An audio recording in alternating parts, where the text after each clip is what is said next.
People always ask me the same thing. How does someone who stood at the very top end up picking a rookie like me? Hey, relax. I didn't bring you here to fill a seat. You're a pro too, remember? Ladies and gentlemen, the god himself, Yi Shu, returns to the final stage with his rookie, Leon. Standing in their way is this season's undefeated champion squad. Will the legend rise again, or will the Kings hold their crown? Let's find out. The match starts now.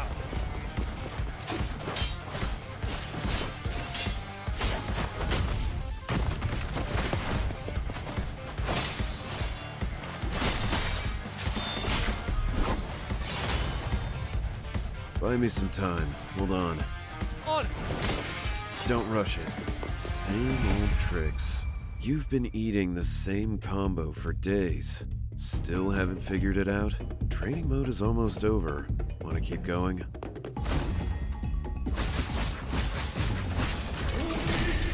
Good opener. Don't just memorize combos. Your opponent is not a training dummy. Oh, hold on. Let me reply to this message. Can't even stay retired, huh? What? You want to go through all that again? Just keeping the kid company. Taking it easy. Out of everyone you picked, Ken? Yeah, like what I saw. Yes, Come on! This kid has more holes in his game than I can count. You really want to run with him? What's the rush? This game is not as simple as you think. Leon is down. Yi Shu is on his own. Hey, can you hold? Yeah! Nice break. Yi Shu's squad looks like they're in real trouble here. Luck is not on their side today. What if I make that mistake in the finals? What if my bad call costs us the championship?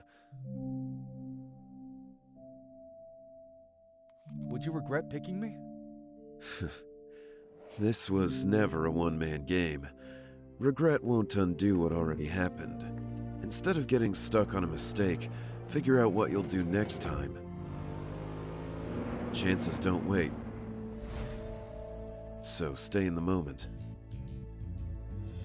Focus on right now. Right now. There's an opening! Lord Grimm with the Kaleidoscope Parasol! And Leon fires back with Metal Fusion! Akos is down! Wait, Viper Ning! The final blow connects! Leon's HP hits... I'm sorry. We almost had a perfect ending. Whether our ending is perfect or not, that's for us to decide. Can I really? Don't worry. This was never a one-man game.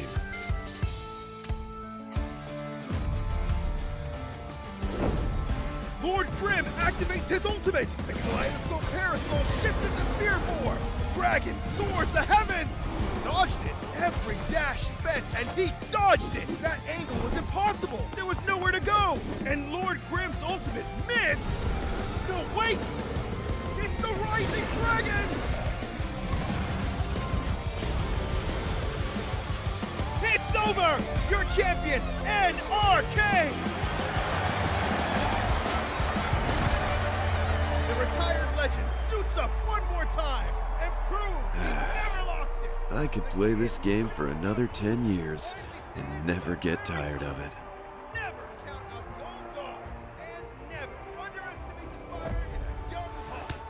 Maybe someday, the sound of my fingers on the keyboard will echo loud enough.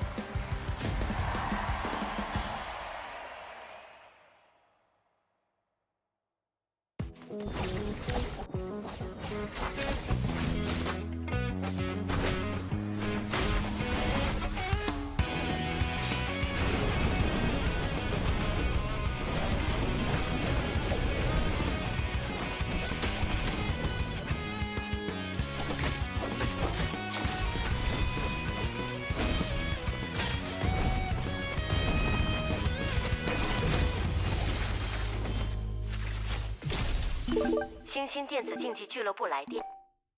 喂，我叶修，休息1年，该回来了吧？最近联盟搞联动，我来千机散区永劫无间玩玩。看看你玩这游戏挺有天赋的，要不要跟我学操作，一起打职业？打职业？我吗？想打职业，光有操作可不够。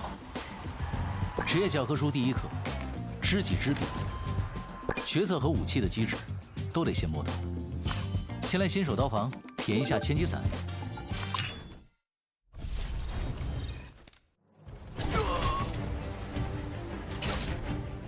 你看，点击鼠标右键，就能在伞、斧、盾3种形态间切换。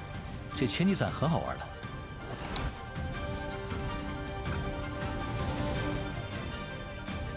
伞是默认形态，轻灵迅捷，适合近身搏斗。刚上手的话，可以先从它开始练起。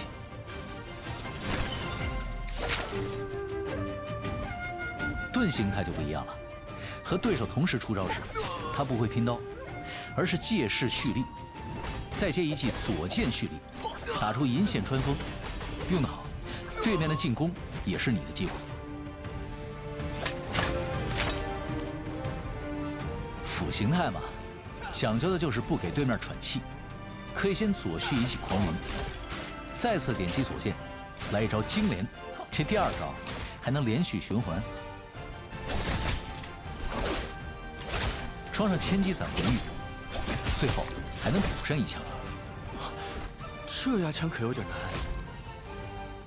至于千机伞魂玉神技，就是伞形态的压箱底了，蓄力到2段，招式会产生变化。怎么样，都学会了吧？开场指导赛看看实力。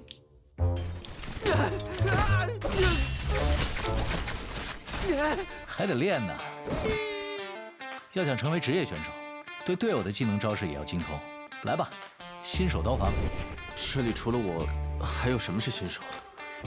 房间名称也是。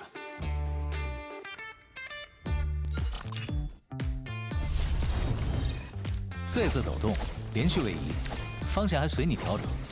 用这方法狙怪，轻松开火车呀！当然，位移过程中可以随时停下，上调反击，走准位的话，机会这不就来了？影分身，位移后会留下分身，对面判断错一次，你就多一次反打机会。对手要是直接撞上来，还会和分身拼刀，陷入僵直。至于这点时间够你做什么，不用我教了吧？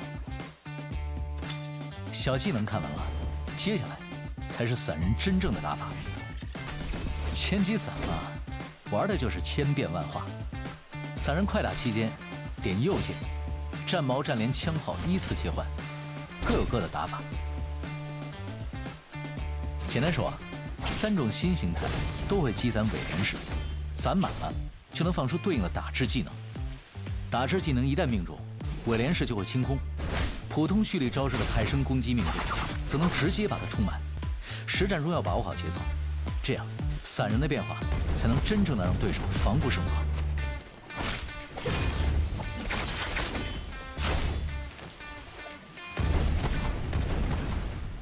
这连招强啊！不过话说回来，有没有那个技能？当然，那就看看这一招。在另一奥义状态下，按 V 键可释放伏龙翔天，咬住敌人并进行处决，造成范围伤害。等等，他要躲开了。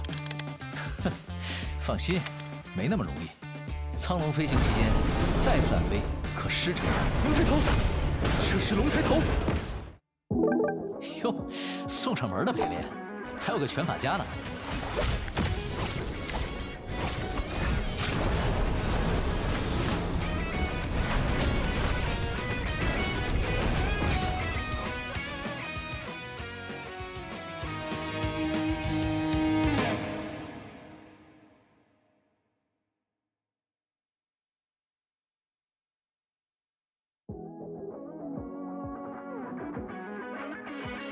永劫里的交手，说复杂也复杂，不过基础其实就3样：普通攻击、蓄力攻击和震刀相互克制。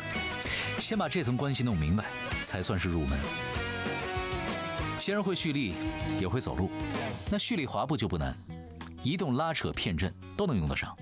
这算是老玩家的基本功，刚开始不熟没关系，多练几次，手自然就跟得上了。看到对手的动作，判断该用长闪还是短闪，躲开伤害只是第一步，能抓住空隙反打，才算是真正学会。注意留些精力，别机会来了自己先跑不动了。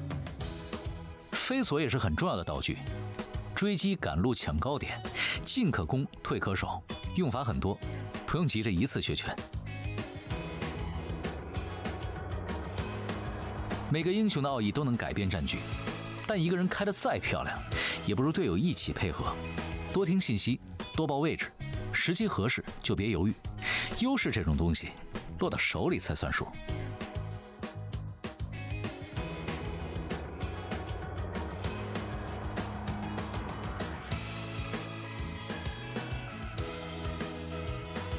永劫从来不是一个人的游戏，及时爆点，战局也会为此改变。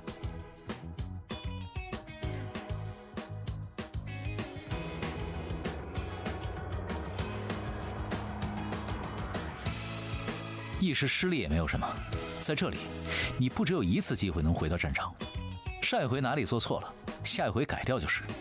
只要人还在，比赛就还没有结束。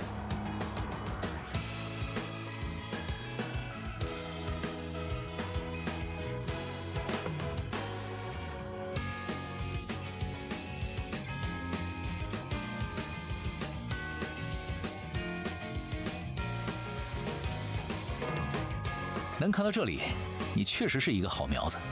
去吧，新人，把这一切当作是荣耀。我在决赛圈等你。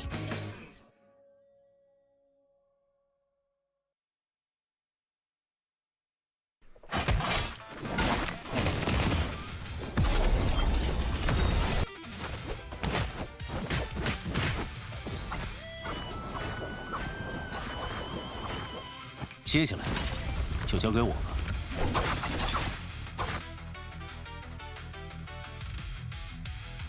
冠军这种东西，我没听说过会有人嫌多的。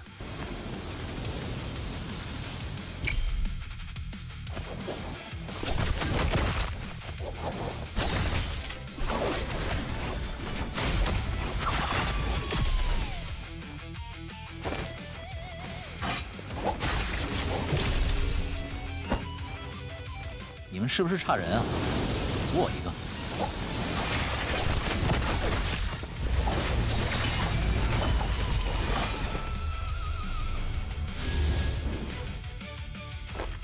好了，这局比赛到此为止了。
不成之人，不准。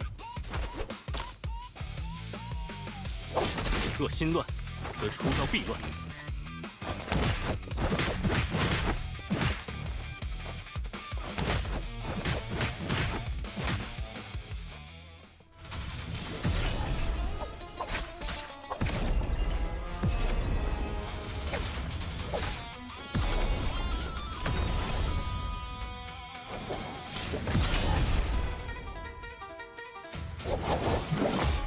你被我看穿，阴阳二界春野。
别急，修个甲先。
wonder they say the Song soldiers are soft.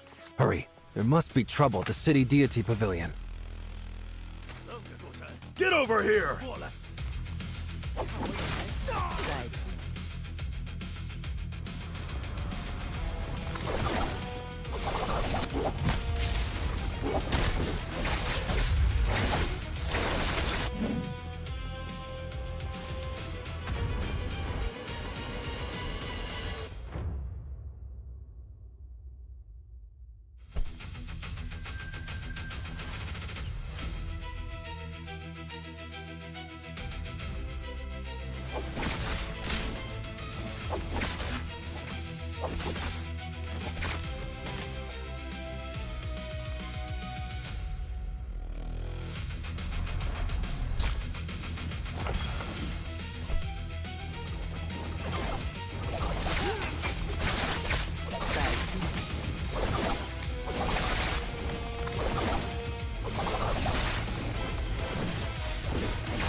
People always ask me the same thing. How does someone who stood at the very top end up picking a rookie like me? Hey, relax. I didn't bring you here to fill a seat. You're a pro too, remember? Ladies and gentlemen, the god himself, Yi Shu, returns to the final stage with his rookie, Leon. Standing in their way is this season's undefeated champion squad. Will the legend rise again, or will the Kings hold their crown? Let's find out. The match starts now.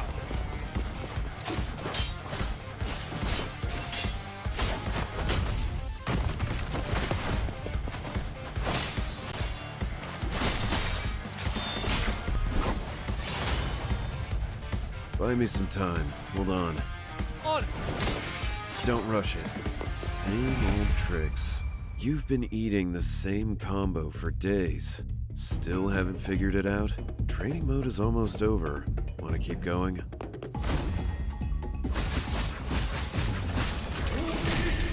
Good opener. Don't just memorize combos. Your opponent is not a training dummy. Oh, hold on. Let me reply to this message. Can't even stay retired, huh? What? You want to go through all that again? Just keeping the kid company. Taking it easy. Out of everyone you picked, N? Yeah, like what I saw. Yoshi, come on.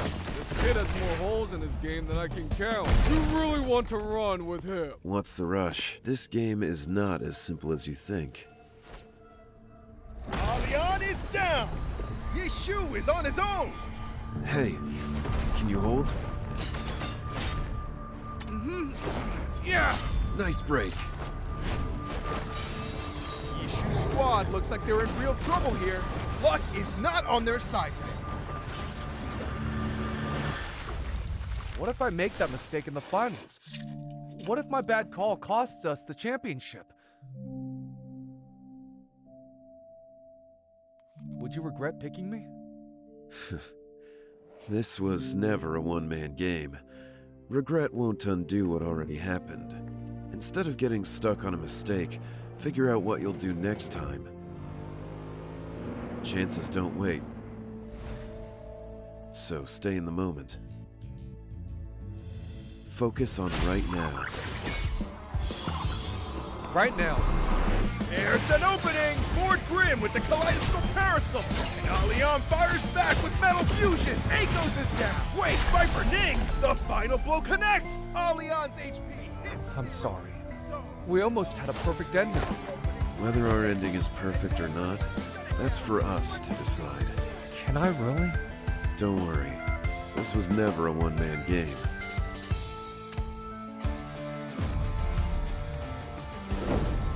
Lord Grimm activates his ultimate! The kaleidoscope parasol shifts into spear form! Dragon soars the heavens! He dodged it! Every dash spent, and he dodged it! That angle was impossible! There was nowhere to go! And Lord Grimm's ultimate missed! No, wait! It's the Rising Dragon! It's over! Your champions, NRK! The retired legend suits up one more time and proves he never lost it! I could play this game for another 10 years and never get tired of it. Never count out the old dog, and never underestimate the fire in a young heart. Maybe someday, the sound of my fingers on the keyboard will echo loud enough.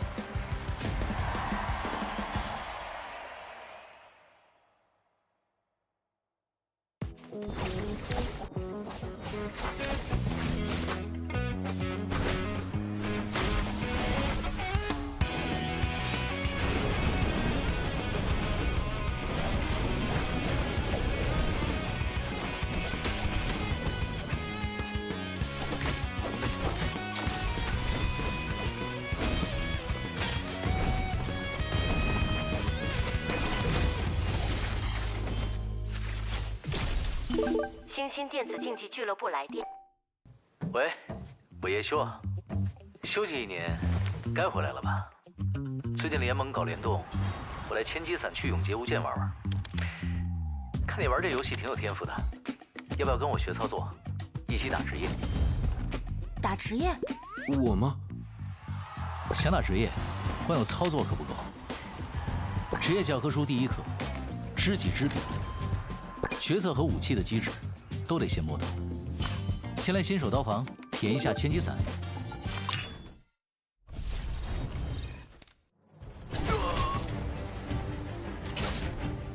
你看，点击鼠标右键，就能在伞、斧、盾3种形态间切换。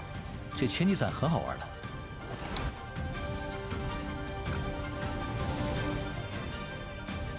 伞是默认形态，轻灵迅捷，适合近身搏斗。刚上手的话，可以先从它开始练起。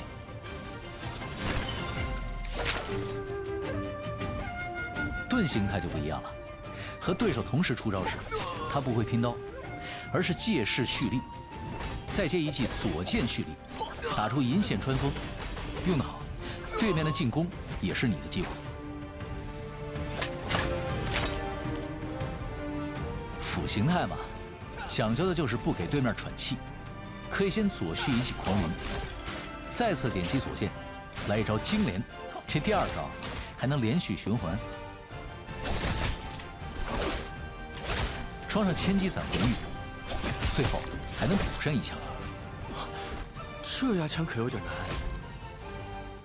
至于千击伞魂玉神技，就是伞形态的压箱底了，蓄力到2段，招式会产生变化。怎么样，都学会了吧？开场指导赛看看实力。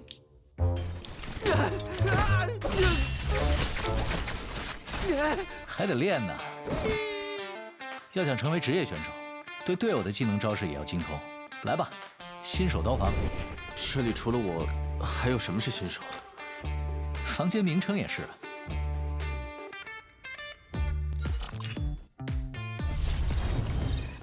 这次抖动，连续位移，方向还随你调整。用这方法聚怪，轻松开火车呀！当然，位移过程中可以随时停下，上调反击，走准位的话，机会这不就来了？影分身，位移后会留下分身，对面判断错一次，你就多一次反打机会。对手要是直接撞上来，还会和分身拼刀，陷入僵直。至于这点时间够你做什么，不用我教了吧？小技能看完了，接下来才是伞人真正的打法。千击伞嘛，玩的就是千变万化。伞人快打期间，点右键，战矛、战连、枪炮依次切换，各有各的打法。简单说，3种新形态都会积攒伪连式，攒满了就能放出对应的打制技能。打制技能一旦命中，伪连式就会清空。普通蓄力招式的派生攻击命中，则能直接把它充满。实战中要把握好节奏，这样伞人的变化才能真正的让对手防不胜防。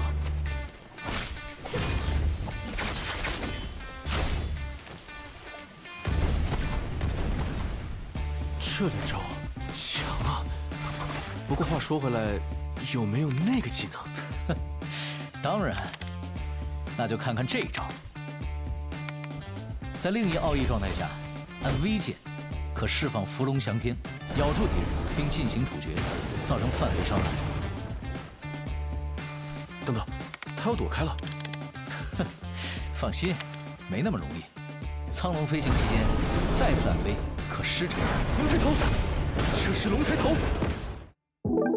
哟，送上门的陪练，还有个拳法家呢。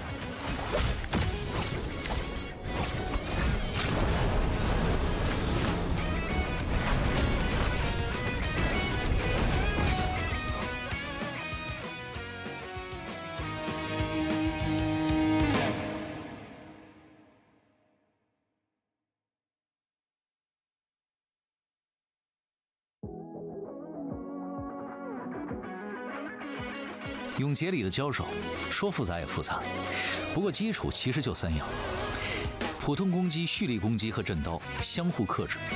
先把这层关系弄明白，才算是入门。既然会蓄力，也会走路，那蓄力滑步就不难，移动、拉扯、骗阵都能用得上。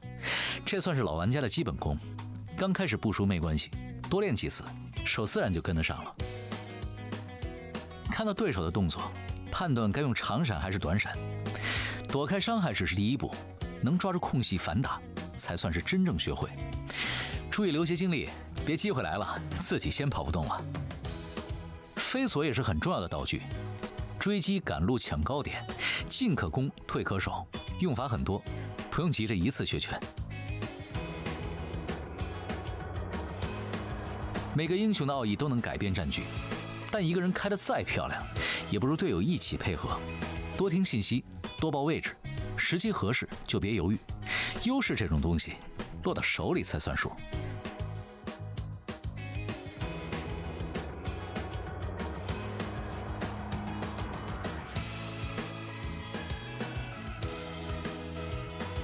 永劫从来不是一个人的游戏，及时爆点，战局也会为此改变。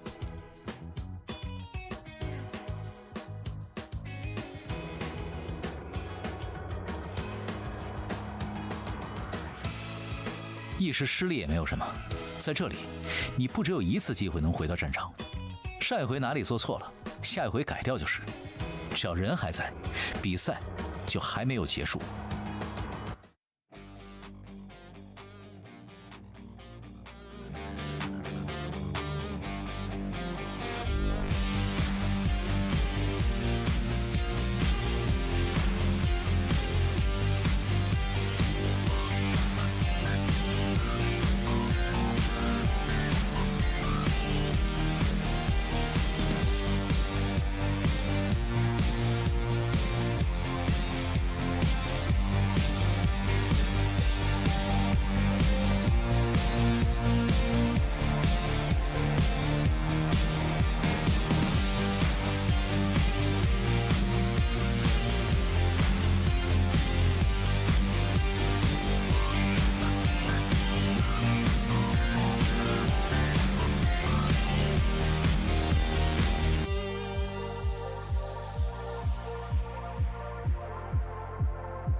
Welcome back, everybody, to the 2026 NARAKA BLADEPOINT Pro League. My name is Creatives. I'm here today with Severia once again, this time around in the fall split, but we have our first round of our losers bracket side here for our first stage of the fall split.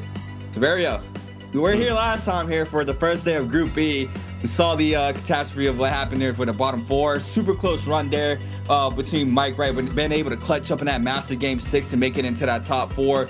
So he will not be playing today. He did stay safe, but we do have our bottom 4 from that day and our bottom 4 from our day 1 of Group A as well, competing today to try to stay alive in this stage, right? And this is where things get a lot more heated for the remainder of stage 1. You do not want to get taken out right now. You're going to be in a very long vacation, right, to be able to play again. And especially if you're a new player like Henry, you're trying to get as much reps as possible, especially on land with the best of the league. So, you know, what do you think Henry should, you know, try to look forward for, you know, today's matches?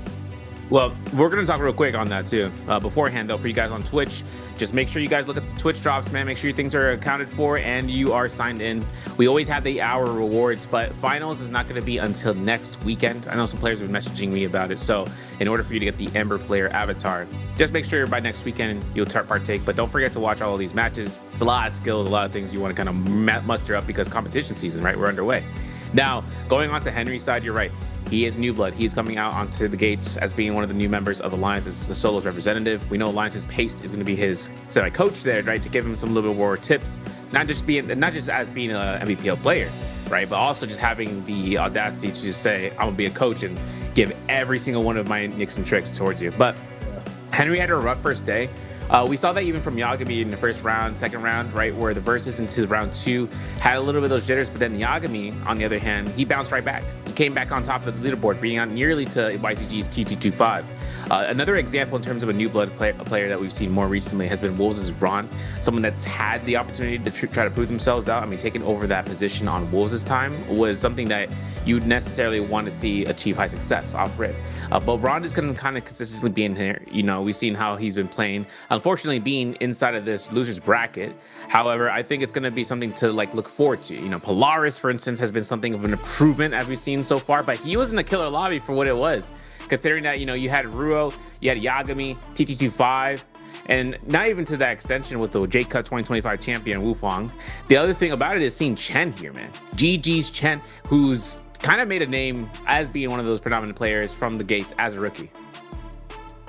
Yeah, I mean, him and Frost are probably the two players that I'm very surprised to see here in this bottom four. Everybody else, you know, I haven't watched Henry play, but he is a rookie. But everybody else just kind of, it makes sense to me, especially Arano, right? Arano had a very hard start. Like I mentioned every single time I bring up Arano. He had a really hard start at his debut in the league, and then, you know, he had a major downfall. Downfall need to be studied somehow. Arano just not being able to, you know, stay on top of the of his game for the Pro League. But overall, we're gonna wait and see how he does inside today's matches. Game one, right? We don't have XY today, so we're not gonna potentially not see the value of a Valda or you know, because XY did play. Also, you know, we didn't even get to see him play Valda in game one, but he also played in the BR match, and he won an MVP. So yeah, I'm not sure if anybody else has any type of, you know, niche like style like that. I don't really know how Henry looks. So for me, gonna be looking at Henry, seeing what type of player he is, what he likes to play, what his strong weapons are, what characters he prefers, and, you know, just to talk about characters, right? Ye was one that we had our mirror match for game 6 for that day 1 of Group B. So I feel like that's very interesting. How do you feel about the new character and what you've seen from these past 2 days of the stage 1? I think Yeshu has had his utility kind of showcased in solos really well. I mean, you kind of see where his V1 variation with the Dragon Soaring Blitz, that form of where he can allow for a thrust, not just as an extended range horizontally, but vertically. But not even just like directly in front of your opponent, even around your opponent, around obstacles such as the pillars and Roman Yang. His value has skyrocketed, right? We've seen him in first phase, second phase, and he's also he was the one that had the higher MVP scores. The other part about Yeshu is to kind of like piggyback onto it is the fact that his ultimate duration, I mean, it's 22 seconds on the V1 variation, and some of the ultimates that you kind of see are lasting around 25 and yet still forcing that pressure out. It's kind of something that you'd want to see. I know Henry had a really dominant match coming into round 6 of the Akos mirror pack pick of Group A. The only difference is that, you know, he only took 1 round on Akos, because if he loses that first if he loses that first round in the versus, he's not prioritizing that pick if it's his strongest pick. And if he's in the second row, that means he has to use the issue. And if it's not his optimal, you know, choice, I mean, if he doesn't get to play a character of his, you know, opportunity to be chosen, especially Akos, right, such a high priority pick, then he won't have any sort of points to go off. But his first fight's against Rano, which I'm excited to see. But I'm also curious to see how the Kaleidoscope Parasol has been kind of showing its rounds. I mean, we've seen how it was used in the arena for the versus round for round 1, somewhere around the lines of using it with Yeshu, using it with Farius Shen. You'd also see opportunities of where other characters are using different weapons. I mean, we usually see Justina with the fan dagger if you had to end up seeing about that, but the dagger switching over to Farius Shen. Now more chances from Verse as well as from Mike, but then seeing how other weapons are making its rounds and a little bit more success. We saw the whip sword, right, in the hands. And the only thing about the whip sword is that when you see something that is usually something that can get avoided due to disengagement or the green focus, a lot of players just shied away from it. But you'd still see the pressure from that right click vertical. You still see how much spacing that you'd have to you know, be opportune with. Whereas the Kaleidoscope Parasol, you have such a mix up in your hands that sometimes they're not even prepared for what's going to be coming up next. Yeah, I mean, from what I've seen right with that weapon as well, I think that shield just makes it very difficult to play around. I think it really forces you to play kind of like if you're playing kind of against like Pulse or Greatsword in a sense, where that, you know, the proc of the storm form. But overall, he can punish you faster is what it looks like. It looks like the weapon is a lot faster than those heavy weapons like the Greatsword, Pulse Sword. But, you know, on top of that, it also has the mix up where you change the style of it, and it's just like a whole completely different moveset. So it's like another mind game added to it. So I would love to see that weapon a lot more. I don't think we saw too much of it our day 1 of Group B. So for today, I hope the players, you know, possibly want to play it with a little bit more. I don't think we have the patch where it got buffed, right? Not yet. No, for the Kaleidoscope Parasol, we have that buff. Not this 813 patch though. At least I'm gonna hold my hands in the air because I actually don't know if we're on an 813 patch because that's like a whole other heap of changes, especially for Yeshu. But the thing about it is, on top of that, I mean, the hotfix for certainty, right? When the 730 patch dropped, the hotfix came out during the period in time between, which allowed the blue focuses to be stronger, allows the R&B to kind of go off, and even the purple focus was something to kind of link into the strength. Because having purple focus is no punishment. If you're ready to commit the blue focus charge vertical on that kaleidoscope, you're allowing yourself to just be in a safety net for after like a couple of milliseconds. Otherwise, some of these characters or some of these players would really be prepared for that horizontal for the parasol form because of the kicks. But you saw what happened last time where we saw 3 kicks in a row, man. Group A had that going on, and I was like, what's going on here? Why are we eating all these blue focuses? And some of those guys just aren't prepared. I mean, that's the mix-up, no mix-up. You've seen that. And what's also interesting is character selections and how they want to precisely use their ultimates. And the first round, we'll get a great chance at looking into that. I can't believe Ajao's here, but that's just me. But the one thing about the plays around it is some of the key characters that would be slotted into first picks, which has been sometimes Zenda Wu, and seeing how Zenda Wu's been, her value has skyrocketed in the versus round, kind of shows that with her being in a ultimate, where sometimes some of the ultimates that she goes up against are hyper ultimates like Akko's, she still holds her ground even with the burst potential, not just to make sure that she can hold it against her opponents if it was a Fairy Shen, but just making sure that she can lock down characters as well. Yeah, and that's gonna be, another thing we're gonna be looking out for. But overall, yeah, nothing too crazy on in this season thus far from what we've seen, right? Like everything looks pretty much standard. I think, yeah, the dagger. Now we're seeing some type of fan inside game 1, and I think it's just like the only difference, I would say, right? Especially towards the end of the spring split, we started seeing a lot of dagger. But now to this year, we are having a little variety of the fan in play. But yeah, we'll see how it plans out. Pretty much everything else is gonna be standard. We're gonna see fist blades as always. I mean, fist blades are so overpowered, especially in martial arts. Dual blades. Let's talk about dual blades. We started seeing like uppercut on ground, right? Which is very interesting when we first saw it because, we were very used to seeing crouch LMBs to try to get that chip damage in, but I don't know, you want to elaborate a little bit into that uppercut that we were seeing players do there for that day 1 of Group B? Yeah. So if anyone who's missed out in terms of watching that first day, or it's actually the second day, some of the players were looking at grounded units, someone on the ground, a character on the ground, and using a raw uppercut, right, with dual blades or dual halberds, which is kind of a sight to see. And you kind of wonder about where it's been lined up for it, for the knockback, but the actions afterwards made a whole lot more sense once you start realizing it. We're gonna go ahead though and lock in. We got XKT, Zerano, and Henry we mentioned, but fist blades, Zenda Wu versus Staff Fairy Shen. And it's kind of a weird spotlight where maybe Arano is going to have to force out his combo breaker, but he gets a nice catch and burns his opponents. Yeah, Ships and catches Prowl now, forces off Def Area F, and now he's going to go ahead and call in that F, tries to get the knockback, doesn't manage to do so. The beacon is down, so you see him now playing around there, using that ultimate to try to get some sorts of damage. So the mech is up, and now Arano loses a lot of HP here in the process, but it looks like he is going to be able to get that powder off. Yeah, and the crazy thing about this too is that the fact that he tried to go ahead and be in the cannon mode in front of the flame wall, which it will knock you out of it. Last shot here is going to connect here for a knockback, a little bit of sustain for Arano, gets his high ground position. He might even be ready for the deformation here in a couple of seconds, and then having that combo breaker back up again means that Henry will look to try to grab a close. Never mind, he looks to try to bait out for a heal, but gets the stanchion. The combo breaker from the Zenda is out. Arano still spacing up with the LMBs, and this goes to show in terms of what the anticipation is. I mean, even if he gets caught by the blue focus in the LMB, he still has a lot of room to survive with here, especially with the fist blades.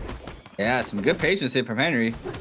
Catches LB, spins back the LB focus to the jump LB times 2 as well. Just straight chip damage. Beautifully done there from Henry on the staff. Okay.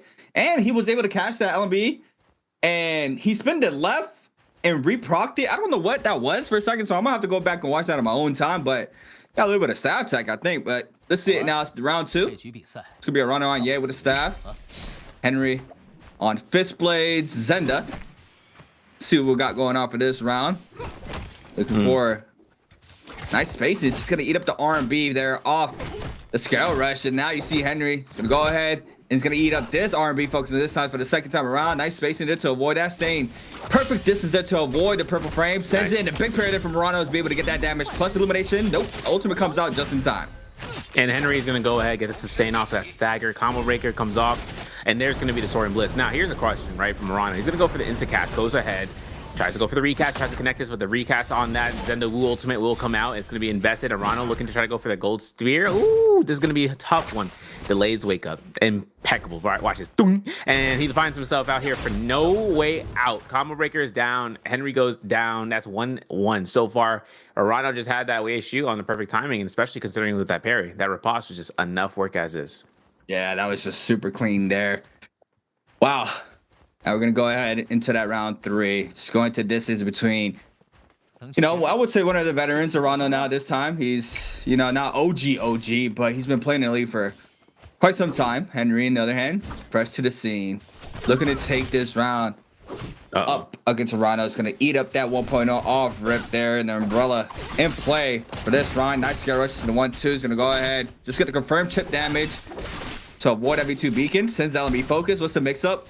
Jump LMB. Ooh, jump LMB into the grapple extension, but the F was was invested there from the fair for the combo breaker. And now we're back to Drucho. No, back again with a 1.0. Cancels the 1.0. Beautifully done to the RB and Banks. Forces out the Mac for the second time around.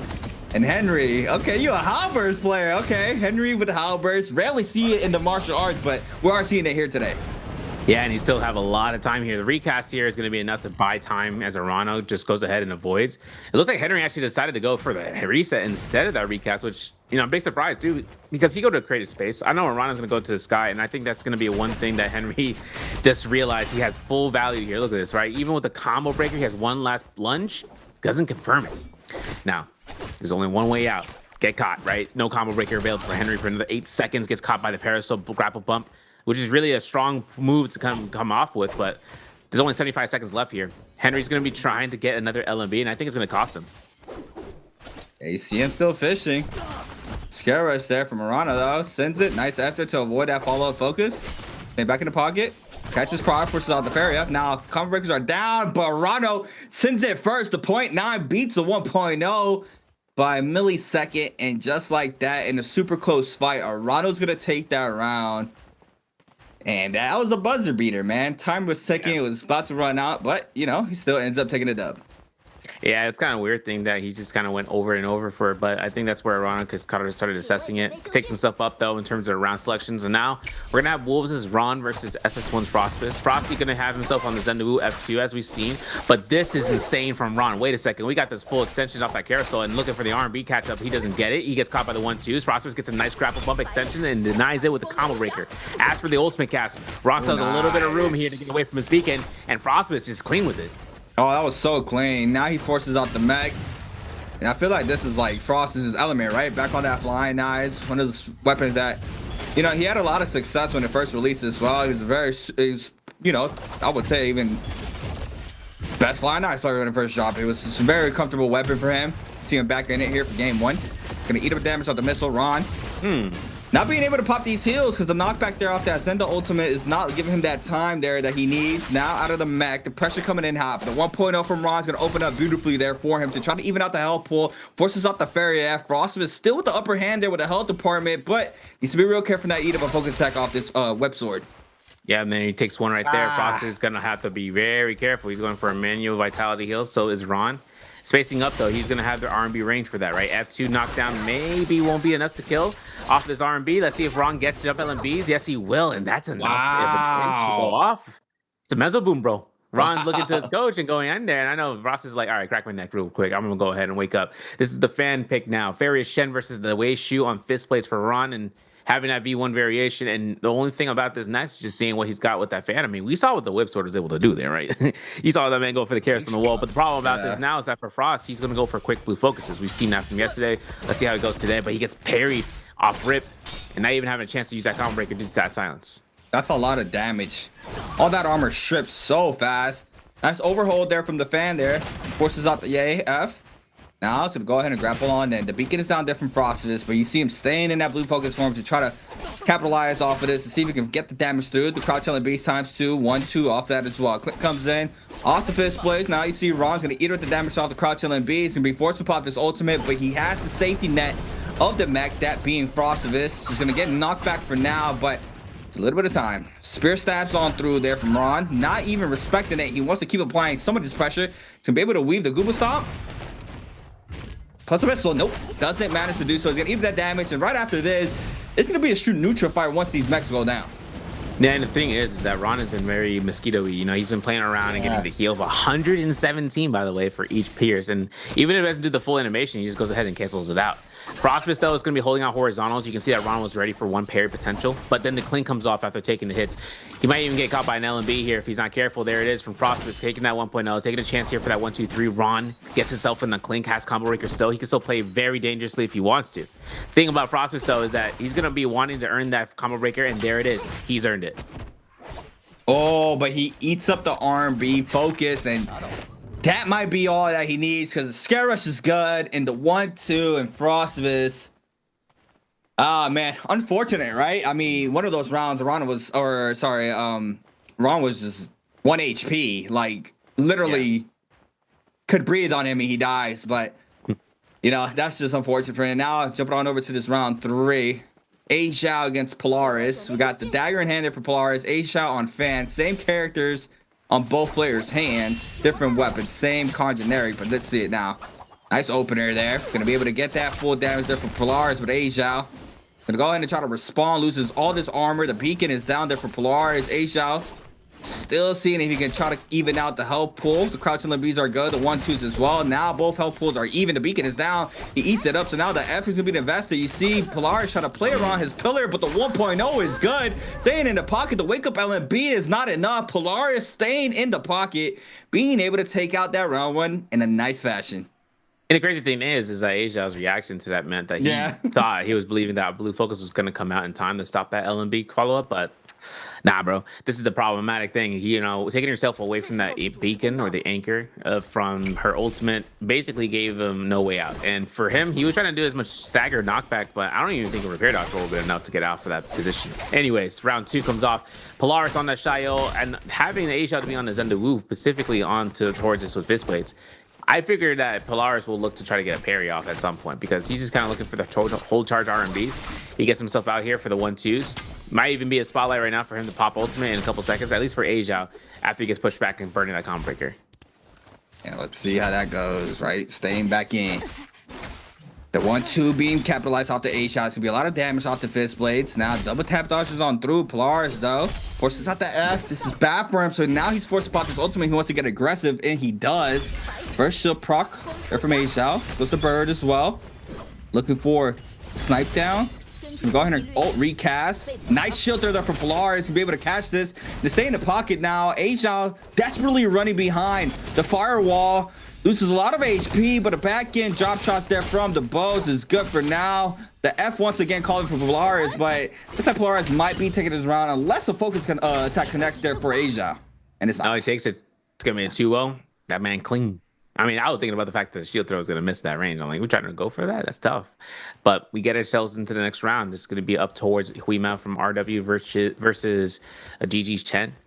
As you can look at the pick pool for GG Chen, the Takeda's there eventually. If we go for a 1-1 situation, though, it's going to depend on who he mounts. I mean, he's got that staff out there at the Fairy Shen, very classico. But here's his problem, right? Coming out there, I mean, if it comes down to Chen, I mean, being on the mirror comp, these guys are going to have to play in tandem here. We've seen what a single staff parry can do, where all your armor is gone and then some. So for Chen right now, if he gets caught into throwing an R&B that he didn't want to, I mean, that'll be it. But there's going to be the grapple. There's actually not the grapple, but the extensions off of the staff. It's still working for the beacon drop. I couldn't even tell you where your opponent was, man. That man went out of view. He did. He left the screen, but let's see. HM's going to go ahead and open up with a nice parry. Oh, that was beautiful, too. Sheathed into R&B catch there from the staff. Just straight chip damaging there with the range of the staff. Chen not trying to respond, but HM. Nice double dodge showing through to avoid that 1.0 there from Chen. Still being able to stay up. Grapple LMBs, grapple LMBs, grapple LMBs. Oh, he actually cancels it there. Oh, jumps over that, being able to force a lot of out, but now it's forced to pop his ass. Both players just pretty much stalling as much as possible to take this mech up, and it's gonna be a long reset time here. Oh yeah. Both players just trying to retop off the help pool. crazy how seeing Fairy Shen as dominant as she is, only in this arena. I wonder why. Now it's funny too, because we haven't seen a lot of Syra here in this arena too. I mean, even after her, it moves like a tank. You know, she's slow. But off of those changes alone, I mean, you just seen the variation change up, whereas Yeshu is taking some prio over that Syra for sure. And seeing how the various Shen's ults are done, that reset period is done. The combo breakers are available right now, at least for Weemao, but the problem about this is that he decided to use a slap to bait out the push up. Yo, and Weemao is like, okay, I got you. And that's it. That's the elimination. Chen goes down, first life. Now we're going to switch on over here for Yeshu for him and seeing where it comes off for HM. Because, you know, he took that dub. As it earnestly comes. The thing about it is, as a staff, is just the classic. I would love to see like the nunchucks being in there as well, but even the kaleidoscope. And we're gonna see that with Chen, especially considering he's on a new character. My man bald is, you know, my man said, "All right, I don't need no hair. I got no follicles. I just hear everything through my hair." Bald head. Bald. Can't, bro. Can't. Wait, hold on. Wait, hold on. Missing put there from Chen. That still forced out the Akko's ultimate. This is good, but he's gonna respond, right? Off of this alone, Akko's theoretically gets really worked through this, I think. I don't really even know, because Ye is like super strong if he's able to catch those dragons, but you know, it's not easy, especially in Atlanta. You see HN now responding. Nice prod there off the fist blades into the dub off the V2 follow up. Leaves it, but still forces out the F after, and Chen now trying to go for the reset, to play around the F there to you know, get a little bit of cover there from that F, but doesn't have the time to do so. We're going back to neutral, but HM currently has the advantage in the health pool. Yeah, I'm thinking about this LMB. There it is. Grab bumps to the blue focus. We do a lot of work here. We do a lot, right? We want to switch to shield form here in just a second if he can. Uppercut. No, he wants to confirm it twice in a row. Twice. 2 fingers, bro. He's up.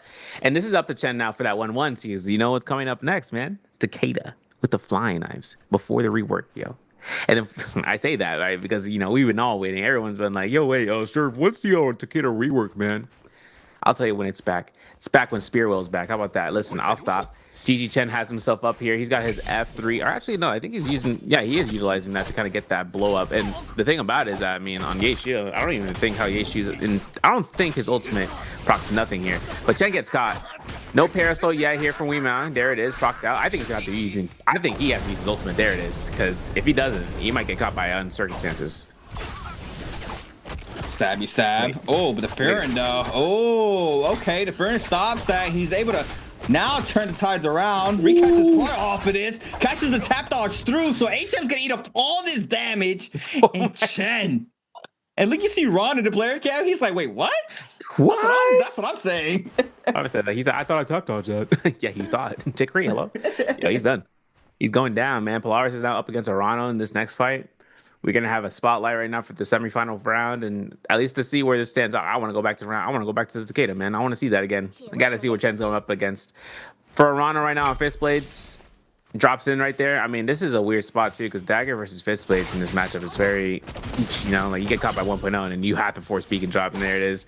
At least for Polaris, he can go for the LB RMBs, but Fist Blades super active, super mobile. You wonder whether the LMB's gonna catch, and then all of a sudden he throws a blue focus to your face. Yeah, that's it. Ooh. Nice weave. In straight prio as well off that mid dodge. Still applying tons of pressure. Polaris needs to find an answer. You see him now. Digging deep inside the bag of tricks. Is forced to pop that ultimate or go inside the mech, actually. Knockback right to Zenda is really... I mean, Zenda just does the Justina job so much better, I would say. Because it doesn't really even matter if you, like, freeze them. It's just being able to stop them from healing, I think it's, like, a big factor of the Zenda.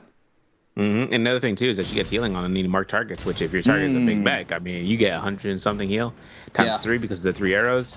Do a lot of work for yourself. It'll be interesting to see how any of those interactions change in the future. At least for Zendawu, to see where she kind of gets amped up or gets toned down. But this is a free combo breaker. This is a free clink. This is a free chip, and that's gonna be it. This is gonna be going down towards Polaris's way, wiping his nose. My man said, "I got this.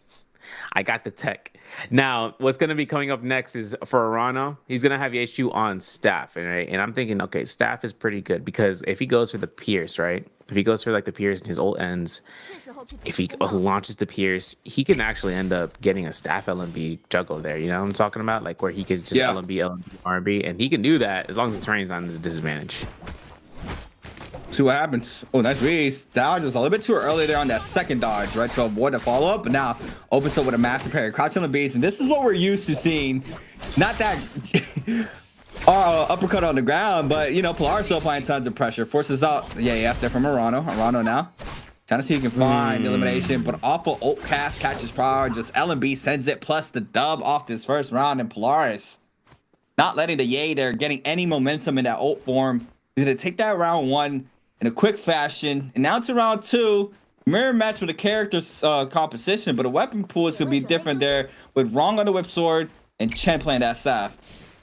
I don't think Chen's going to give him this carousel, man. I think he's going to stick to the center because the moment we've seen that from before, I think it's just going to be a worrisome effort if he gets caught. Yeah, look at that, man. He already tapped dodge. He was ready for it. In the LMB, forward keying it so he doesn't get that melee auto aim. Perfect for Chen. At least seeing about this cost per effort, and he does it again. So this time for Ron, I mean, it's not even a skill dip. This guy's already on it.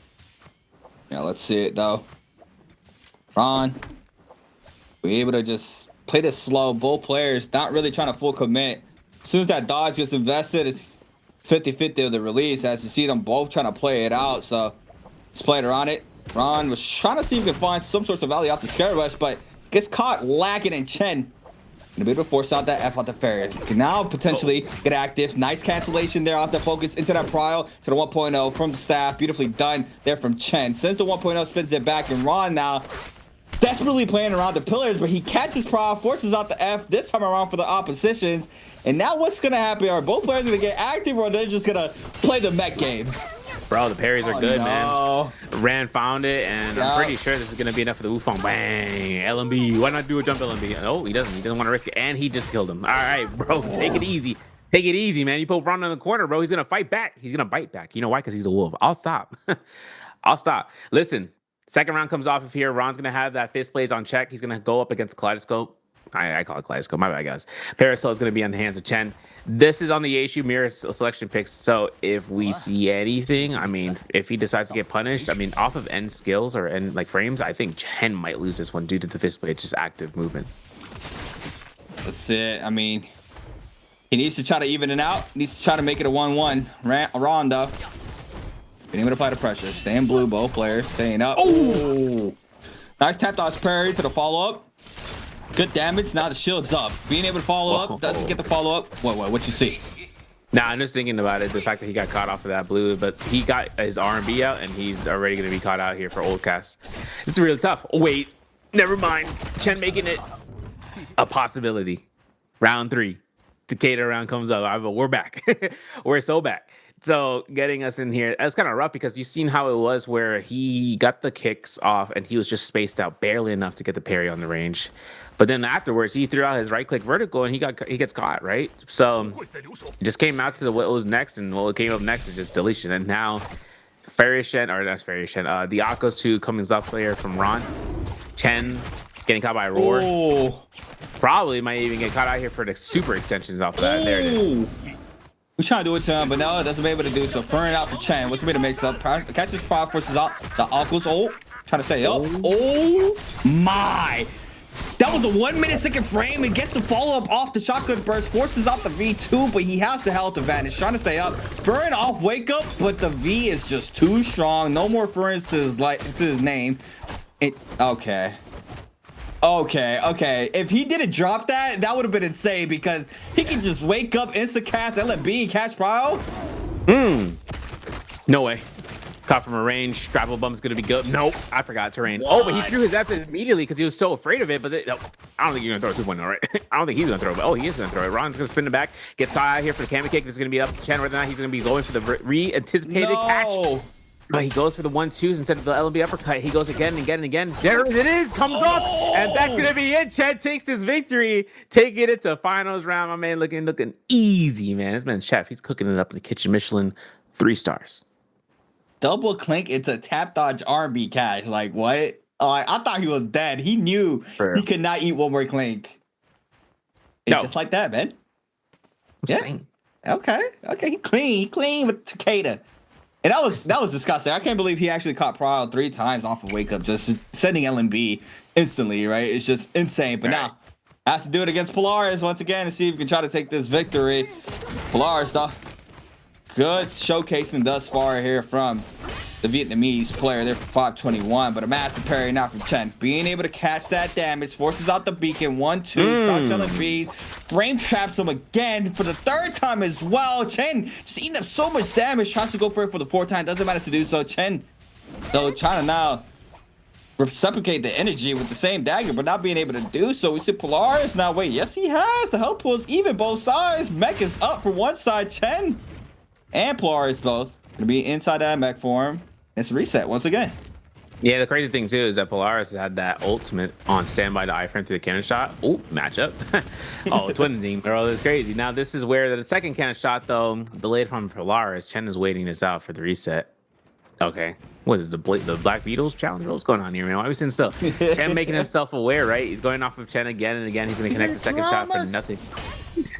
The one parry. Wait a second, combo breaker. You know, it's crazy. I was about to say, you know, Takeda's last hope versus C's last hope, you know, because now that it comes off of this, Chen makes it very, very certain that this first round potentially could have been his, but he gets caught and slapped. They both mirror each other. And both not only the play styles, but in the moveset, man. It's crazy. No, literally. Same moveset, Chen. Talking back to the staff.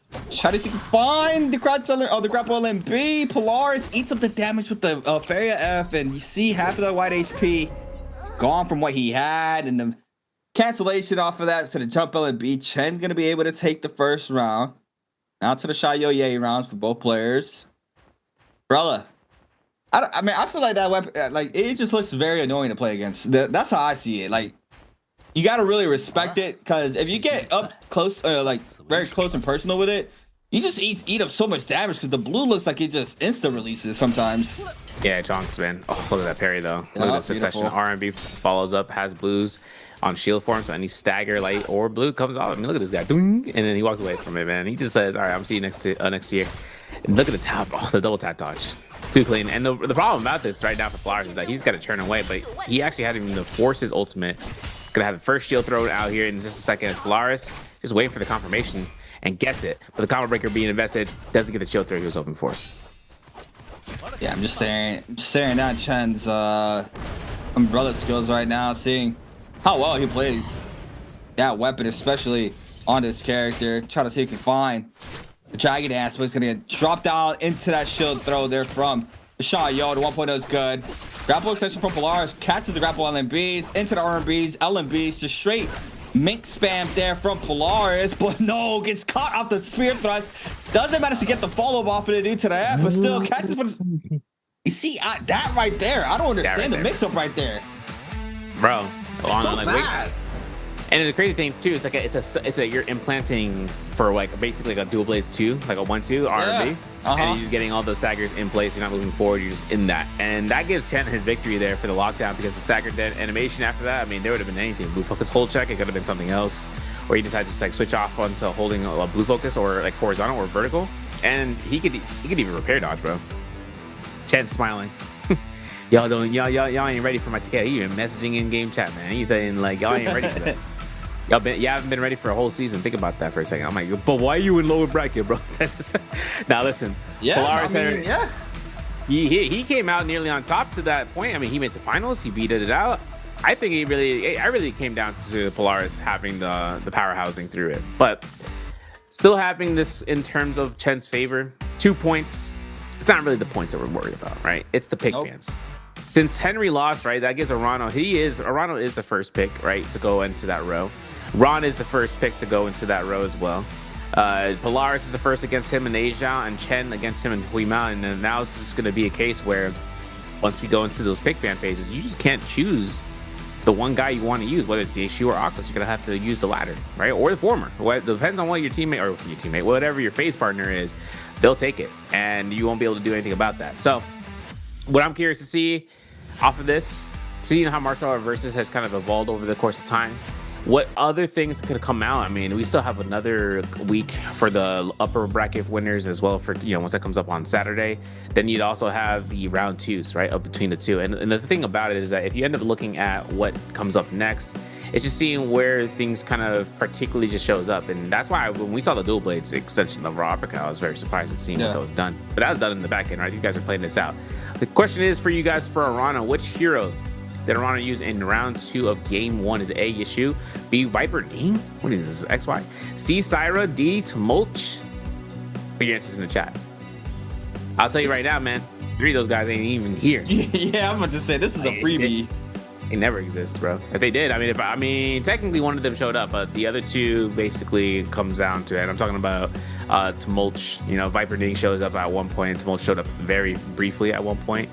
I think it's also something interesting that Global using it more often than the CM players. You know, that's just one thing I've seen. But whenever it comes to the Chinese, they have that thing on fleek, and it's just really a copy and paste there, right? Just seeing what they use and then just using and mirroring it and seeing what you can do to successfully bring your side out as well.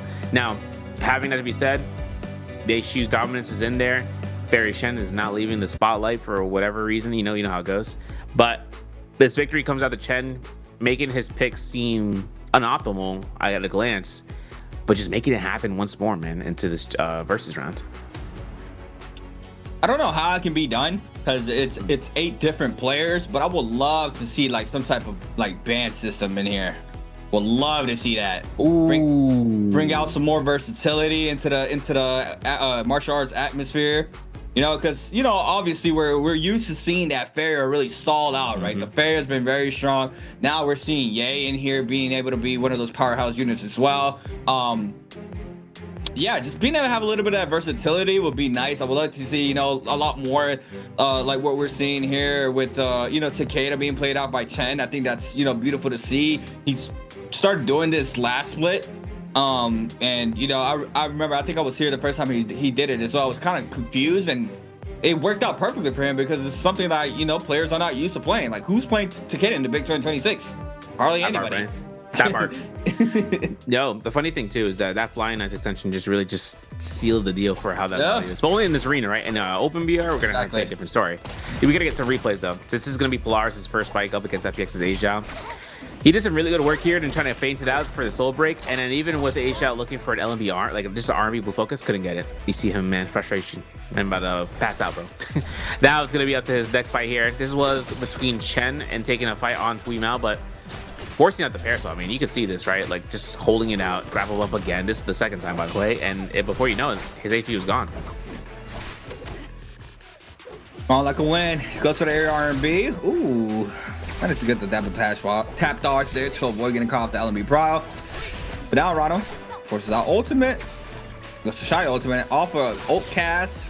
Catches Prowl so quick there. Throws the LMB. Being able to get the elimination off of that alone. Ron against Chen.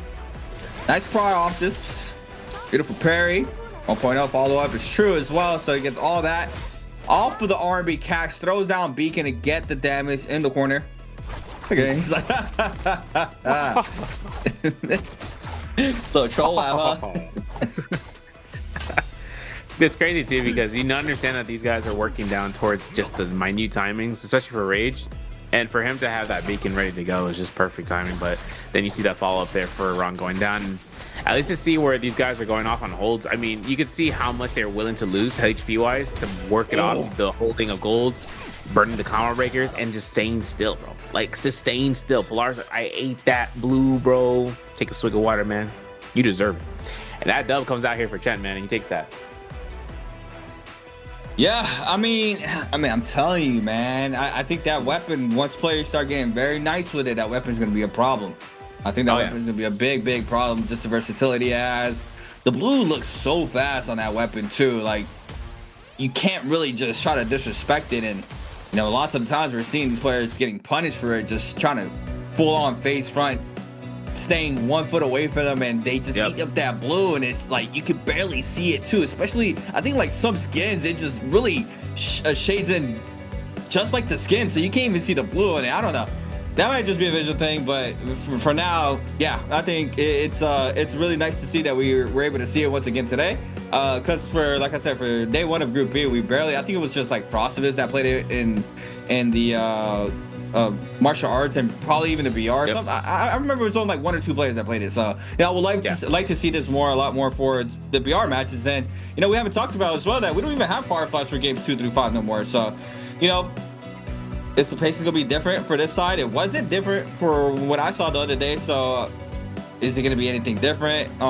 We don't have anything different, or we don't have like the MSC mirror match, it's still, you know, first pick, whatever character gets picked the most. So, you know, ban picks is also going to be another thing to keep your eye out on and see, you know, is it going to be Ye, is it going to be Akos? Definitely the top 2 being picked from what we saw. And, you know, is that trend going to continue in today's matches? That's something that we had to see overall. But, you know, it's a big day here for these guys. Can't drop bottom 4. You don't want to be left out of stage 1 very early. This is the first day of, you know, that we are going to be losing players completely. But yeah, you know, Henry, gonna be looking out at him, see how he moving. I saw a little bit of tech there with the halberds, so he's a halberds enjoyer, but not being able to see a lot more. But we do have 5 games, so it'll be our mode to, you know, see that out there for him and, you know, see if he's able to come out victorious here for the Lions brand. Yeah, I mean, getting a chance to see dual blades from Polaris too. I mean, that was a weapon selection that I was curious about seeing about, because one other thing is, you know, dual blades have had such, or dual wielding weapons have had such a strong point in time of being selected, just because whenever you see the dual blades, at least seeing what the dual blades were, you know, meant for, is just catching left clicks, uppercut, grapple bump, blue focus, you're done. Yep, that's it. The wall, and the wall is your enemy for some weapons. A lot of the weapons, actually, right? The wall is like your anti. You saw with Flying Knives, right? We saw Chen was able to get dropped on that combo, at least to try to confirm for the floater. But the thing about it is, you go from dual blades, you can even turn it around if you need to. And that's one of the strong points on some of those weapons out there, right? Where if you're in a bad situation, the players, especially, right? Let's put the players out, or, you know, nullify them for a second. If your weapon is in a bad situation, some of those weapons can turn around or just be fluid with it. You know, you got to work with the next motion.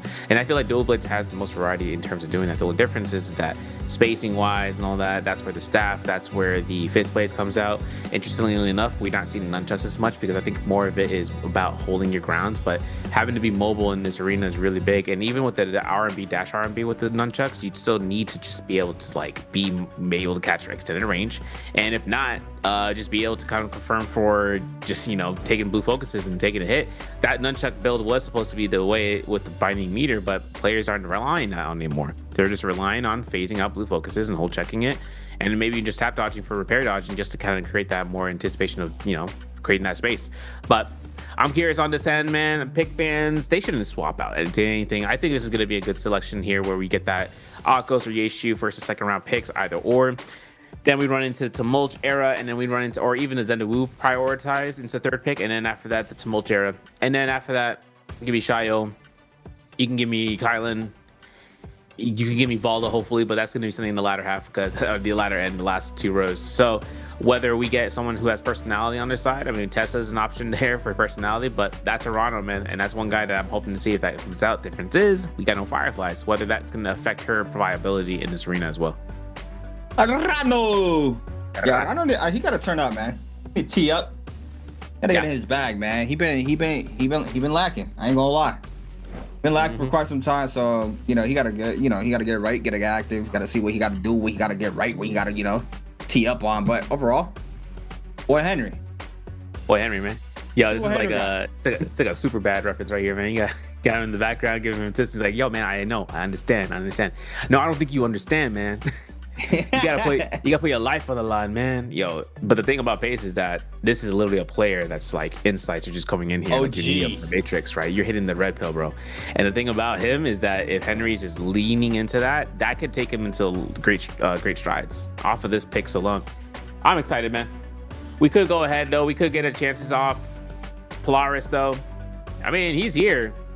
Top 4 doesn't seem so impossible after that first round effort, but sometimes those booms can happen. My man's on a good mood though, and I'm really wondering, because he's really one character that comes off on top most of the time when you least expect it, especially the CT, man. Well, let's talk about that, right? 5T1, just quick side note, bro, trios is kind of popping, man. Those guys made it through for the upper group. But now we're gonna go ahead, we're gonna go into these top picks in the terms of who won their verses.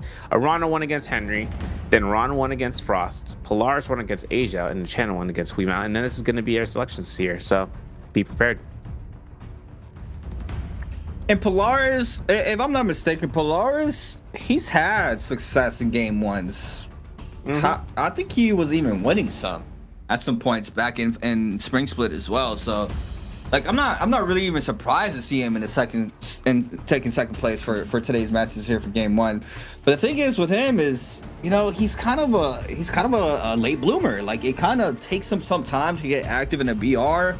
And then when some days he does get right, like game 6, and it's like, man, like, we needed you 4 games ago, you know? Yep. That was Henry, though. That was Henry. That was Henry day one, man. This man had an opportunity to be the one on top. Wait a second. Henry might be giving Oculus for free. There you go. Bang. So that's good. I mean, remember, like I said, Game 6 was his Oculus round. I'm hoping he had enough warm-ups to go into it, especially after playing for one day already. Now, prioritize. Yo, paced. Why is this man talking to his ear like the Lord of the Rings guy? He's like, yo, Big Zendo, trust me, this is going to be the optimal. And he's like, okay, man, you got it. Now up for Ron, this is now going to see Akos to 3rd pick phase, and to Mulch from Frostfist, I would assume. I don't know if Frosty wants to hold it for Midoriya, though. I don't know. I mean, he is in the 2nd phase. Chayo would also be a good option there, too. It's just this is a weird setup where the Zendu is not in 3rd, but in 2nd phase. How do you feel about the Zenda resurgence? Like, not even resurgence, the Zenda takeover. Like, she kind of got dropped and like she's like, yeah, I'll be top 3. I'll be top 4. Nah, I actually am. I'm biased. I'm biased towards Zenda. I think the one thing about her though, off of non-bias, is that when she kind of comes up against certain choices, the Akos, for instance, if an Akos jumps, man, and she shoots the arrows on her ultimate, he's dead if he's in ult form ready. That's one of the biggest punishments that she can do against him. And one of the things is that her spacing tool of just being able to press F and tap dodge is that, yeah, you can create so much space between you and your opponents. Some players can actually use the flame wall in a, I would say, a TOD fashion if they use F2. But the thing about the flame wall is kind of comes off really strong. Hottie coming out here though for Asia. Now this is his selection. This is his core personality pick. Again, man. Yeah. Again, and it's not even peak Hottie, right? But he's bringing it back just to see where he's valued on. Even with the ultimate being a low duration, even with the, you know, possibility of him getting heals is only based on him A, converting for slashes, or B, finding a time to deflight and heal. But beyond that, he'd have to go up against the likes of that Shayo, which really kind of comes off of where Shayo is going to have to read the shield throw, and if she misses, then he can punish her for another shield block until she's just burned down. But Lonnie for Chen, and Xunhuan Li for Huimao for RW side. And I mean, am I a believer in the Xunhuan Li? Maybe. I think like sometimes the Xunhuan Li can come out and he can peek out, but the moment he gets caught into multi-ways, at least there's no tumulch in this lobby, so he doesn't have that risk of having to be locked down in a bad scenario. I'm surprised we don't have a Temi for game 1 of BR. That's crazy. Yeah, that's crazy, but hey, that's all bias on my part because I love Temi. Also, all bias. I'm glad that we don't have hotties being played out every single game as well, because that character was just, it was insane, man. Peak Hottie was just a whole different demon, man. Both modes too. He was just straight active both modes. I mean, same thing you can even say for Kylan too, right? Just that heavy takeover of those characters. You don't really see them in a lot of characters. But I think the latest one would possibly be, I haven't watched Trio, so I don't know how Ye is, but you know, I'll give it to Akos. Super strong solos, super strong trios. That long comp there with Syra and Viper is just, it's just insane, man. Tough. It's tough like tough chicken, man. TUFF. Crazy, bro, TUFF in capital letters, bro. Thanos snap. And the thing about where we've seen Akos in the past has never been in the trios, but when the V2 just kind of showcase, I already know the GO is ready to say, yo, that was my comp. That was my comp. No, man. The thing about it is that he just never found himself the value until then, just to see where Syra's slowdown was, and they just got to play a lot more slower with Syra, and as it turns out, that's probably what worked best for her, especially for trios. Skill selections wise, V2 for Henry on the Zendalu, man. I don't know, man. I don't like V2, but this is going to be an opportunity. We saw when he first dropped it, or when she first dropped, that she was being used by Mike, getting MVPs left and right. But this is also where Frostfist is on V1 on the Kylan. So first round pick Kylan here in terms of that round, like 6 selection pool. Kylan really doesn't really have a way of mixing up until you see the slash released. So from the point in time, if he releases a 2.0, they're going to notice his V1, which means they can go to the sky, and especially in the Romy Yang. But if he really locks it down, I mean, he can slash until he hits infinite slash mode, and then he can just gain no loss of an HP. Our drop still has Frostfist and Ron over by the Islet Crater. Victim Saban's going to have Epix's Asia with XKG's Arano. Then we're going to have Alliance's Pace taking himself only so far at the Artist's Grove Moneytown. And thing is RW's Huimao, GG Chen are there. Like, they're at Servants Grounds, and they can transition over. And even Fight 2-1 taking a spot at Servants Grounds. That type of tassel is going to be insane to see. Considering that if we end up seeing about, you know, whether or not Henry, as a Zendawu, gets enough, you know, value off of the money that he earns from this place, if he's going to get ambushed in the next couple of seconds. And it really just depends on whether or not Humao's going to be dropping in there. But at least for Asia, he's having this fight against Arano as that Hottie. and having it pretty much in a dead center spot. But let's take a look and see, man. I'm excited on round 2. This is going to be the lower bracket, folks. First BR round. What's going to come up next? Can the top 4 players, whoever the top 4 players are, stay up there before being knocked down and not being able to play until October, man? Oh my God. If you're a bottom 4, that's crazy. Until October, bro. You're done. That is crazy to think about it that way. Yeah. Did not think about it like that. Next season, bro. Like, what? You're done, dude. And just like Arano, he's done, bro. He gets caught by a parry in a 2.0 charge with the attack buff from Asia. That's crazy. This is also where Asia has it, where he can just chase this guy down. No combo breaker though from Asia from Arano has been invested. Armor swap has been given, and he takes another blue focus to the face. What? Yeah, delay wake up. Unfortunate here for Arano. Has to see if he can try to scatter out for another armor swap. Potentially, I think I saw one in the back there. Not knowing if he did, but still not applying the pressure. Being able to even out the hub pull. Asia though catches prior off of this R&B. So it's anticipating the F, and now it's going to be brand out. So Asia, see him now, continuing to chase game through, but Arano to be able to say, yep, HM being the one first claiming blood here for game 2 against Polaris. A big fight there. Frostivus against Ron. Now the pair connects here for Asia, so that's going to be the elimination for Asia. But 3 eliminations now have concluded for our first set of eliminations in game 2. Okay. Yeah, it was kind of. I want to see some replays over on the other side of the map because Polaris taking it down over there and getting caught out means that with Jen being here at Zest Winery on the northern side, I mean, he can go many directions. Artisan's Grove is right there, Moneytown. He can go to Zest Winery furthermore and then try to see about the push up from Victim's Haven PPK with Asia. But you can see Huimao with these kill eliminations takes his purple armor personally, and he actually sees Henry here, who his ultimate, right, is at 75%, but it already has that purple armor on Zenda Wu. Combo breaker wise, that's what he's got. He doesn't have the F2, what we've seen personality from Frostivus, for instance, but this is going to be a spot right now and seeing Chen making his arrival to Victim's Haven and taking a rundown on Asia, and Asia is not even really worried about it. He wants that action.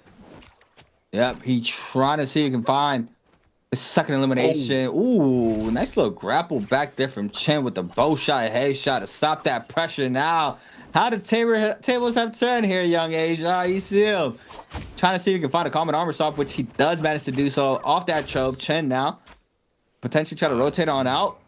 Scott first, Yang spawning in.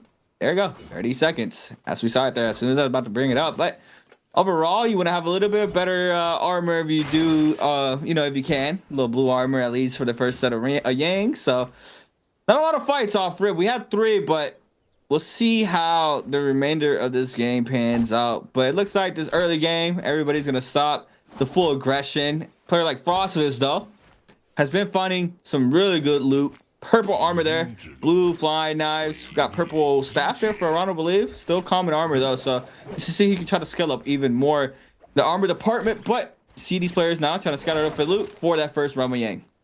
Yeah, and it comes down towards the wheel here. Polaris on his reset trying to go instead for some troves, the guaranteed gold troves if they're there. At least for Arano though, picking up a purple weapon makes some glass cannon at least for now. Yeah, purple weapon. No blue armor. I mean, you're gonna take a lot of hits right off of a single blue focus.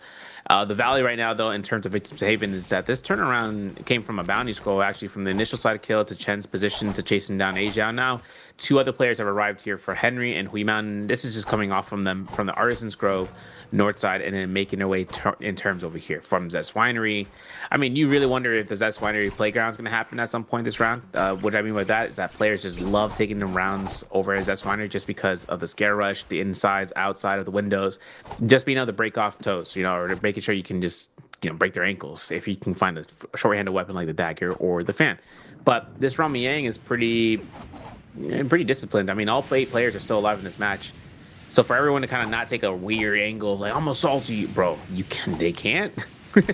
You can't risk that month and a half, bro. Can't do it.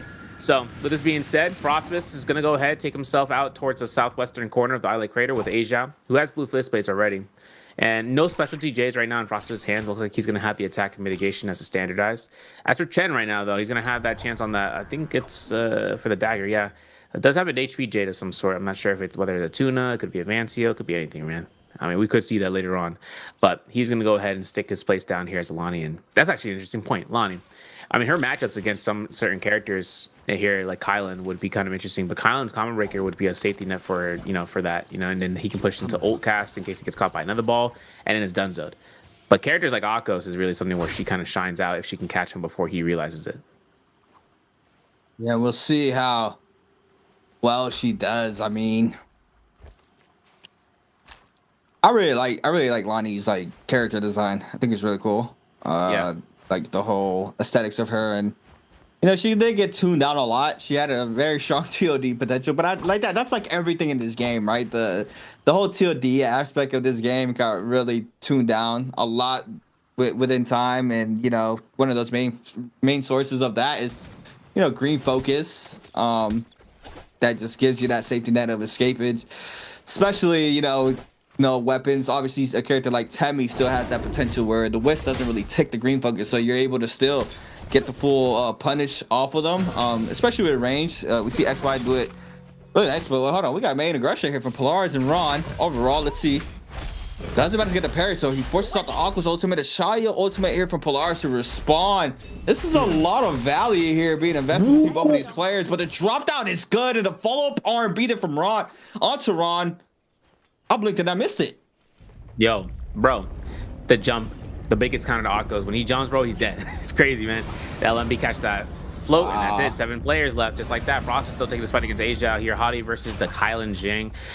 Hoping to see about whether or not he goes for a raw uppercut or he just goes for a meter. In this case, for Frostfist, he still has a full meter, you know? Ooh. Kill him, Terry. Kill him, Terry. Old horizontal. Don't throw it out just yet. There he goes. R&B in the face goes off of this. It's caught by 1.0. So doesn't get caught by the full jump LMB, but I don't know, man. Asia kind of aggressive, man. Even with that said, have Merry Christmas. Merry Christmas.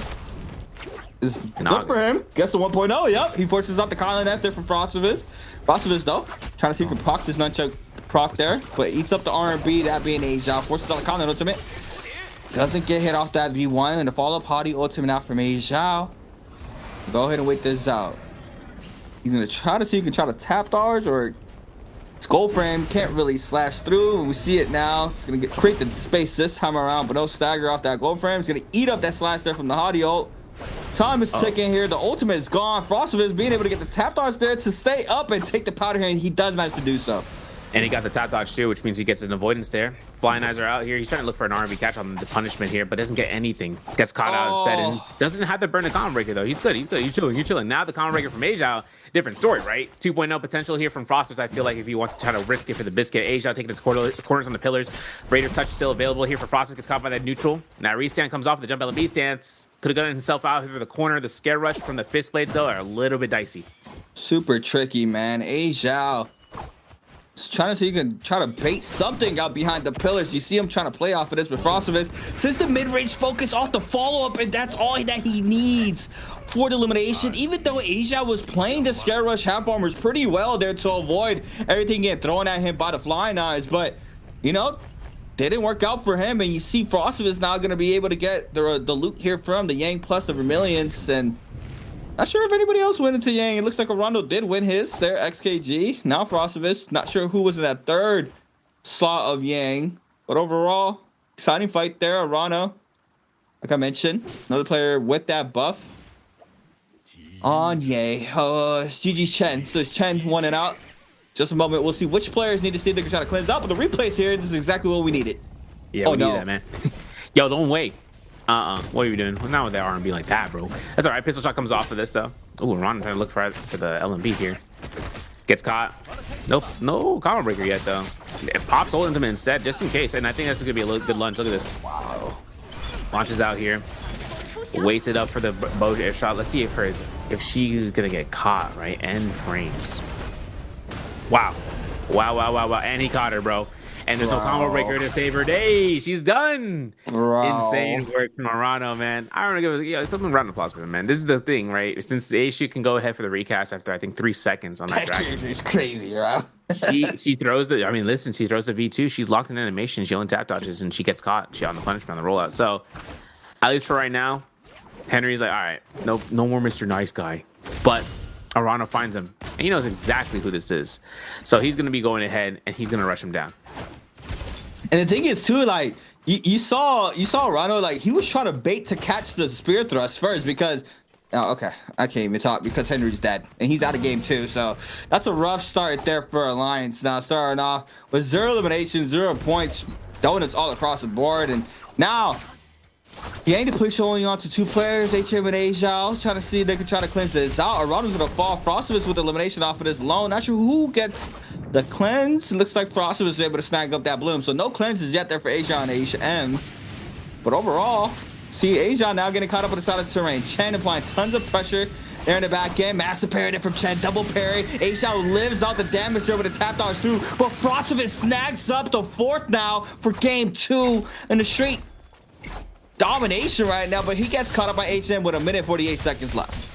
Throwing straight heaters out here for 4 kills. Then gets a parry, popping it. Doesn't even want to go for the riposte. Goes ahead, burns for millions.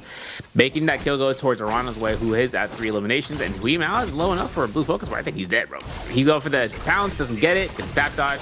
Goes immediately for V2. Tries to delay it as much as possible since that Hottie ultimate was procced off. Now, Lars is back.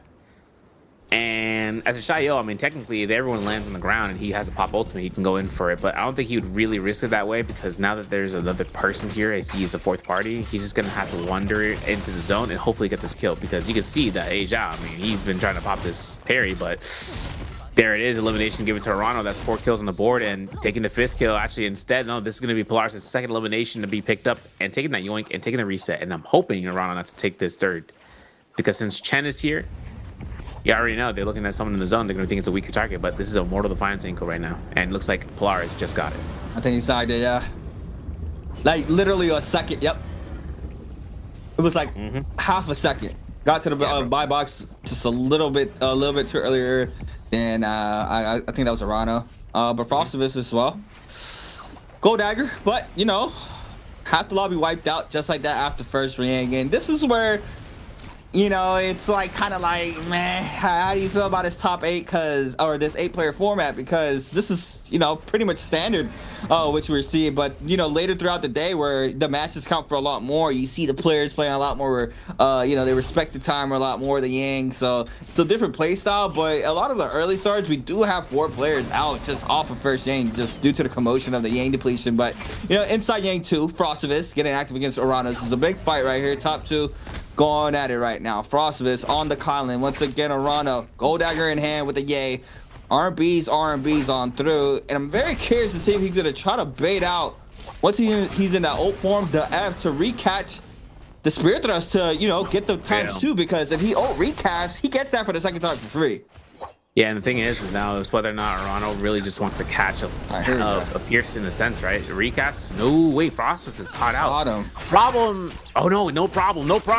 Nope. Boom, boom, boom, bang. Oh, he doesn't get hit. That's okay, though. Oh, he doesn't get hit. That's okay. He got hit. Not okay, though.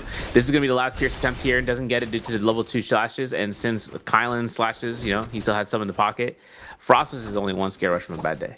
You know what I'm saying? Like one stare rush into a crouch, 1 pistol shot from death. No more of the points in his hand, right? We saw that from Polaris picking that up, and that's him going down. But Polaris taking his fight against Chen. No ultimate has been invested yet on either side. It's going to be interesting here. The slaps here from Chen. Polaris, though, trying to stay active. Going for the jump LMB's time to pop this Shia ultimate here to try to stay safe. But Polaris not being able to catch that grapple on the top side. Chen doing a good job with the movement. With that dagger in hand, he'll be able to get those quick scare rushes on from the pillars. Oh, nice wave there for Polaris. So what at 1.0. Now he forces out the ult there from Chen. Both players gonna call it up, but that gold frame there from Shaya shield throw doesn't get any sort of stagger there onto Chen. Or onto Polaris, sorry. Chen is gonna eat up all that damage there from the shield throw. Now, advantage going to Polaris. There goes the Shadow Ball. Does manage to get a little bit of a bounce back, and off of this alone, doesn't manage to get the hit confirmation, and both players timeout, and it's a GG. 2 players with Yang depletion, 4 players alive. I mean, 3 out of the 1. Yeah, it's a GG. Yeah, it's a GG, man. It's a 1 man. He just has to hide in his zone, bro. Don't take a bounty scroll, please. All right, but what we got here? Prize Fall. We got ourselves Quick Charge Thunder Call, Assault Smolder, and Jabbing, a Narrow Dash, Tuna. I mean, Arano shouldn't die here, bro. Like, he should have died. He should be doing pressure, too. Now, what's going to be up to the case is, I mean, 4 minutes on the clock. Look at all these Yang depletionists, man. These guys, like ants in the ant colony, bro. Come on. Get together. Come on. It's like, we got the common objective, survive. Hey, Respawn, you want to do it? About to call in Robert Downey Jr., bro. That's a Dr. Doom. Dr. Doom? That's crazy work, too.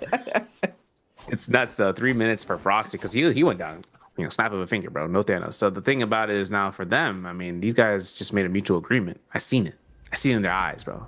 You see, look at them. Yeah, the eyes, like, Henry getting talked him down by Paste. I'll stop, man. This is up to the grabs right now. This open terrain in the east, right? That's where we saw Arano, who's over at the Noble Cave Shrine. They just don't know yet. They're just going to take the chances here. They have this line of sight and the forest line. The only thing that's going to come up before the Yang depletion starts to really kick in is the Yang Spirit will spawn. So they can make their way around there and see if they're going to be ending up. But it looks like Arano is just going to play Overseer here.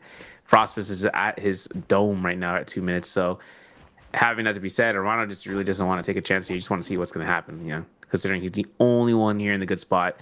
He would be looking for little, hip saggers for eliminations, but I don't even think that would be necessary, bro. Considering that if everyone goes down, I mean, the only person that he would think is the Kylan getting a massive amount of eliminations, especially from what we saw from the fights that were happening at the Summoning's Rest. But it looks like they're best friends. Aw. Wee. So this might be a duo angle. I'm sorry. No, this is gonna be a spot right there. These guys are gonna have to aggress upon as a third or fourth party. And since there's only gonna be a couple of seconds left, I mean, let's think about it, right? Arano has jabbing, 100 to 0 weapon right there, Jade, I should say, with a gold staff. So if he does get a chance in dropping down, there would be a spot right then and there. But beyond that, the scare rushes here are not so hot until you hit the ravine. And the problem about it is that the only way up, and if you go up, there's only like a couple of meters left before his zone starts to tick in, because that's exactly what's about to happen. Look at the zone. It's going to go straight into the northern side of this mountain cliffside. You got a wall, you got the wall of the rock, and then you have the fence wall, and then you have the trees to kind of get out of, dodge. But with only a minute left now on Frostfist, he's going to be the only guy, man.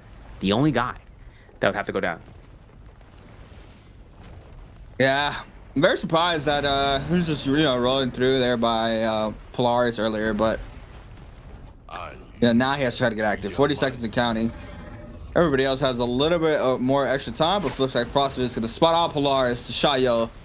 So one being picked out here by Frost. Now the third party coming on through. You see big damage there onto Polaris, especially with a pistol shot flying on in there from Chen in the mini map as well. But Frost trying to go for the chase down onto Polaris.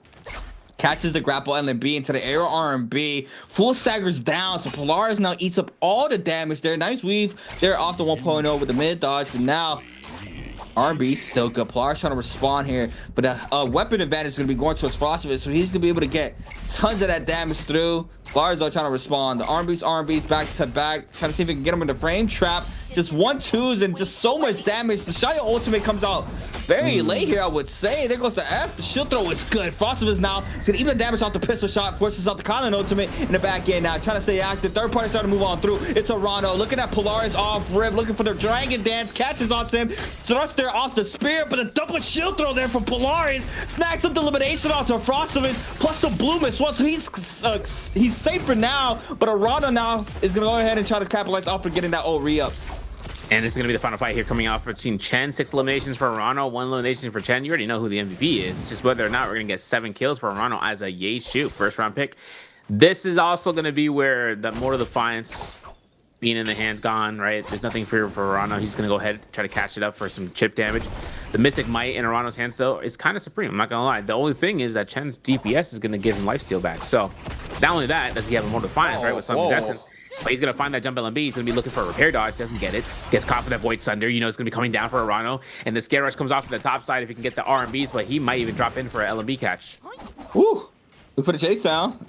Oh, hidden lotus. He has hidden lotus in the back pocket able to go dagger, but you see Chen though not trying to bite it too much into it. Arano now applying pressure with the staffs. Nice quick stop there off the weapons, but gets cut off the pride. They're going for the sheath, and now big damage here for Chen. 1-2 extension, shotgun burst is good as well, but there's only 2 blocks of that gold armor. He eats up a second one, the third one as well. Just let him lose. Nice R&B chase down there off the cross up there from Chen, but Arano now still has that ult online, and Chen not even phased there to even pop his ultimate.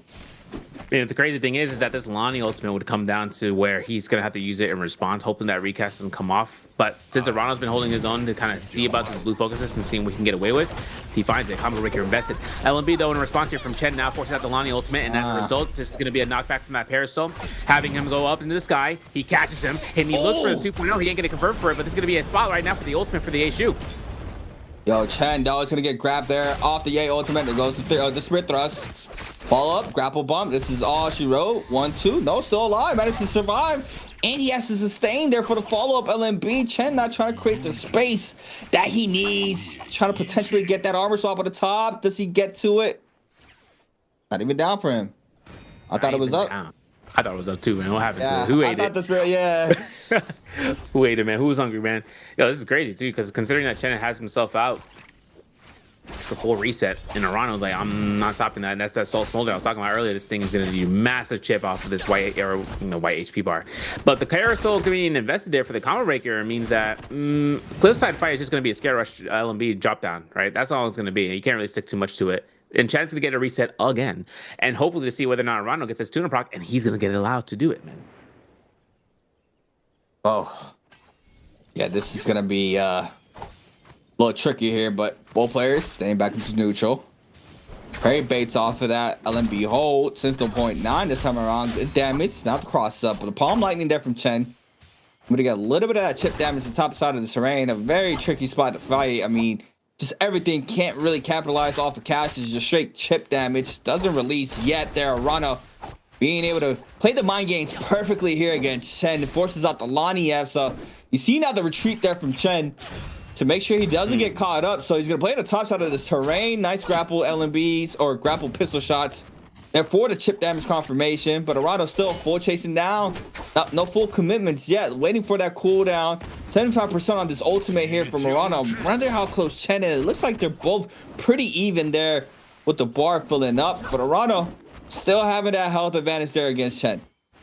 Yeah, and the scare rush is off of Aranos is just going to keep this up where the supplies right now for the armor powder are just running real low. And at least for Chen right now, he's switching over back towards the flying knives, means that he's just real committed to this catch. There it is. Burns the combo breaker again. Only has 4 armor powders left to his name. Still has a lot of room here for second ult wave. And of course for Arano, that movement was slick, man. Ain't gonna lie, man. Tree, man. Call him the Lorax, bro. He speaks for the trees. This is gonna be now up towards Chen. LMB uppercut, grapple bump into it. No, he's gonna go ahead for raw flow. This is gonna be a state where he can find himself at a 2.0 if he can, but Chen doesn't really want to risk it up. He goes up anyways. It's a very interesting fight, man. You see them really play this terrain very, very well on both sides, and now you see Arano he's like, okay, man, I'll do it. I'll stay in the pocket. I'll invest his ultimate. I'll force you to pop your ultimate. Now it's a battle of the ults. You got to see if you can weave my Dragon Dance. You do, because you have the gold stance. Arano inside the zone takes so much. That's a lot of damage there. Not a zone you want to sit through. Nice chase down here from the Lonnie, playing on the top side, looking for the grab. Follow up 1.0. No. Nice Lonnie ball throw. The F called in here from the Yay, but can't really get the movement through, but it doesn't even matter. The scare rushes connects there, and I feel like Arano just got a little bit too antsy there. He was playing very well, but you know, the fight could have extended all the way into both players sitting in the zone. So, you know, it was about that time. The fight was already well extended through. But overall, Arano already having the damage done there from the start and mid of the game. It's going to be taking the MVP here for game number 2. Yep, and that was a really good spotlight too, to kind of show what you'd have in your pocket and not using it as much. He'd had the staff, he'd have the opportunity of using it on ground level, but the moment he went to terrain, definitely was just going to be a dagger game for Arano. And the majority of the time is that having that jabbing, you know, is good for that range, of course, for horizontal reach. But even with the dagger, right, you can throw a horizontal, you can catch somebody on the uphill, right, if it comes off of it. And if they're not really ready for it, if they're early pairing, if you hold check for that, that's something that you'd seen from Arano's point of view. And then having the opportunity of looting out for 2.0s and 1.0s from the flying eyes from Chen. Having that Palm 90 being shown in that last fight was a really good surprise to kind of work out against Arano. So for that was a chip down, burning through the Sun Wings, mind gaming for the Spirit Well, because I didn't see nothing there, man. What happened? The whole thing was looted, bro. Though it really comes off of the supplies that he needed to get, and what's crazy too is that it might have just been supplies at that Yang Spirit Well, to be honest. I mean, we didn't see any armor, so he must have upgraded it beforehand, right? Since he was at gold. But then picking up the supplies, I was like, man, he must be running out. And I saw 4 armor powders. I'm like, this guy has been sustained by that spirit well, man. Good place. And this is a real good situationship of the terrain, like what you would love, what you would hate, and having everything there, but working best in your favor, especially for Chen. Yeah, he's our rotate out there. He's about to get the armors. Nope. It's not even there anymore. But yeah, you know, first round selection character being able to take the MVP once again. Yay, being able to, you know, showcase how strong a character is. But answer for trash for everybody watching. If you guys are watching on YouTube, make sure you guys swap on over to twitch.tv/NARAKA Blade Point. The question will be, which player won in game 2? I kind of just said his name. Is it going to be A, Arano, B, Frost, C, Polaris, or D, Chen? Yeah, pretty simple questions thus far. You know, first 2 were little freebies for anybody watching at home. You know, they start getting harder while we progress through the night. But yeah, overall, Yay still showing up. Is it Yay or how's the other way they were saying in the advertisement? Yeah, but it was like another way they said it in the advertisement. But you know, sometimes I don't be trusting. You're right, Kylan. Keelan Jung. Like, who's that, bro? Who's that? Yeah, I don't be trusting the English dub sometimes, man. But yeah, that character, man, super strong, man. I think that character is the thing is, it's like one catch and you just eat up so much damage, right? The spirit thrust. And the thing is, like, you gotta, if the Yay gets too antsy and they just throw you the Dragon Dance, like, you gotta avoid it. On top of that, if he doesn't throw you that and you get caught by the Spirit Thrust, you're gonna eat that times 2 if you don't have a combo breaker. So the thing is, it's just super strong. And you see it here in Arano's hand, being able to take the MVP here for game 2 with 6 eliminations. Did end up in second, but it didn't even matter. The damage was done. Frostbus, though, making sure he stays up in that top 4. There were 4 eliminations on the board, 4.5. Chen as well, taking the first place, gives him that 2.5 ranking points and ties him up there with Frostbus for 4.5. And now Polaris, off of game 1, being able to get that top 2, now into top 4 with a 3.5 overall points. Sitting nice. Oh, he's 4.5 as well, because it's Chen now in second with 6.5. Frostbus is 4.5. Arano takes the lead with 7.5, but Xiao, HM, Ronda, and Henry can't be lacking for too long, right? Game 2, first BR game is out of the way, so, you know, jitters are out. But if you're someone like Henry, man, you can't have that same energy in the remainder of the night, because you got to see if you can try to tee up for Alliance. Yeah, that's right. That's right. You know, this is the first time we've seen 2 points actually matter in the martial artists versus. I'll stop. But this is where you take him into second place, bro. You take him in second place, and he's earning it, right? So he's up there. But the only thing about this is the fact of the matter is that we kind of wonder about where Frostbus would be, you know, kind of coming off of that 4 kills, but then getting knocked out early. At least for Polaris, though, I got my eyes on you, bro. With the 3 kills coming out there, I mean, this is up to him to kind of just get into the next phase, which I think now that we have him down, so he should be up into phase 2. I have to double check. But I don't know, man. That Xander Wu second round pick, man, could have been the Knockos. That legitimately could have been something for him, man. That could have been value. And we just threw it in the trash can. We said, I recycle. Like, what? Dang, man. Anyways, replays. I'm emotional about this, but we're gonna come back in here for these first fights. And this is actually a Nihilate Creator fight that we didn't even get a chance of watching from that point of view. We were talking about that earlier. And this is exactly how we saw Ron go down here in the kill feed due to Frostbus parry. That was clean there from Frostbus. This was Yang around against Henry. Forces out the Zenda ultimate, but, you know, damage is done, man. Gets caught up off of this. The old recast there from the Zenda. Nowhere to go. Gets shot down.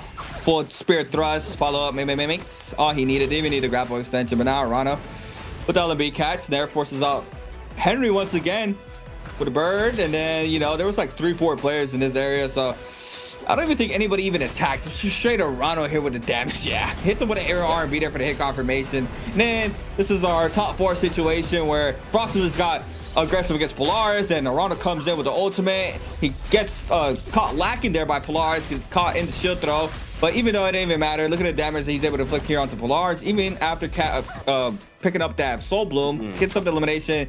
And then the long fight over here between him and Chen, and just, yeah, it took forever.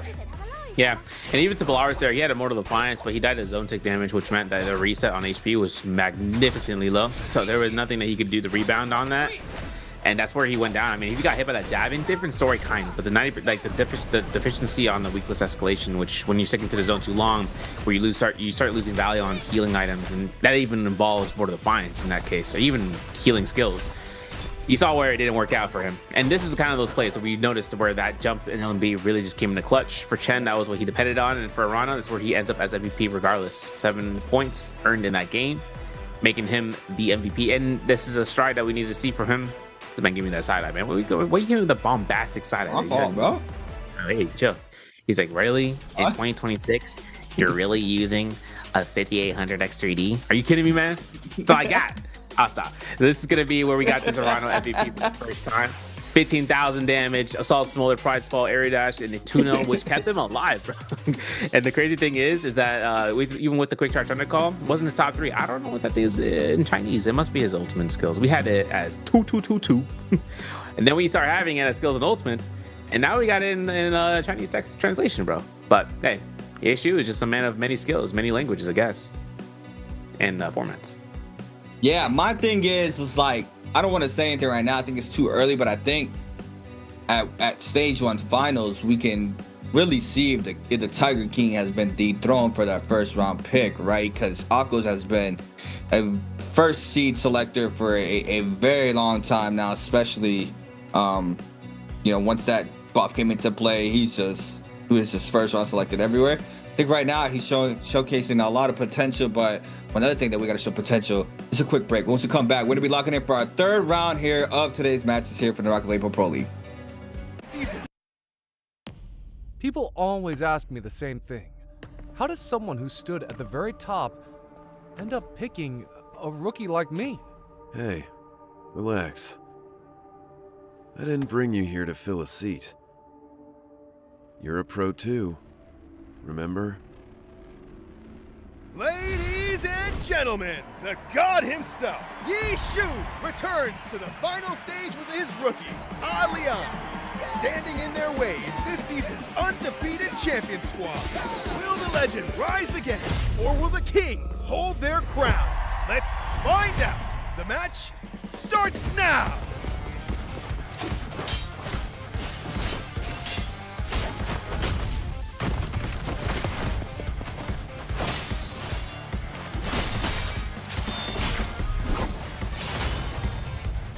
Buy me some time. Hold on. On. Don't rush it. Same old tricks. You've been eating the same combo for days. Still haven't figured it out? Training mode is almost over. Want to keep going?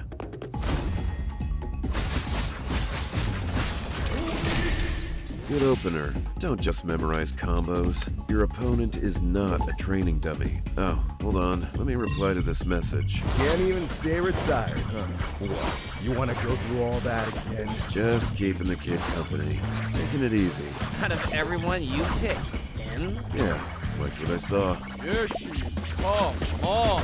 This kid has more holes in his game than I can count. You really want to run with him? What's the rush? This game is not as simple as you think.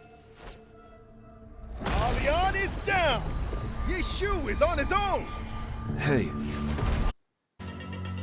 Ladies and gentlemen, welcome back to the Nbpl lower bracket for stage 1 in 2026 fall season. My name is Severio alongside with Creatives.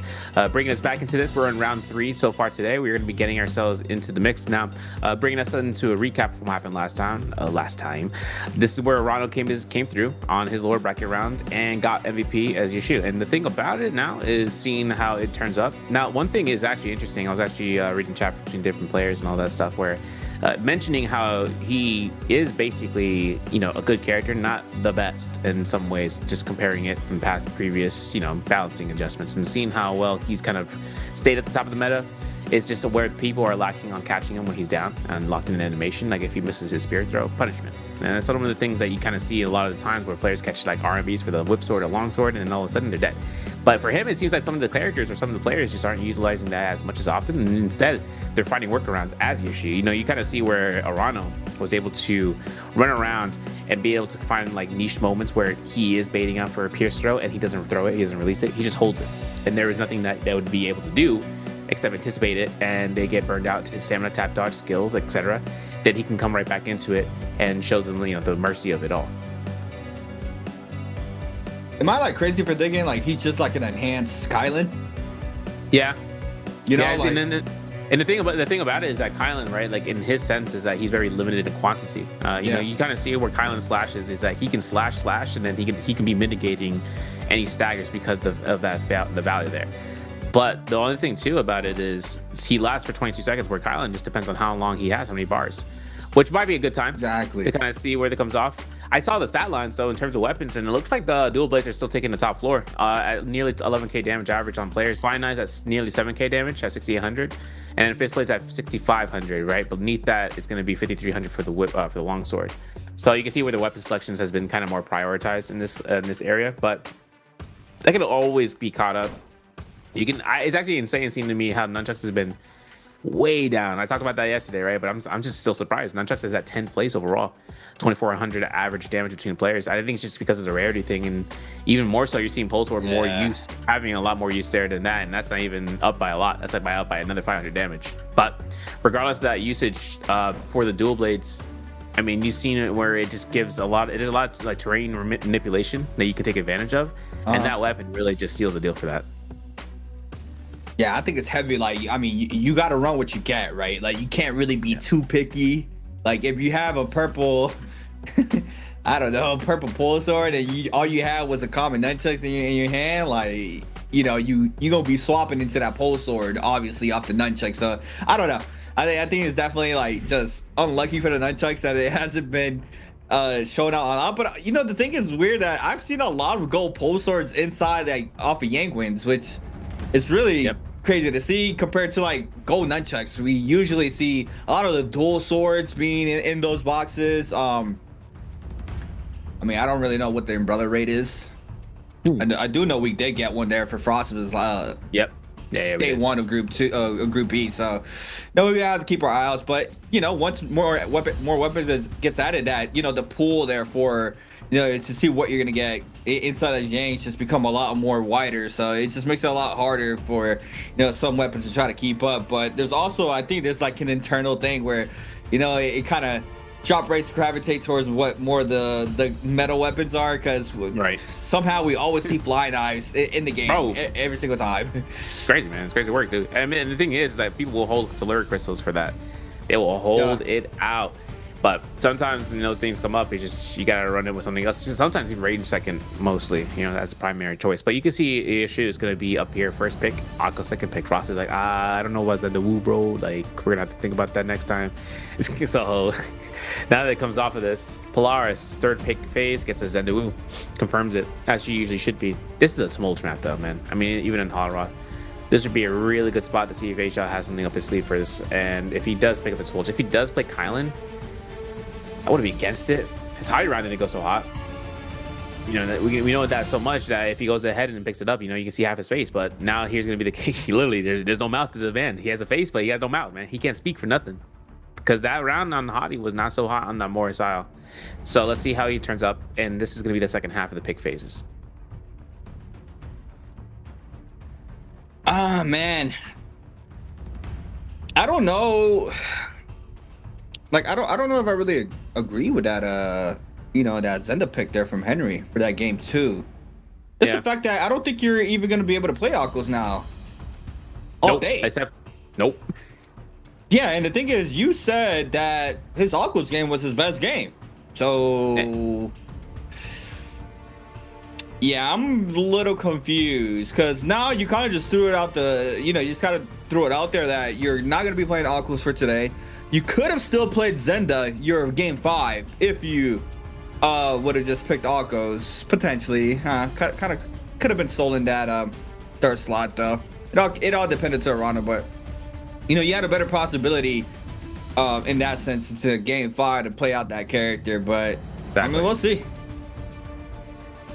Yeah, I'm curious, man. Lonnie lock-in means that this next pick is gonna have to either be a atypical, or do we want to play nonsensical?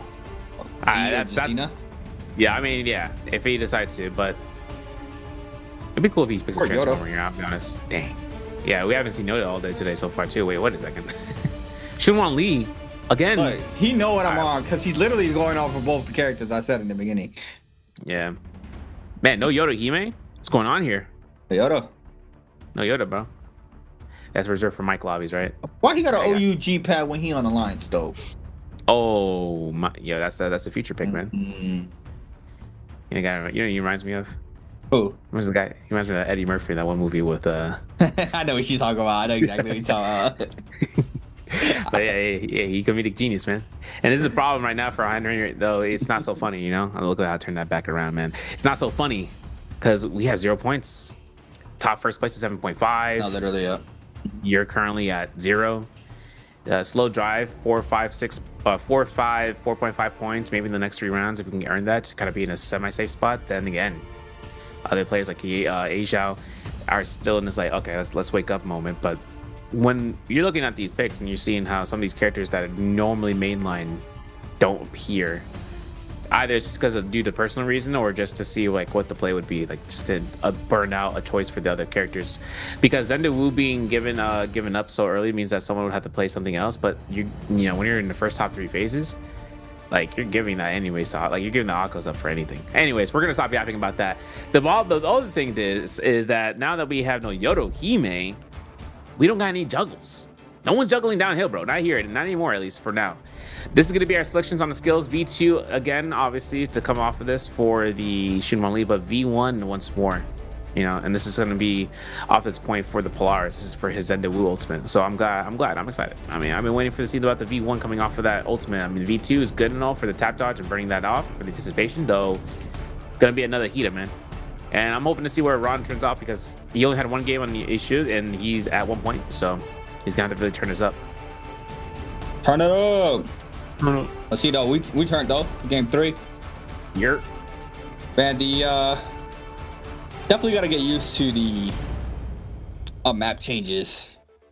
Just everything's just, you know, a whole different order now than what I'm used to. It feels a little weird once again not seeing the Pedora that game too, man. That was like kind of like feel like home, you know, just early morning, making a coffee, sitting down, living room, enjoying the view. But now to holler out here for game 3. See it being our leader here for our current standing is going to be Arano with a 7.5. Therefore, a quick reminder, 10 with a 6.5. Frostivus 4.5. Polaris 4.5. Yeah, top 4. I mean, it's only 1 BR game, so it's not too far off there for the bottom 4.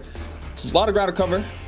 Don't want to be left too behind. Have a close chance of closing out that gap there between games 5 and 6 if you're still in that bottom 4. But game 3 locked and loaded, taking a trip to Holoroth, our 2nd map ever made into the game. Now into our 4th. When is our 4th map going to be able to be played out in the Pro League? I want to see. I want to see that, man. Yeah, listen. I'm still mad that Starry Night in that map ain't have fireflies, bro. I went through the firefly locations in the Blaze. Like, okay, cool. I'm ready for Starry Night. And Starry Night, nothing, man, nothing. The thing is, you know what? I ain't gonna say what I'm about to say, but listen, let's start this off. Henry is taking so many blue focuses. He might as well be called a Smurf, bro, because this is it. This is gonna be up to Arano. 1 jump LMB to the next, back dodges, and walks straight towards an armor potential. But looks like Henry might be getting some confidence here. And if he gets his F1 with the combo breaker, oh my god, I can't even talk. I can't even look. This is gonna be up towards Arano though, taking that first elimination, and no one else is gonna be coming up to seize the day. I mean, that's a very big gamble, man. If you're out here contesting puzzle, it's a new kid in the block, man, you gotta have your things right, man. Especially somebody like Arano ends up taking up the dub there against Henry. But now Frostivus against Polaris. They're beginning active here. We see him trying to see if he can find quick reset inside this hut. The 1-2 is good. Jump on the B as well. The F, not good though. Nice weave there from Polaris. F is still up there for the Zenda. Frostivus though is gonna eat up the 1-2 off the 5th place. Good damage there from Polaris. And now the Prior once again from Polaris. Jump LB ×2 ×3. Green focus out. No grapple out there from Polaris. Could have potential get the shutdown, but now Frostivus has the weapon of choice here to get his movement game strong. Yeah, Ignis Mountain has a lot of ins and outs here. At least I don't know, Pinnacle Town, but this is the problem, right? There's no armors. My man's looking for it. I'm seeing past him, and he's been going through the right populated areas for it, right, to see where those spawns are. But he's doing some great ankle breakage, man. Look at this guy, and he's out. And the only problem is he gets got. Akko's ult though to save the day. V1, ooh, he ran into it, and one stray arrow, literally a dust particle, lands on Frostwis's shoulders, and his man collapses there for his first life, which is kind of rough. And seeing how that comes off the second life, we're going to switch on over and looking at Arano. Guess what he has, folks? He got that gold whip sword from that salvation podium. Asia is like, I got purple armor, though. I can mitigate this. I'm just really wondering, how is Lonnie going to work out against a Kylan Slash? I mean, look at it, man. Asia has no armor, basically. But now it's Arano creating that space so that way he can get a reset and take another ball to the face. Asia will confirm nothing. Oh, but that whip sword. That whip sword is strangely met the wall. It's crazy anticipation there from Arano. He saw him like even before Asia got close to him. He was already overholding that gold stance with the ball throw.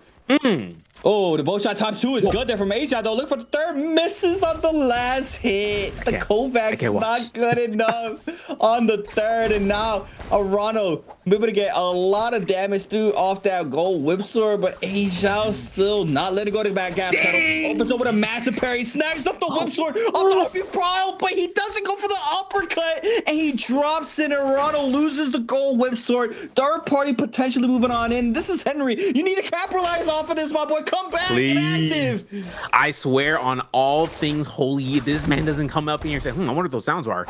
This is going to be unfortunate for Henry, but he's spaced out. He's gone. I don't see him on the map, man. Man's in a different zip code. Horizontal throws out, comes out here. Age out, gets caught out here, but no way. And Arano gets that purple armor, gets back his weapon, and he said, sayonara, kid. This is now purple, gold, everything. Arano stacking up this lobby like it's just like last game, and he has no supplies, but he's got that money. He got that moolah in his hand. He can go to a shop, get everything back up. Money with it. Money. Sound like a rapper tag, man. Producer tag. Oh, man. Wow, that's very unfortunate there. I mean, yeah, not able to close out. I thought he was clean with it. Like, he R&B'd, dodged out, picked up, R&B'd again. Yeah, like, I was like, wait, hold on. But, yeah, wasn't able to get the uppercut confirmation, so it doesn't get the damage that he needs. But now into the first Yang. Ron, purple armor. Going to this first Yang with a Luffy hat. They know what they're doing with these hats, man, and everything. They know. They got the ball to fit. You know what I'm talking about. They got the Luffy pirate hat. One? Yeah. They got it. Wait, which Valdo fit you talking about? I will log in game and show you. But okay. that would be later on. And the thing on it is that it's kind of interesting seeing this. You've seen how it was in other games where they end up having like some skins that are like, So you kind of wondering about the potential there, but we'll still work that down. I'm talking about you, Tarka Fire, Tarka with that Dragon Ball Z hair, man. Man got that Super Saiyan. So on that end, Chen breaking it down with the nunchucks. It's actually interesting. We were talking about nunchucks. I think it's just availability, like we were talking about earlier. Like whatever it's available. Oh no, Henry. Oh man, and he's got the Yang pass. Wait a second. 15 seconds left until the Yang portal opens up. He gets a recast out there. He's got F1 too, right? Still? Oh, he's in. Perfect. I'm wondering, man. I'm wondering who's his opponent, man, because he's first in. So he's going to be going up against a Behemoth, or he's going to go against an equal gear guy, you know? Prosperous is going to try to make his way. He's got purple fan now, but Asia's right there. Oh, Henry's scaring me, man. Yeah, I wonder why he didn't take that ambush. I don't know if he just didn't get any sound cues, man. It's got to be that white noise that Hitbrain's talking about, XD. Then the thing about it is Prosperous breaks it down horizontal. No, throws up the RB. Nice parry. Oh my god. Oh, tries to go for the grapple hits, and it's just unsuccessful. But I don't know when the Kylan ultimate is going to be coming up here anytime soon for usage. You see Asia is just going to go ahead and back on up Frostivus. Go ahead and try to claim that Spirit Bell. It might be a little round 2 there for the contestant of that. But on the other hand, we got our first Yang here for game 3. It's going to be Alliance's Henry against RWHM. Ron Huan Lee for Henry. Looking for the aerial grapple. Doesn't manage to find that, so it's forced to play low ground overhead though. Looking for the F. Does not manage to catch that because the Temi F. Beautiful there. Into the whisk. Off rip. The 1.0 forces out Ron Huan Lee's ultimate. Temi ultimate as well for the contesting. Grapple bump is good. Not XY though. Too slow on the whisk throw. But HM now has the spacing that he needs to take that reset in. No respect off of this, though. Looking for the whips down. Ooh, beautifully done there from Henry. Being able to catch this 1.0. What's going to be the mix-up? Crouch selling beads. R&B Minx. 1, 2, 3. Oh, no. Tries to go for the F. Nope, doesn't catch. Going for the reset. Oh, no. Cancels. And to the pistol. No. I don't know. All right, bro. No. I don't know what happened there. I'm gonna be honest. I think the pistol whip was just kind of a scroll wheel moment. I think he kind of scrolled that thing down. I like how they paused there. Like they just did like cut. Yeah, man. Frostfist, man, takes himself out. Has gold whip sword now. This is kind of scary, especially as Knockos. I mean, he got straight upgrades, man. Even after pushing off the Kylan stuff for Asia. But he's gonna play safe here. 2 eliminations, man. He's gonna be holding himself down. And curious, did he not pick up buff, or am I just tripping? I didn't see it on the bottom left. That's what I was wondering myself, but I thought I was tripping. I missed it. We gotta double check that. At least for HN, though, he's gonna have a bounty on to Prosper, so he's not safe. Polaris gets his kill on Ron, so he's gonna get that buff as well. Seeing about Chen, though, taking himself into Plume Castle. I mean, this is only one spot at the Achilles Crest where he's at. That giant statue inside of Plume Castle, that's gonna be just where he wants to preside into. No Yang depletion, no nothing. So he isn't going to be in any sort of worried effort for fight anytime soon. HM, though, takes that win on the Romy Yang and has gold halberds. And gold halberds, and it has a tumult. You time the blue focus there, you can restand that wisp, bro. LMB uppercut grapple ball. I already see it, bro. I already see the vision. If it's on Henry, man, I'm gonna be upset. But then again, that was a really close play. I mean, you saw Henry even getting himself off of that wisp, off the F1, and then looking for tap dodge heal. Couldn't get it. Wasn't gonna be allowed. And I thought he was gonna hold blue focus for that scare rush potential from HM. To be honest, it's quite unfortunate. And yet Frost was still getting hunted out here. 6 players left to go. We lost Arano already, by the way. We lost Asia. So maybe Frost was actually killed Arano because that's gold whip sword and purple armor. Yeah. Yep. Here it is. You answer, you shall receive. Asia runs it back. LMB prowl into the F snipe down. R&B drop down. All he needs there for the prowl. Then Arano comes in.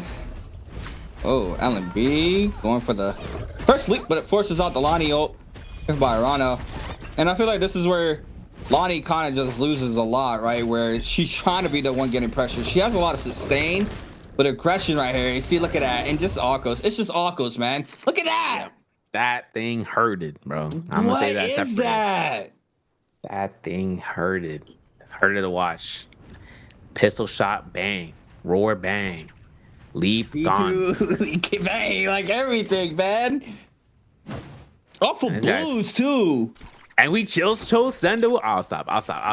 Let's get us into Chen, man. Let's get into Chen, man. This is gonna be up to Ron, working this down. Purple armor. I wonder whether or not this gold halberds wielding man is gonna be losing those in the moment here. If Ron is gonna be looking for a cross parry. But look at this grapple count, man. We're at 2.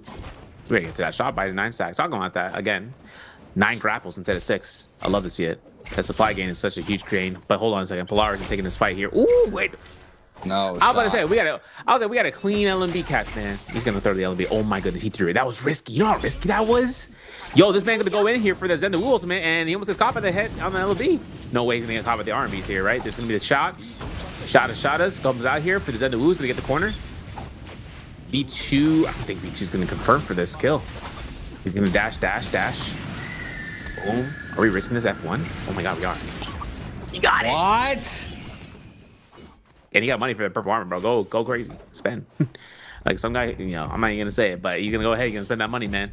Gonna be put it on the line, gets the purple armor, gets maybe a purple weapon. There's gonna be a gold. Oh, purple Hong sword is actually his optimal choice here too. Yeah, he's good. So far. Henry picking up his first elimination, but still gonna get hunted down here regardless once they start seeing him. HM had against Frost here. Wait, this just happened, I think. I'm gonna be proud for HM. Yeah. 1.0 gets the damage off the gold halberd, beautifully done. Sends it again for the 1.5. Just so much damage. He weaves the F as well. 1-2 Minx off of this. And I think this is Frost's life if he ends up eliminating. Yeah, it was the F into the musket shot. So he snags up the gold whip sword there from Frost. And everything that Frost just hardly worked for. Now Ron be able to get that Jang pass, but HM gonna try to contest it for now. Gets clip off of this. Looking forward to whips down. He gets it. Can get. Whoa. Okay. This goes for the whips. Doesn't even go for the 1.0. And now. What? Oh, he did that dragon, man. Should have just thrown it straight up. He was like 30 meters away. I don't know why he threw it. Yeah. It's crazy. That whip sword's been in so many hands right now so far, man. Yeah, it would, like he should just throw it into the void. Yeah, genealogy, bro. Story of the sword. Yeah, let's see it though. Looks like HM's gonna just get the Spirit Wheel buff. Player's gonna get just gonna try to delay that Yang for now. So resources off of this. Chen waiting for his opponent. The second Roman Yang is gonna be Polaris taking that on the Zenda with the purple fan. Chen on the Sha Yol. Blue fan.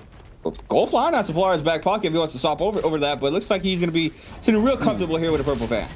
And he's got Soul Shatter, by the way, folks, so be ready for that. Up to Chen right now to kind of drop down and getting caught by the pistol shot, which is good. But here is the weird part. He doesn't release the Soul Shatter, thankfully. Burns a combo breaker. He needs that Shayo combo breaker to be burned out.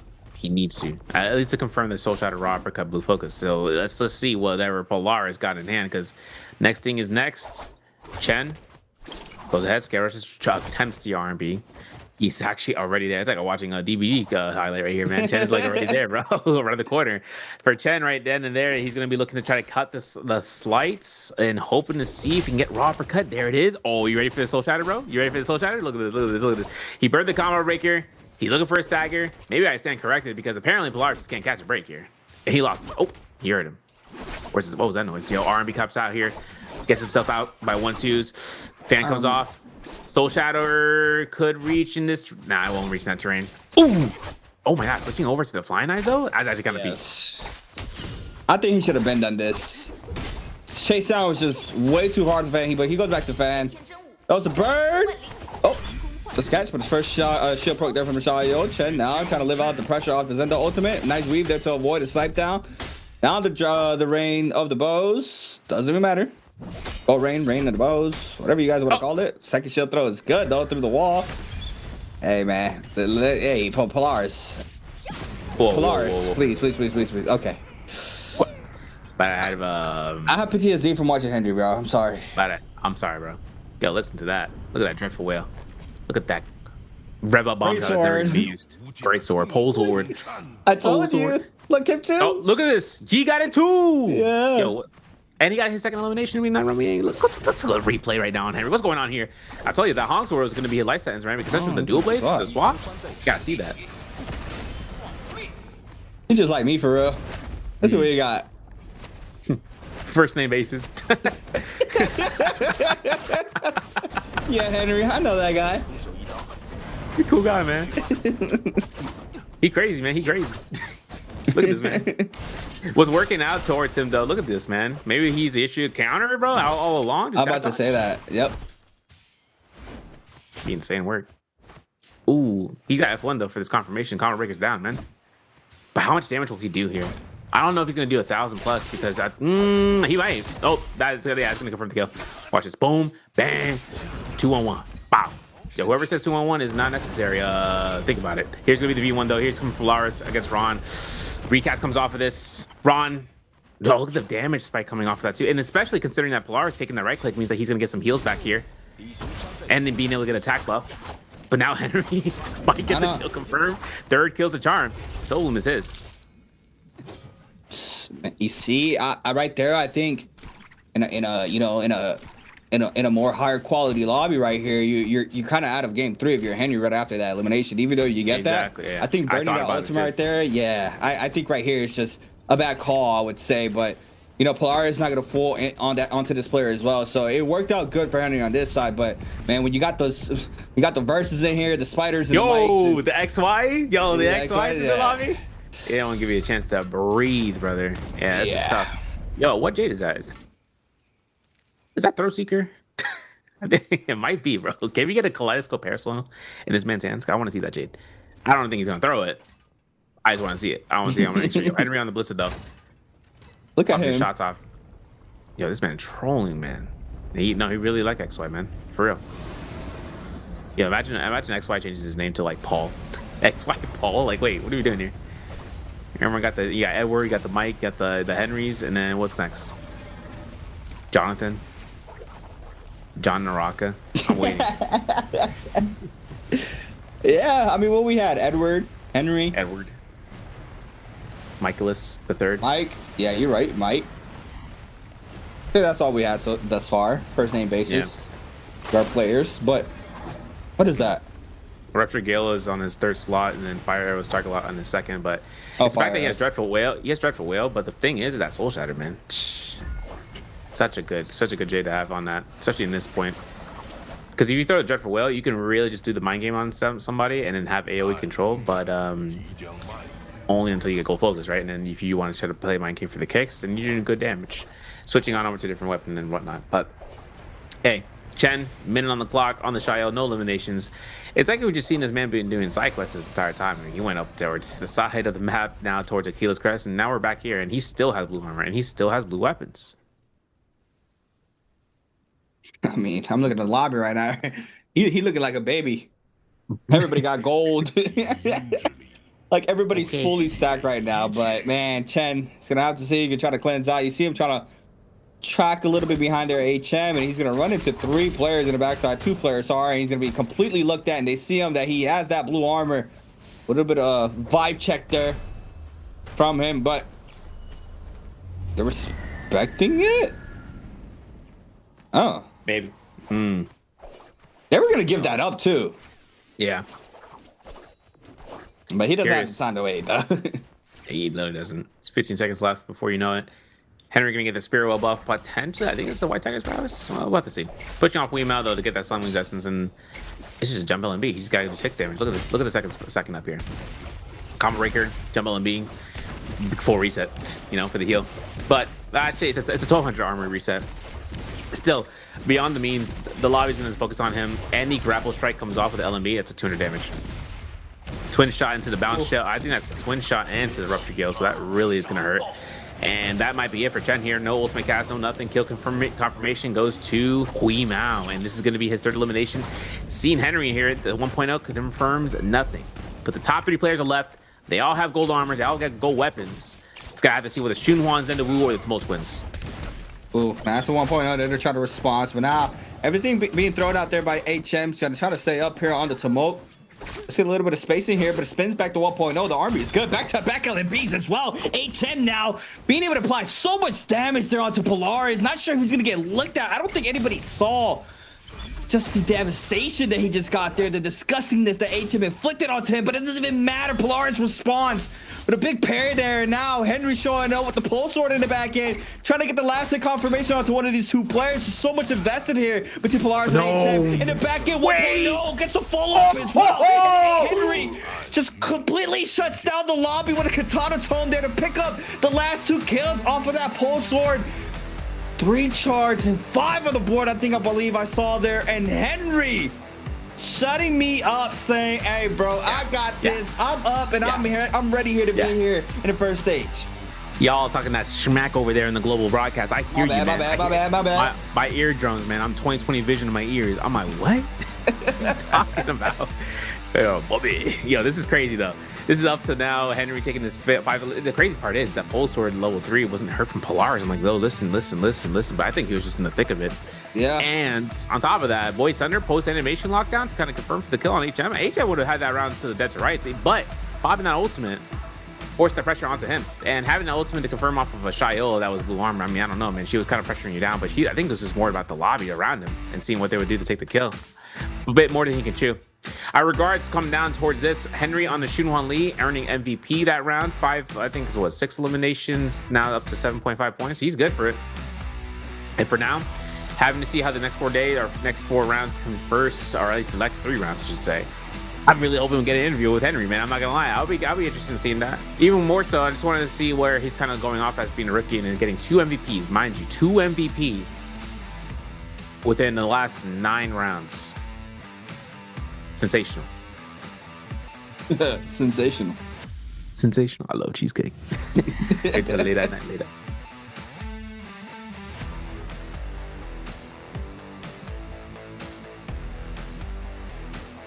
Another thing to kind of mind you about is the fact that, I mean, he took the kill off Polaris on his Romy Vermillions. That was really his big setup there. See, my problem was when we watched that first fight between him and Arana, he took an opportunity of grappling towards Arana, which I wasn't really too fond of, because the thing about it is that when he grapples towards him, that's a free range shot for anything. Yep.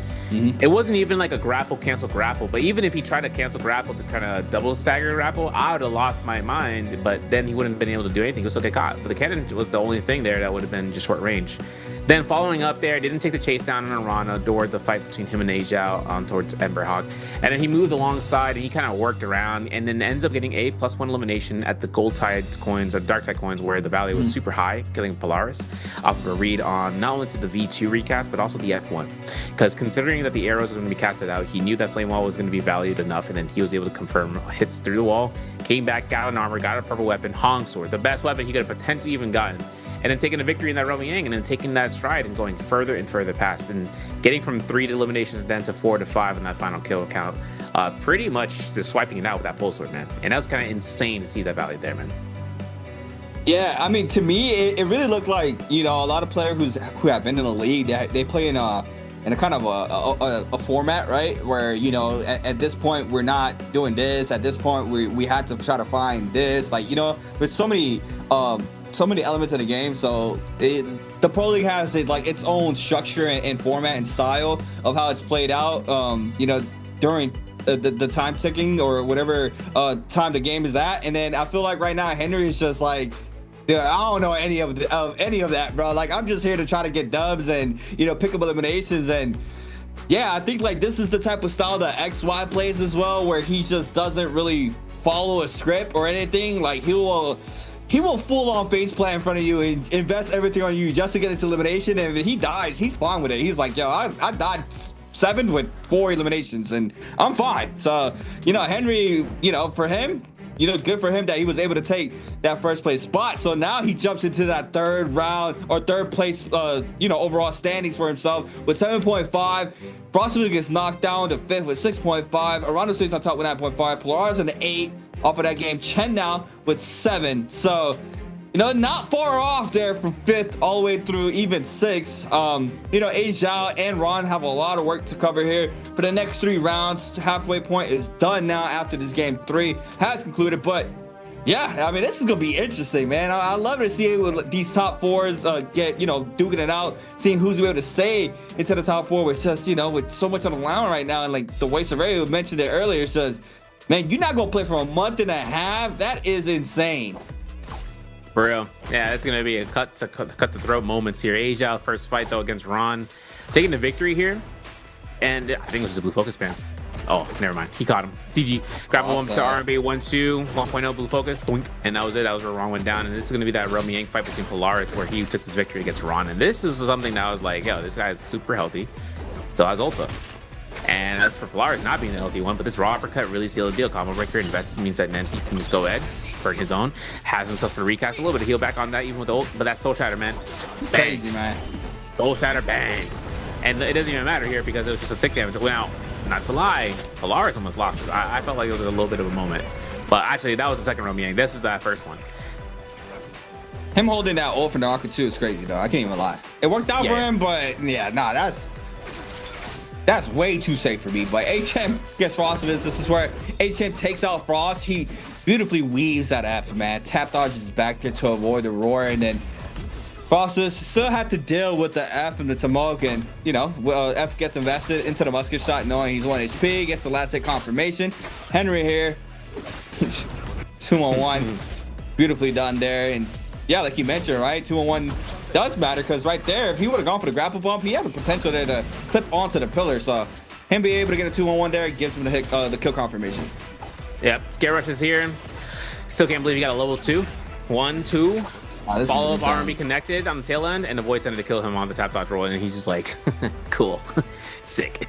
So Henry taking himself here, strides up, man. Hold your chin up high. The king is here from the new rookie season, taking 2 MVPs, even though he's on lower bracket, right? But hey, he comes out here on top of being kind of impressive to see. So beyond that, let's take a look at his Jade set. Let's take a look at his build on that Xunhuan lane, what he really came through stacking that. Now, I know he didn't have any more to Defiance. I mean, that one's kind of a guarantee. Maybe he did. Maybe he didn't. I didn't take the shades when they showed it on there. It's going to be, actually, yeah, he did have a Mortal Defiance. He also had an Octus Slash play with those dual blades that we saw earlier. He had a Switch Dazzle, which wasn't going to be used, but he also had a Soul Shatter Pearl. So that was one of the things that he'd actually not Soul Shatter Pearl. That was actually going to be a chance here for the Sin Cleaver, which is strange. Starfall as well. And having 13,500 damage, I mean, this is really just coming down to those dual blades. But his ultimate really did the numbers. The pole sword there at the end, but really seeing how his capabilities come off of the F1 into the V2 recast. You know the Drake meme where he's like nodding, like nah? Yeah. And then there's another Drake meme where he's like, you know, like he's agreeing with it. He's like, yeah. So Henry with the nah, yeah. Second round seed, nah. Yeah. 8th round seed, yeah. But you know, we are gonna go into a quick interview with one of our players for our halfway mark. We'll be back here to see our 4th game played out here for the NARAKA BLADEPOINT Pro League. Ladies and gentlemen, welcome to our post-game interview. I'm your host, Jingjing, and our player is standing with us. So let's say hello to our audience first. Hello guys, I'm Prostivis from Team SS1. Welcome, Fro, to our post-game interview. And today's competition was really intense. How do you feel about your performance for the latest 3 games? I think my performance is not as good as I wanted. I feel like to at least qualify, I have to win, and so I have to try harder. Yes, hope you can have a better performance. Yeah. And how do you feel about the pressure in the lower brackets? I think today is more pressure because it's basically the last chance for anyone who's playing today. And so I think the pressure today is pretty high for most people. Okay, so let's move on to the next part and superchargers. So today's question is, which hero did Fro use in game 3? Okay, so let's go back to our game. So compared to the sprint split, what aspects? Compared to our sprint split, what aspect do you think that you have made progress?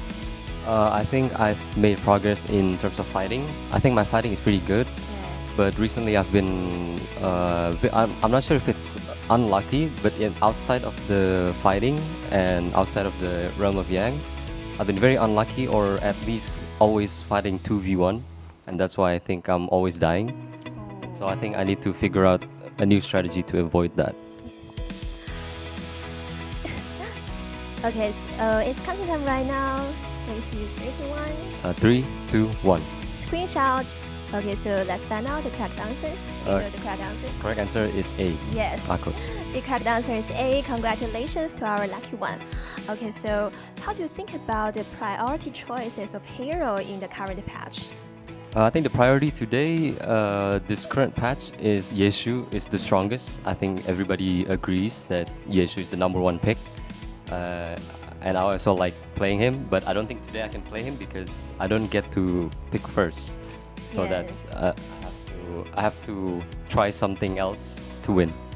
Yeshu is very handsome like you. Okay, so our score was really close. Do you think that you need any adjustment for those 3 games? Yeah, I think for today's lobby, as long as somebody or someone or me wins a game, it's pretty safe to say that they might qualify, and so that's what I'm trying to do. Okay, so I hope you have a better performance for the later competition. Okay, thanks for joining today's interview. Let's take a break and we will be back later. People always ask me the same thing. How does someone who stood at the very top end up picking a rookie like me? Hey, relax. I didn't bring you here to fill a seat. You're a pro too, remember? Ladies and gentlemen, the god himself, Yi Shu, returns to the final stage with his rookie, Leon. Standing in their way is this season's undefeated champion squad. Will the legend rise again, or will the Kings hold their crown? Let's find out. The match starts now.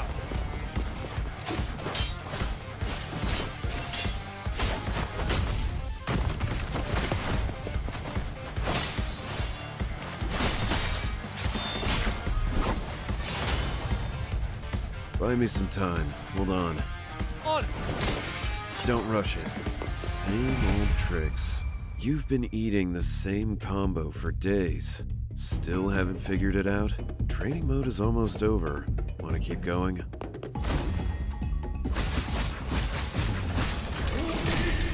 Good opener. Don't just memorize combos. Your opponent is not a training dummy. Oh, hold on. Let me reply to this message. Can't even stay retired, huh? What? You want to go through all that again? Just keeping the kid company. Taking it easy.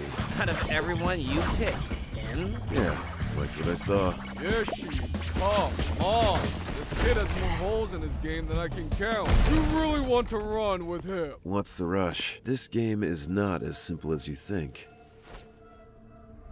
Leon is down. Yishu is on his own. Hey, can you hold? Yeah. Nice break. Yishu squad looks like they're in real trouble here. Luck is not on their side today. What if I make that mistake in the finals? What if my bad call costs us the championship? Would you regret picking me? This was never a one-man game. Regret won't undo what already happened. Instead of getting stuck on a mistake, figure out what you'll do next time. Chances don't wait. So stay in the moment. Focus on right now. Right now. There's an opening! Lord Grimm with the kaleidoscope parasol! And Alion fires back with metal fusion! Eikos is down! Wait, Viper Ning! The final blow connects! Alion's HP hits... I'm sorry. We almost had a perfect ending. Whether our ending is perfect or not, that's for us to decide. Can I really? Don't worry. This was never a one-man game.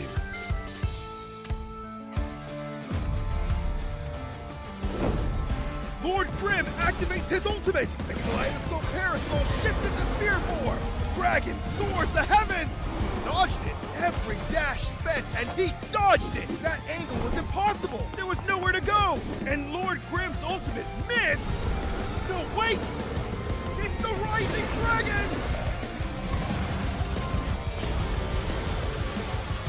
It's over!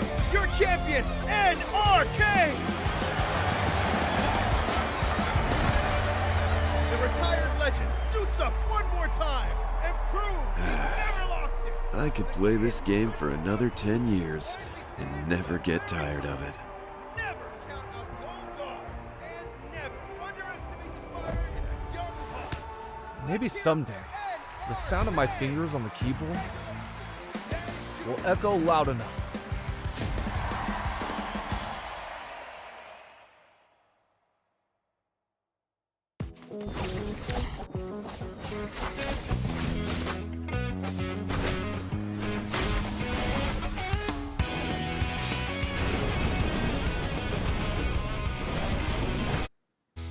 Welcome back, everybody, to the 2026 NARAKA BLADEPOINT Pro League. My name is Creators. I'm here with Severio. We just saw 3 games out of the way here for our day 2, actually day 1 of lower brackets, round 1 for stage 1. You know, a lot on the line for today for these players. Bottom 4 do go home. We don't play for quite some time, so you know you don't want to be one of those last 4 players in the overall standings by the end of the day for today's matches. But Severio, very interesting fights that we've seen thus far, especially in that game 3. Alliance's Henry, new kid on the block, came in hot with his second MVP of the league.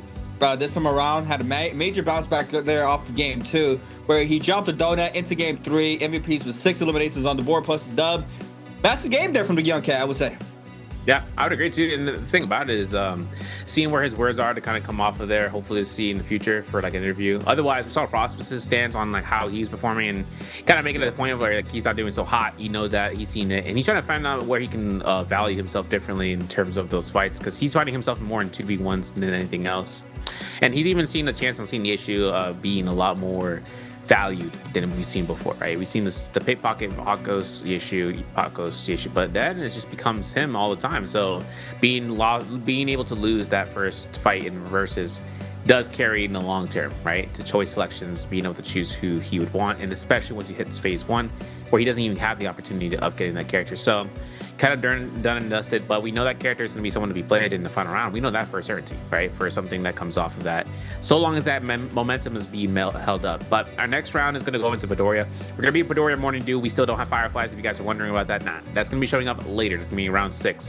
Fireflies being in the overworld, so to speak, so that way, if you guys don't know, somewhere to get 50% rage from each pickup, and then alongside that, taking that off rip from the jump, meaning from when you start the round, or taking it later on in the match where you're starting cycling between locations.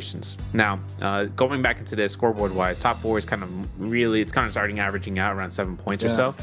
Having those points to be made, I mean, we should be ending up at 13.5, maybe by the end of this round, hopefully to see about 15 in round 5, then seeing where that 4th place cutoff line is going to be. 4th place, top 4 comes out on top. We'll see them next week. Bottom 4, we'll see them in October time. So this is the mention. This is how scarce for the Pro League it is now, and making it through where there's no 4-week system. There's only 2 stages, and if you don't make it by the 3rd day, or by your 2nd day of playing, you're out completely until the next stage begins. It's a long way to sit time, but real. Yeah, I mean, that what Frost just said in his interview, it really, I've never really thought about it that way.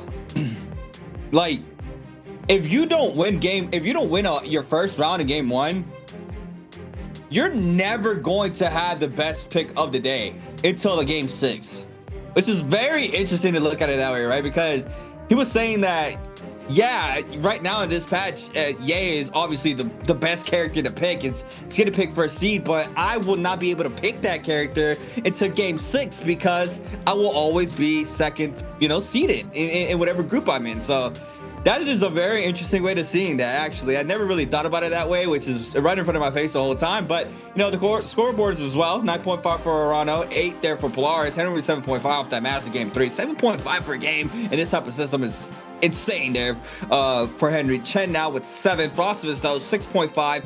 HM with 5. Asia and Ron have a lot of ground to cover, that being 2 and 1.5. And now we're about to get locked in for our 4th game in Pretoria. Is Henry going to contest the Wolpine Essence like he did Puzzle for Holler? I don't know, man. I mean, Henry, he's you think so? Jack a lot of trades. I don't know. Maybe. He reminds me of XY. Without the Tammy. XY without the smiles. I'll stop it. No, he's got it. He's got it. And Pace in his ear again. All right, you ready for this? He's on the 7th pick, by the way. He's on the 8th pick, actually, so he's on the bottom of the pool. So he'll be there. It's just going to be a strong highlight. If he decides to be in the 8th pick selection. No, not 8th pick. My bad. 6th pick. He's going to be in the 6th pick. If he's in the 6th pick, either we allow a Temi, again, on 6th pick round. Or we go ahead and have a Kylan or a Shio, right? Those are the 3 that are revolving right now between 4, 5, and 6. And in between that, it just depends. Like the Yoda Hime somehow makes an appearance today, somewhere in the between. Because the fact that she hasn't shown up here is kind of an interesting inference. I think her, you know why I don't think she's coming out of the issue. I feel like he's going to be the main reason for that. I think he doesn't care about her F2, and he can use recast on it, and she can't do anything about that. The only thing she's got to protect herself is that recast, but then when he throws it out, he can tap dodge, and she's safe, or he's safe from her pressure from that recast on her V ultimate. But speaking alongside that, let's talk about our bottom 4 players, man. Asia, my man has no smile so far today. Has to be in that mentality, the Mamba mentality, bro. Got to lock in, be the GOAT. And if he ends up coming down here towards this pick selection pool, you can see it. He's got the Akos who in this locked in rotation. He should be able to pick that up if Polaris doesn't decide upon picking it up first in the first place. I'm not gonna lie though, Chuan Lee looks like a good counter to Ye. I'm not gonna lie. For what we saw there in that game 3, it's just he's been in trios, by the way, again, and he's also not even using B1 in trios. He's using B2, and I'm like, I like to see that. That's with who? Good. Same comp? Yeah, with the Wei Shan into the Justine. With the Shail into the Wei Shan. That composition. Okay. 4th phase pick. Yeah, his value there, I could see the V2 being more value there. That's a different story though, because that's trios, right? But I can see his value coming back up here as well at solos if it comes down to it, and seeing how he's performing against just really like long duration lasting units that just have a real quick punishment. And the issue is one of those. So with that being said, off of that, Polaris will pick him up, and as a result, Aishao should pick up Akos and locks him in. And then depending on the zone too, right? Even if Arcadia isn't available, other opportunities could lead down to south towards Imperium. We could see some spawns over by Purity Chamber mainly for the loot pathing, and then on the Ancient Stockade, which is something that we've seen a lot of these guys, especially Asia, take his stride towards. Zenda Wu locked in here for Chen on that 3rd phase. And this is the moment of truth where we play the roulette wheel, seeing what the order is. So whether the Kylan comes off, which he does, and just leading the Shail or the Tumult into 5th or 6th pick. Yeah, we've been seeing a lot of the Kylans being selected there in that 4th round. Shayo's been dropped down to 5th, but she's still, staying pretty stable up there. See if Arano's gonna match that same energy here for us into this round 4.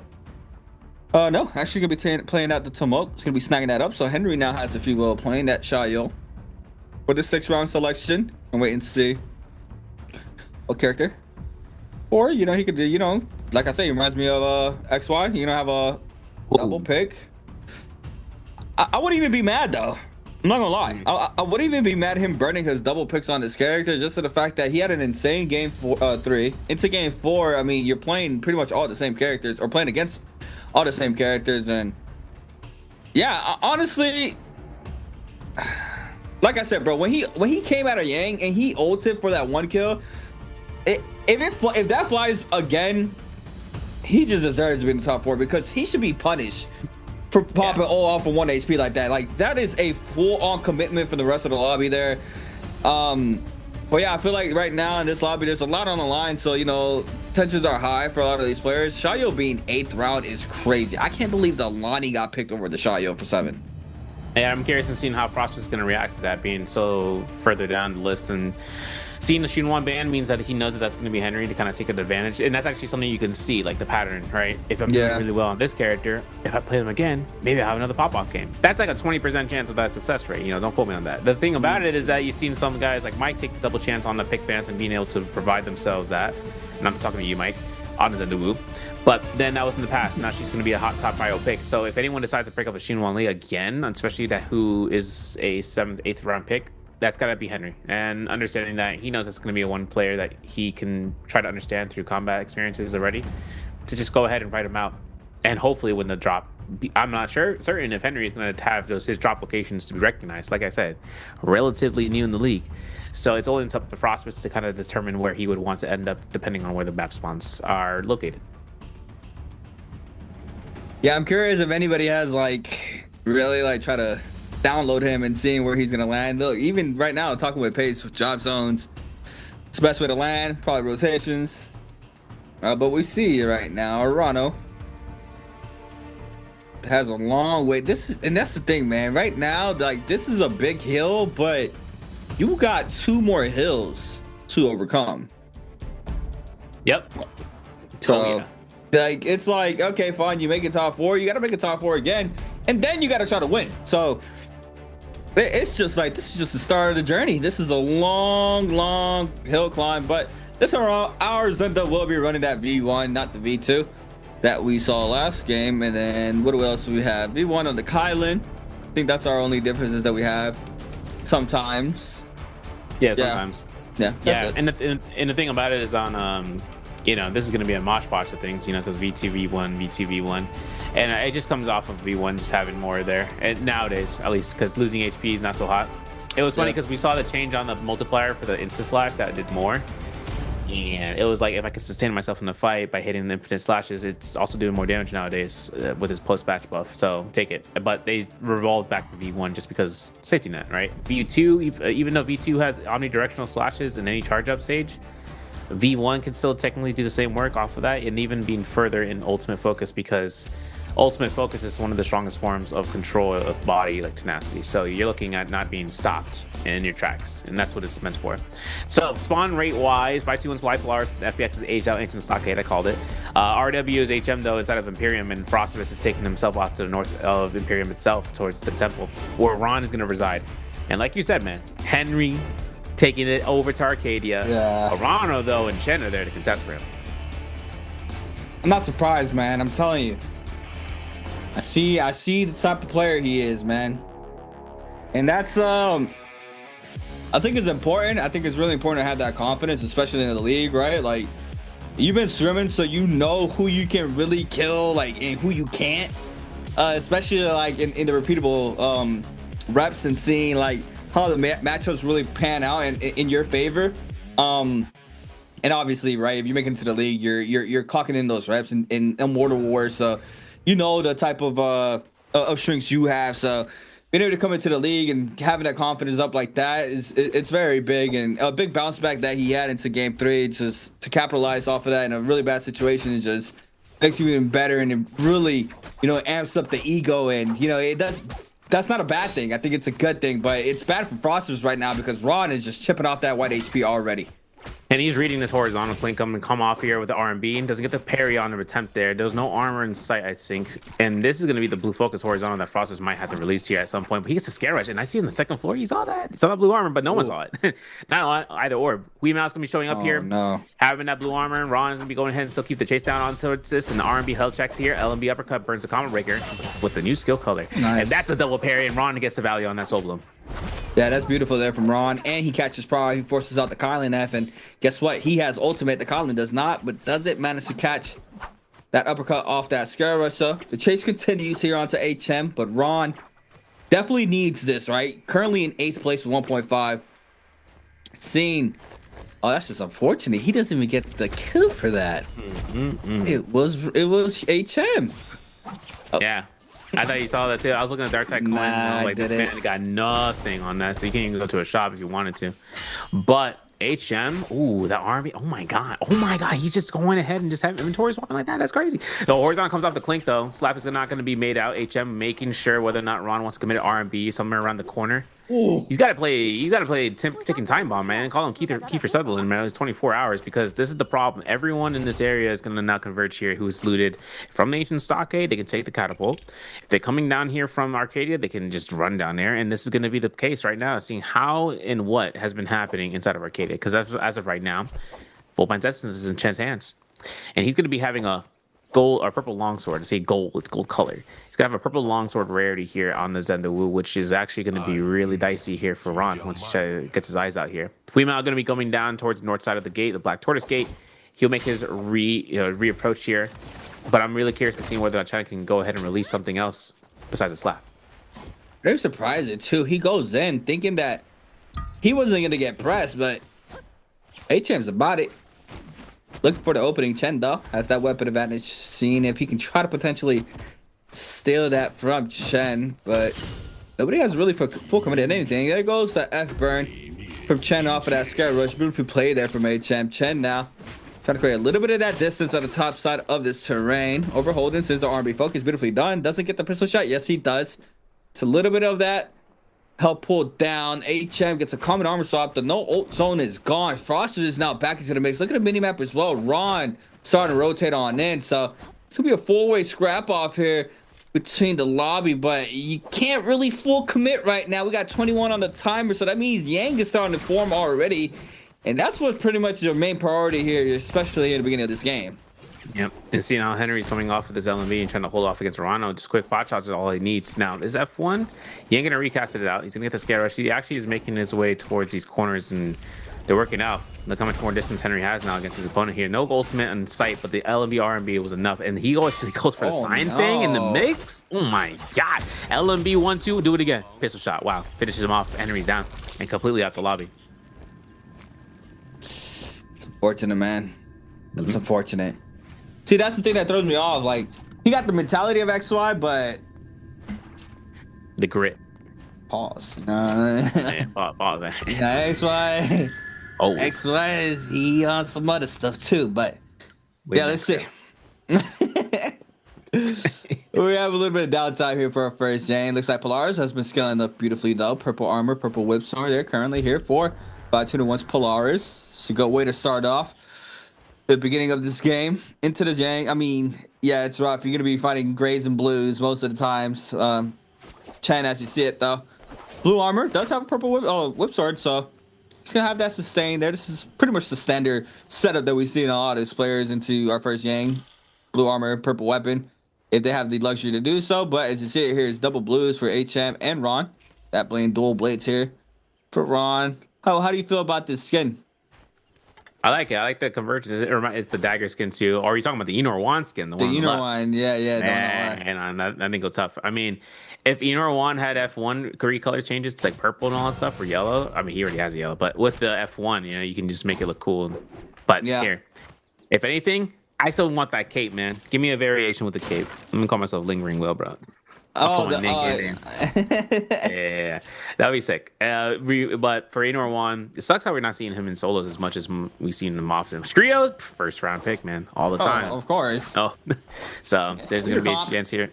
Enor Wan. No, listen, he's gonna be showing up there just forever until. Are they playing Ye in trios?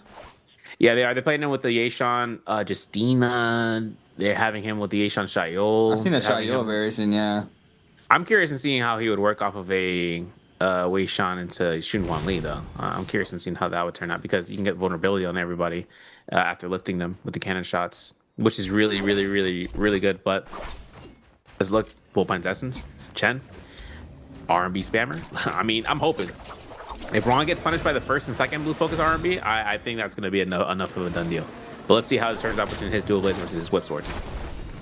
Oh, gets cut off rep there. Tries to go for the pistol shot, but Chen was there. Parry baits him, now forces out the Lani ult.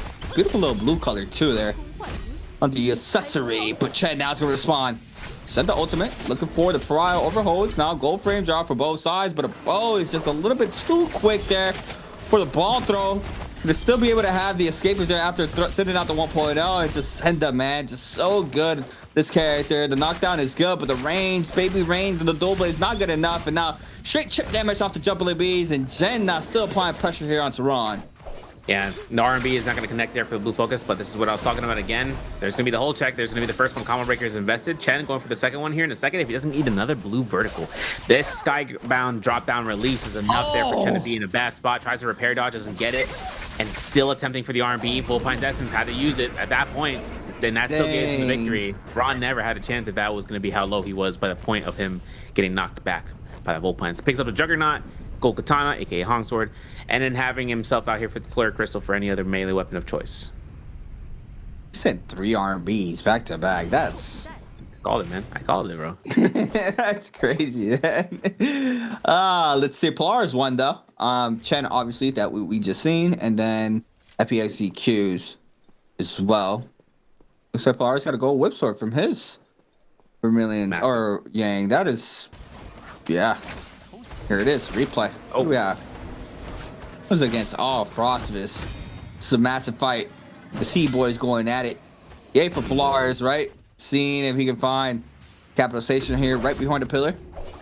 Frost is playing blue fist blades. His first Yang. Click comes in ×2. The 1.0 doesn't manage to get the parry. It's a little bit too early.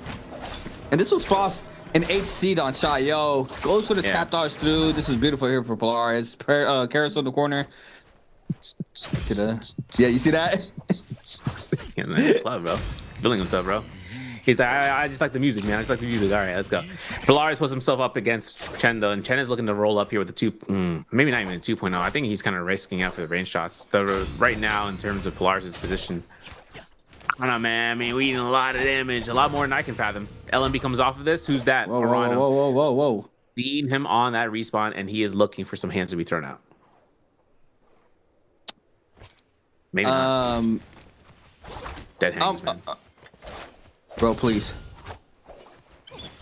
Polaris is he just eating blues, man. He's like, sure, I'll take them. I have enough powders, I guess. But now, wow. Wait, hello, Chen. No way. Ain't no way.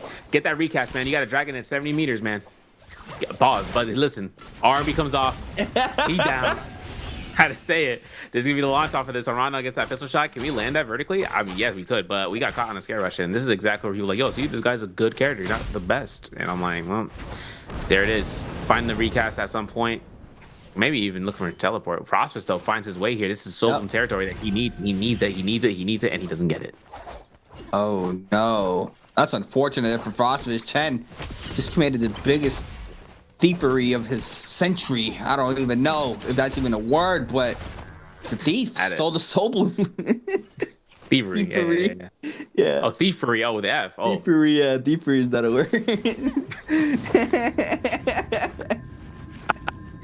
We adding this stuff, man. Oh, man. Yeah, literally, yeah.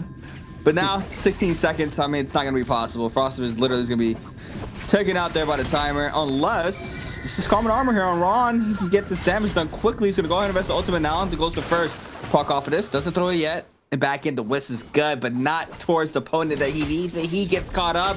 and now Frost is trying to stay alive with 15 seconds. Timer is getting added just little by little due to the change there off the Yang. Wrong, very low here in this situation. The second shield throw is good. Does he pick up the bloom? Yes, he does, and he's out of there like swimwear. Beautifully done there for Frost. It stays into game 4, and now the commotion has happened. He might be completely looked at, but thus far he does have the terrain to stay mobile. And it's crazy that Kylan couldn't even take a chance there and aggressing on him. HM didn't want to have any reason for some knockback pressure control from someone to look for a blue focus follow-up. So off of that, we play patiently. 6 players left on the board, and no Yang depletion, just Yang portals. And I like this. This is a good flow. This is where we're like looking at an 8-player format. It's like a, for people who never watched this game before, this is really a hold your hands for, like, hold your breath, you know, type moment, because 6 players alive means that 2 players are definitely going to go down into that in-game circle. As for Asia having a benthic descent, we're not really going to see that Jade. You know, that ain't going to show up there because it's going to be Grief for Souls. But Fire Arrow, Sarga Lock, Venom Tip, Bar Bolts, Sky Punch. We don't got the Sky Punch here, but that's okay. We still got Polaris to throw that gold whip sword, and boy, does he like rolling it down the corners. And he might even find an R&B here if we don't see HM be cautious about his holds. Yeah, but you see him, the Polaris. Character of choice, weapon of choice, everything he needs to try to be successful here in the second Yang. When it comes in ×2, HM though. Not gonna make this easy. I feel like this is a common fight we're gonna see all year now between these 2 characters, right? Just Yang and Kylan's just going at it in Yangs. But overall, it's just been straight chip damage. Not being able to get that grapple, but a wake-up R&B is good for Polaris. He's been doing that since game 1. The follow-up now, HM doing the same thing. Not able to catch the prod, but now the damage going towards HM's way against Polaris. And the R&B connects off of this. Polaris gets a full 1, 2, 3. Big Get damage. Confirmed. Yo, and the disengagement doesn't even save the day. Wait, we gotta pop this ultimate sometime soon. Yeah, thanks. And you're gone in 3, 2, 1, and he's nice. Launched on. Oh, I lied. V1 is gonna be better than anything. I don't know if he's gonna kill him, man.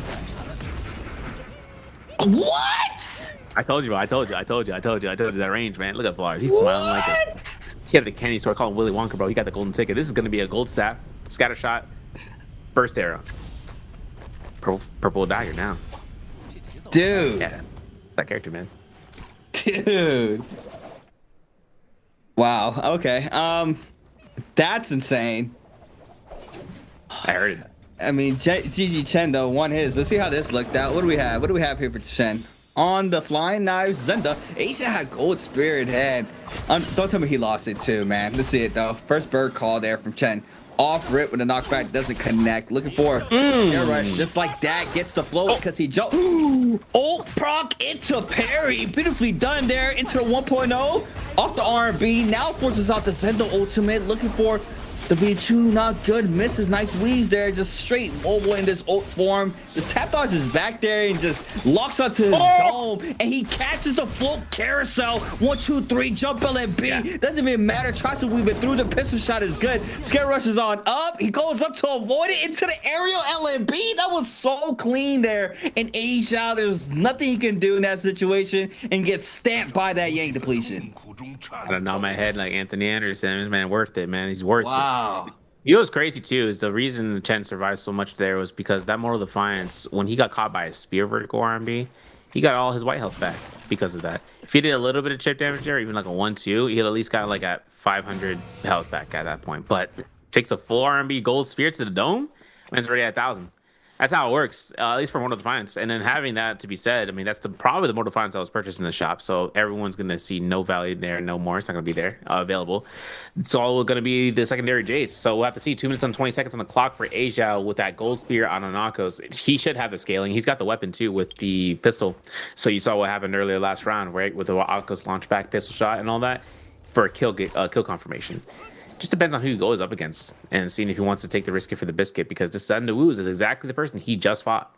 Nah, everyone here though is having a party, bro. Who's bringing the drinks? Nah, for real. Oh man. Hey, and the good side for us though, we're about to see some commotion happening here. Both of these players are gonna have to try to get active in around 30 seconds. So we'll see how this goes. The most interesting thing is that one of our Yang depletion players is an Akko, so You know, this character, if you don't find that opening that you need, you're going to start running away and they're going to troll you. But overall, we'll see how that pans out there for Asia. Hopefully, he's able to find some success. On the other hand, though, Polaris has been having a magnificent game there with 4 eliminations on the board. Arano with 2. Chen matching that same energy there from Polaris with 4 eliminations. And Frostivus, off of that cleanse, jumps up to that top 4 there with 1 elimination on the board. I didn't even notice that Henry was out. I noticed right after Frost's cleanse, but right before that, I didn't even know that Henry was already out. So, oh yeah, yeah. When Arano killed him, I was like, yo, that's second life. Like, what happened? What did we go down? We went down quick, dummy quick too. It's still kind of worrisome too for Weemouth because listen, he gets himself here, or Chen, I should say. I mean, it depends on whether or not if A-Shot comes out here. But Weemouth as a Kylan, I mean, he can just go all in with his ultimate and cause a disturbance in the force, even on the player that is unsuspecting with a buff. And now there's no buffs, right? They just know they have gold armors. Once they start hitting them, starts wailing on it. But for Asia right now on Akos, verticality is not his cup of tea. His cup of chai, if you will. This Clink though, scary, right? Look at this man. He ain't with you. Listen, this is gonna be a right click, boom. There it is off the F1. Maybe even seeing Akos ult comes off here. Doesn't get nothing. Who burst arrowing, bro? Chen? Yo, you're a menace, man. I'm gonna call you up to the Delta Force. Hopefully walking out there, man. He's shooting them shots. I mean, I knew it off rip. Once the 2 Yang depletion players started getting active, I knew it, man. I always saw the minimap too. Frostivus, it was Where is Polaris? Bro, maybe it was him all along, man. Maybe it was him all along. He got that from the burst arrow. Bro, he got that from the shot. I forget. And there it is again. The fire arrows target lock. Wait a second. Hold on. Hold your horses. Yo, we might actually go down here to Frostmas because the shield throws can be confirmed with this R&B. I lied. Oh. You can't be serious. And guess who gets it? Yo, what the dung? We had to put it up for a little sound effect, bro. But I get the VFX team on standby, man. 2 fire. This is now going to be 2 spirit wells between the 4 players. Yang spirit wells going to be claimed here from Chen. Arana going to take their Yang's, the regular spirit well. Polaris is going to reload his bow. It's common rarity, by the way. So this bow, but yo, upgrade your bow, man. That was blue right there.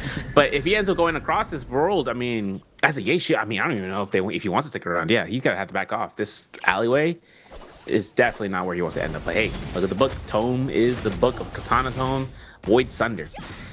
And look at who they're targeting, bro. Look at who they're targeting. Exactly the target you need to take care of here, which is Yeshu. Yeah, you don't want to fight that. You don't want to fight that, man.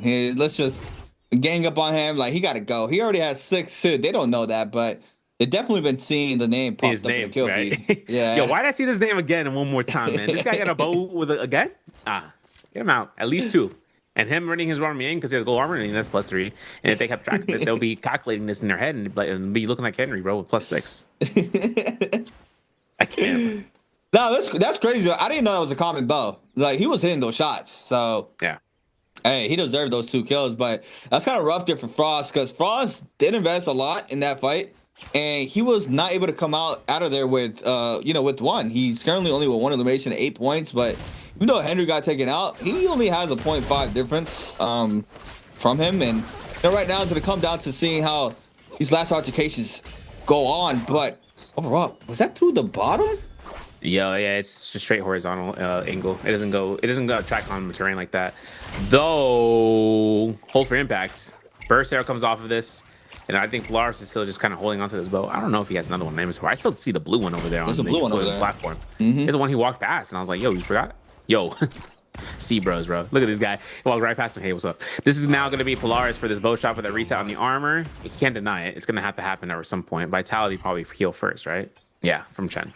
Just because he doesn't know how far he's going to be knocked down. But they can't even stop him. This man's going to get it. He's going to get that full armor reset. And there it is. Nope. That's a GG. Because Frostmas and Polaris still need to cleanse, so these guys were holding the top side of the terrain. Chen, on the other hand, is getting completely looked at. Yeah, and he is getting full staggered by this bow. Common bow at that. Cancels into the fire, but in the back end, Frostmas there with the R&B bonked it to the top of the head of Chen.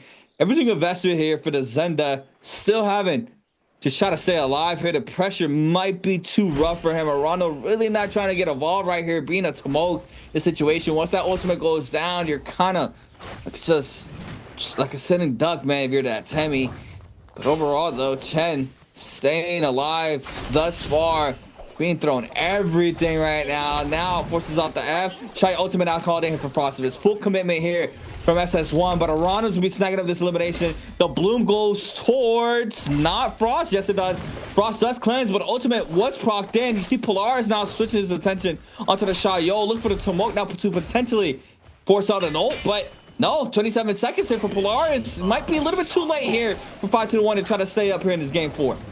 Yeah, it's crazy too because Arano having that bolster means he can safely run around, charging out of his circle, gets that West reset, and now it's up to Frostbus to get as much loot as possible, 75% on his rage. Dragon Cast comes off of this. Polaris can recast this for free, and hoping to see a line of sight on somebody so he can get the gangle, but it looks like it's not going to happen. 5, 4, 3, 2, 1. Polaris goes down. Maybe not even taking a tick of damage here if he's careful enough. One hit, nothing. Soul Bloom given towards nobody. Arano picks up the Soul Bloom. Frostbus is still on that purple armor. He's still looking towards it. LMB confirms nothing, and there is a chance right now to see if Frostbus wants to pick up the armor off of the Hong Sword. Delay wake up though from Arano. Very susceptible to kind of look towards his stamina and regenerating it. 90% on that rage bar for Frosty.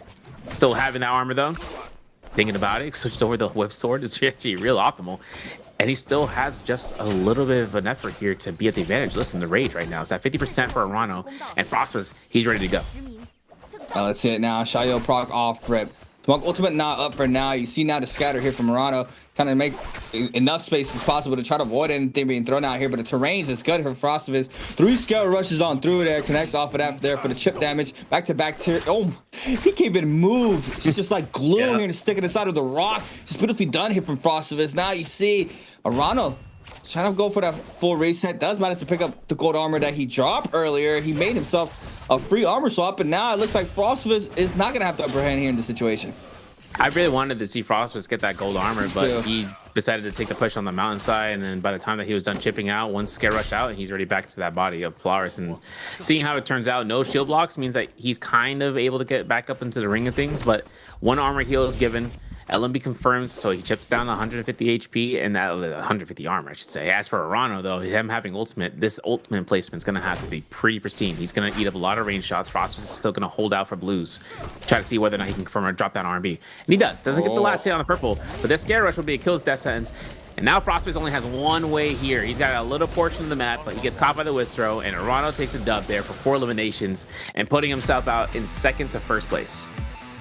Yeah, that's beautiful there for Arano. That's unfortunate for Frost, man. He was just not able to get those last hit confirmations, so he didn't stack points throughout that whole mid to late game. Just the fact that Polaris is out there with the burst here, which is common armor. I mean, common bow. I guess that's the way, right? Just have the J plus common bow. You're able to, you know, snipe some kills down, get some free limbs, just hit them once or twice, and yeah, just like that. I mean, being able to hit those shots gets you wins, as you see here for Polaris. Taking the MVP. Definitely needed that after game 4 to just to be a lot more comfortable into the remaining 2 matches of today. So, Polaris, beautifully done. For Arano, beautifully done. Everybody top 4. Good. Top 2, a lot more comfortable than, you know, 3 and 4, but we'll see. We'll see how it pans out for game 5. Yeah, 2 rounds left to go out here. 1 last trap pick ban round for round 5, and then round 6 being the mirror comp. Yaishida looked to be the highest scoring character here in terms of that MVP system. I mean, considering that where he's at right now, kind of suspected it so when Arano was able to be playing him.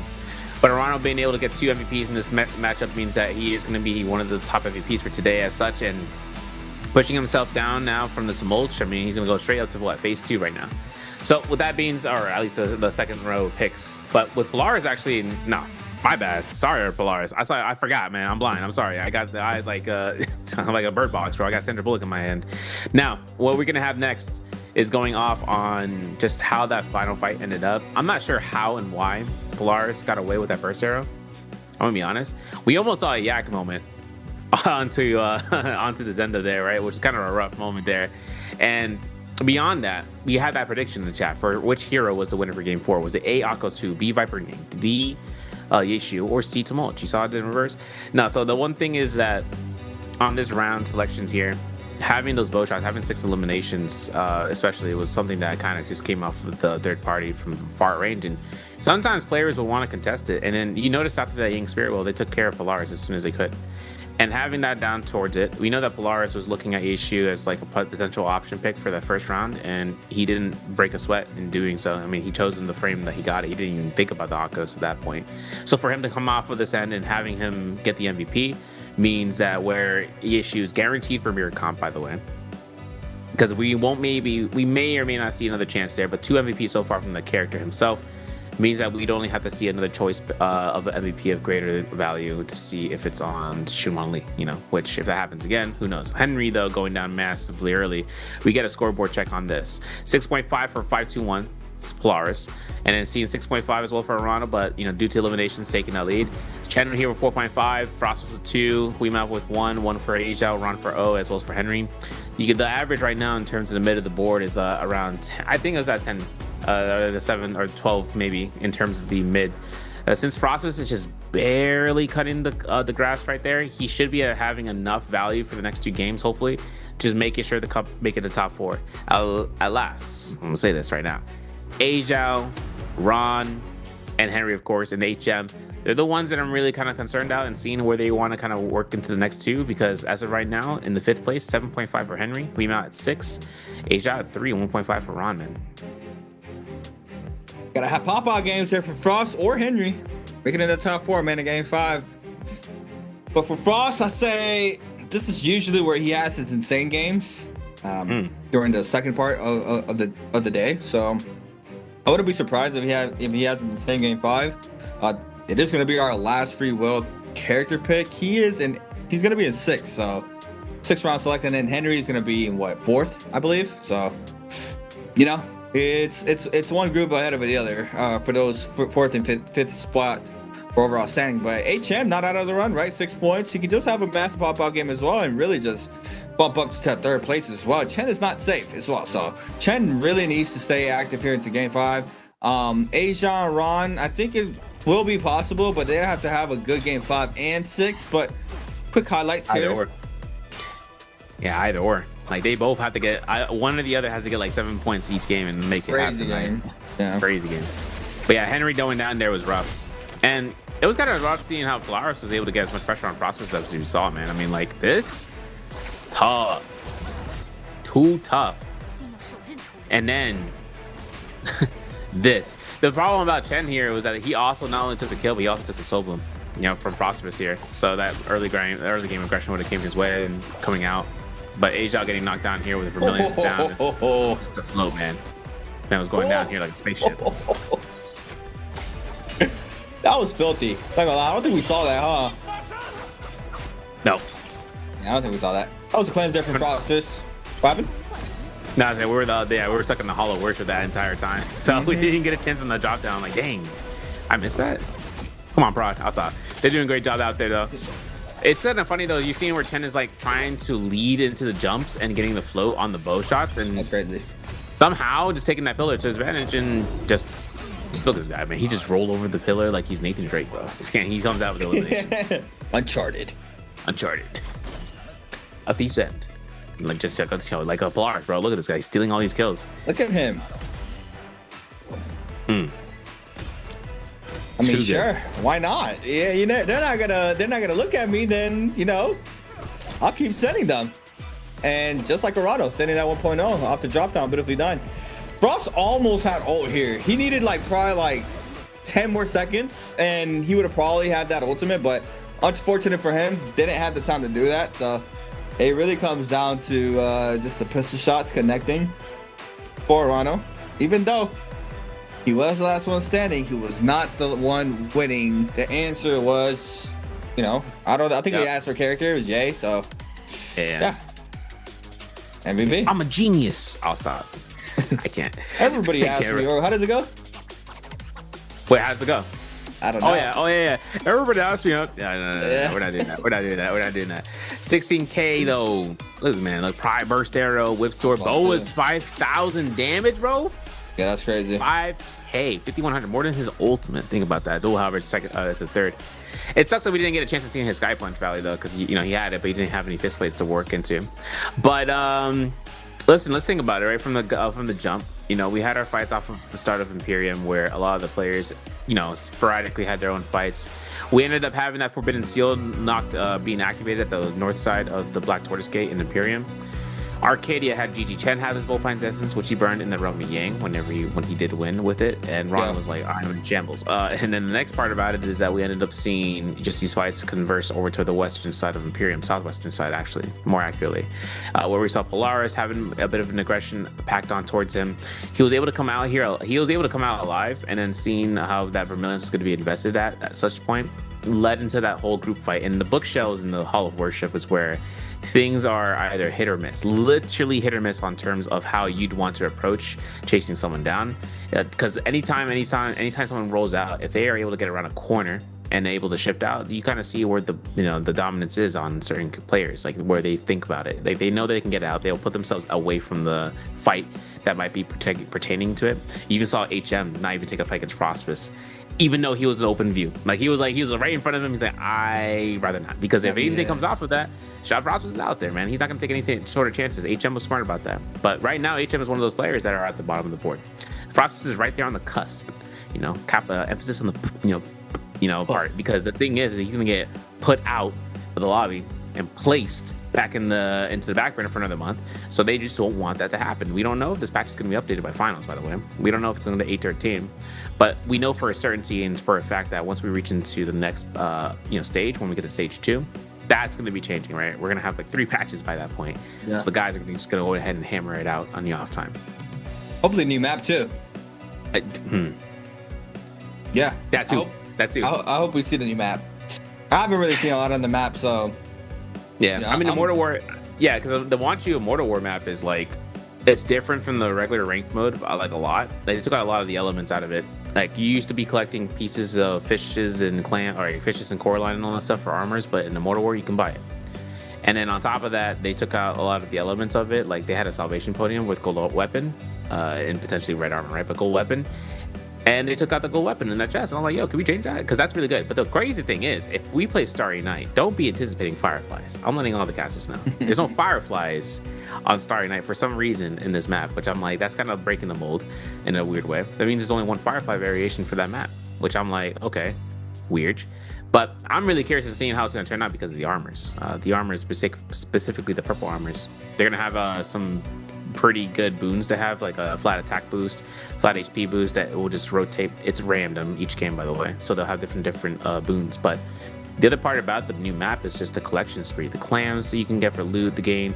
There's no red staff, unfortunately, but you still have that room to be available to loot out. So a lot of values in this new map. They were scrimming the heck out of it. Like a majority of the scrims that happened with them before the NBPL started again, they were doing Wanchu twice. So when they were doing Wanchu twice, I was expecting the thing to come up here, but maybe they're just trying to tweak things out, because the Mortal War for that map is still not, I don't think it's in the rotation yet. It's just in the custom lobbies. That's where I've been studying it out, and it's just been kind of weird. Yeah, I was gonna ask you too if the red staff was there. Yeah, it's not. But I kind of expected not to be, because it had like that last animation for the R&B, right? So. Oh yeah, extended range. I mean, obviously rarity damage and all that stuff. That would be crazy. But it's also the fact that it's a fact that it's soaked too. So you pair it up with a Zai. We've seen Zai compositions come back in. I'm not sure we saw the trios this last week. They have Zai compositions making its rounds. We saw, I can't remember if it was DR, I think it was WBG, or DRG, that had a Zai composition, and it was doing so-so. I mean, I saw it in the scrims too. But the thing about it is that staff, bro, in the hands of the maker off rip, bro. Oh my, in trios, especially in Nbpl, you would imagine that thing was just going to be avoided or taken off rip. 100%. Because red longsword means that you had kills on the board, which means you got to go down. Staff, you don't kill players for that. You just, unless they want to ambush you, you just take the staff off rip, and then you're able to take that, go straight towards the side of the city of the Isle. If you want to go all the way to the Valley of the Colossus for the puzzle, which is already probably done, or maybe make yourself aware going the way for it, because you start hitting the turtles if they haven't been dropped on already. Because those give guaranteed purple jades, even in a Mortal War. So is that the only thing that map has? Is just the red staff? It doesn't have like a jade, like Volpine, or anything like that? No, they had the talismans, which they removed as well in the Mortal Wars. So take that off the list. The collection is obviously removed, but they did keep the tight hidden caves, which is that element of having 6 troves of 3 gold, 3 green, 2 fireflies each, and there's 4 caves alongside, 2 on the left side, 2 on the right side of the center of the city. And the other part about it is underwater combat, you know, can end up happening until late game if it's going more into the center, because the sluice gates open up, all the water drains out, and then all of a sudden it's just a whole bunch of just land mass to be opened up for surface area for ground battles. Water fights in the Darktide Pearl Abyss, kind of nasty to see if it ends up happening, but we're gonna stop yapping about the new map if you guys are interested about it though. So let me know. Meanwhile, Chen, Huimao, Horano, Henry, Ron, Frost, Polaris, and Asia. That's our order from the 1 to 8. And it's only on the bar for 2 of these players basically to make it out from the very bottom, which includes Asia and Ron. Yeah, I think right now for those 2 players is, yeah, we'll see how it plans out. But for Chen, he's gonna be able to select that yay there for his first round, beating that first seed. That's the man of that right there. Chen. Splash Art came through with him, obviously already picked. Like, it wasn't even like a second too late, a second too early. It was just there off rip. HM now is gonna be playing that Akos. Pretty standard for our top 2 now. Third and fourth. Obviously we've been having that as send up for that 3rd round selection. It's pretty much up there. Henry cannot pick Lee. So potentially I gotta have that Kylan or Shayo there for Henry into game 5. This is our last free will pick here, so he really has to make this one count. Didn't work out for him double picking that Zhuanghan Lee, especially the Alpha coming that massive pop off game 3. So to game 5, he needs to try to see if he can, you know, bounce back from those points. And the Tomok is gonna be called in here from Henry. So the Shayo is gonna be up for grabs in our 5th round, unless we had same kind of like the same thing like what we had game 4, where our Shayo was not picked because we want the Kylan, and there it is. Yeah, Kylan gets himself on Ron's hands, which means that Untemi being down there or being up there means our next pick selection could go down towards, I don't know if Frostface wants to play Justina this round, I'll be honest. That'd be kind of a weird hassle. I'll be honest, I would love to see Yodo. This is one of his characters, man, but we haven't seen her today all day. She's gonna confirm the double pick on the Shayo. It's gonna depend on doing so. Probably communicating with himself. He's like, yeah, should I do it? Forgot to take the meds. All right. Anyways, for him and his coach, though, I mean, that determination and not seeing Yoda means that he can't take a chance there. I think it's going to come down to Polaris now giving himself free room for Lonnie. And if he does play the Lonnie out, I'm curious and seeing what I'm curious on how this engagement comes off. He's been doing really well today so far, guys. So for Polaris to get this MVP going down on towards last round means then, you know, he has some little bit of chill hours. As for Asia, anti-chill hours, stress hours, bro, all day. So now it's going to be him trying to go off. I don't think he's going to choose Hottie. He shouldn't as a double pick because he did badge on it on round 2. But bump it. We're going down here. We're going down this path, man. We're going to pick her up and hopefully see some value again on Morris. I don't know, man. I don't think this is time to be messing around, man. Yeah. That's just me, though. We'll see, though. To round 5, we have our character selections just like that. The crown has been swapped on over to Yeda for our first seed, as we're seeing here. Pretty much staple. You think it's going to change with the patch when they're on current patch, or do you think it's going to stay? I think it's going to stay. And the thing is that he gets buffed in terms of his variation for the animation lock, so like he doesn't have to worry about being midair moving with it. It's a lot more fluid. The other part about it is his V2 is the only thing that really took a big impact. V1 got buffed in trios too because duration right now is 25 seconds and solos is 22. It's still gonna say it's 22 in solos. It's just the fact that in trios it's been boosted. But beyond that, I mean, future proofing right now for the season for sure. Until they make some drastic changes, which is highly unlikely within the next month. The only thing that's going to stop them is just pierce duration, build up, stuff like that, immunity towards it, because they can make an immunity thing, you know, you just do some damage and that's it. But let's look at the builds and skills. Since seeing V2 on Arana, though, it's going to be our skill for Zenda Wu. And beyond that, just everything else is the same, even with the Kylan being on V1. So no change-ups there on the Ajao as he stands on the Hadi on his first pick this season today. This is his second time this season to see how the Hadi will turn out. And whether or not his spawn is going to be something that he can contest a very, very, very, very, very dangerous player. Such as with Henry the Go. I'll stop. No, listen, if he goes up against Akos, he might be dead. I'm gonna be honest, off the early rip. But he did die to Tumult from Marano here last game in terms of the more south, so let's just see what happens next. Lock in, man. This is money round. Oola. This is the big money round here into game 5. Arana though, chill, composed, man. 89 heartbeat. Who's the most stressful one? Henry's not even stressing that much. He's 117. He's like medium at the back. Henry's just like he literally XY, bro. Just laying back in the chair, man. Just and then he raises his eyebrows, like like when a dog like on the side. Huh? He's like, huh? What'd you say? All right. Anyways, back to it. So look at the spawn, man. Ajao at Wolves, Ron, to Polaris, literally again at Victim's Haven. I'm like, yo, chill out over there, man. But I don't know. I think he's just comfortable with taking the Victim's fight off rip.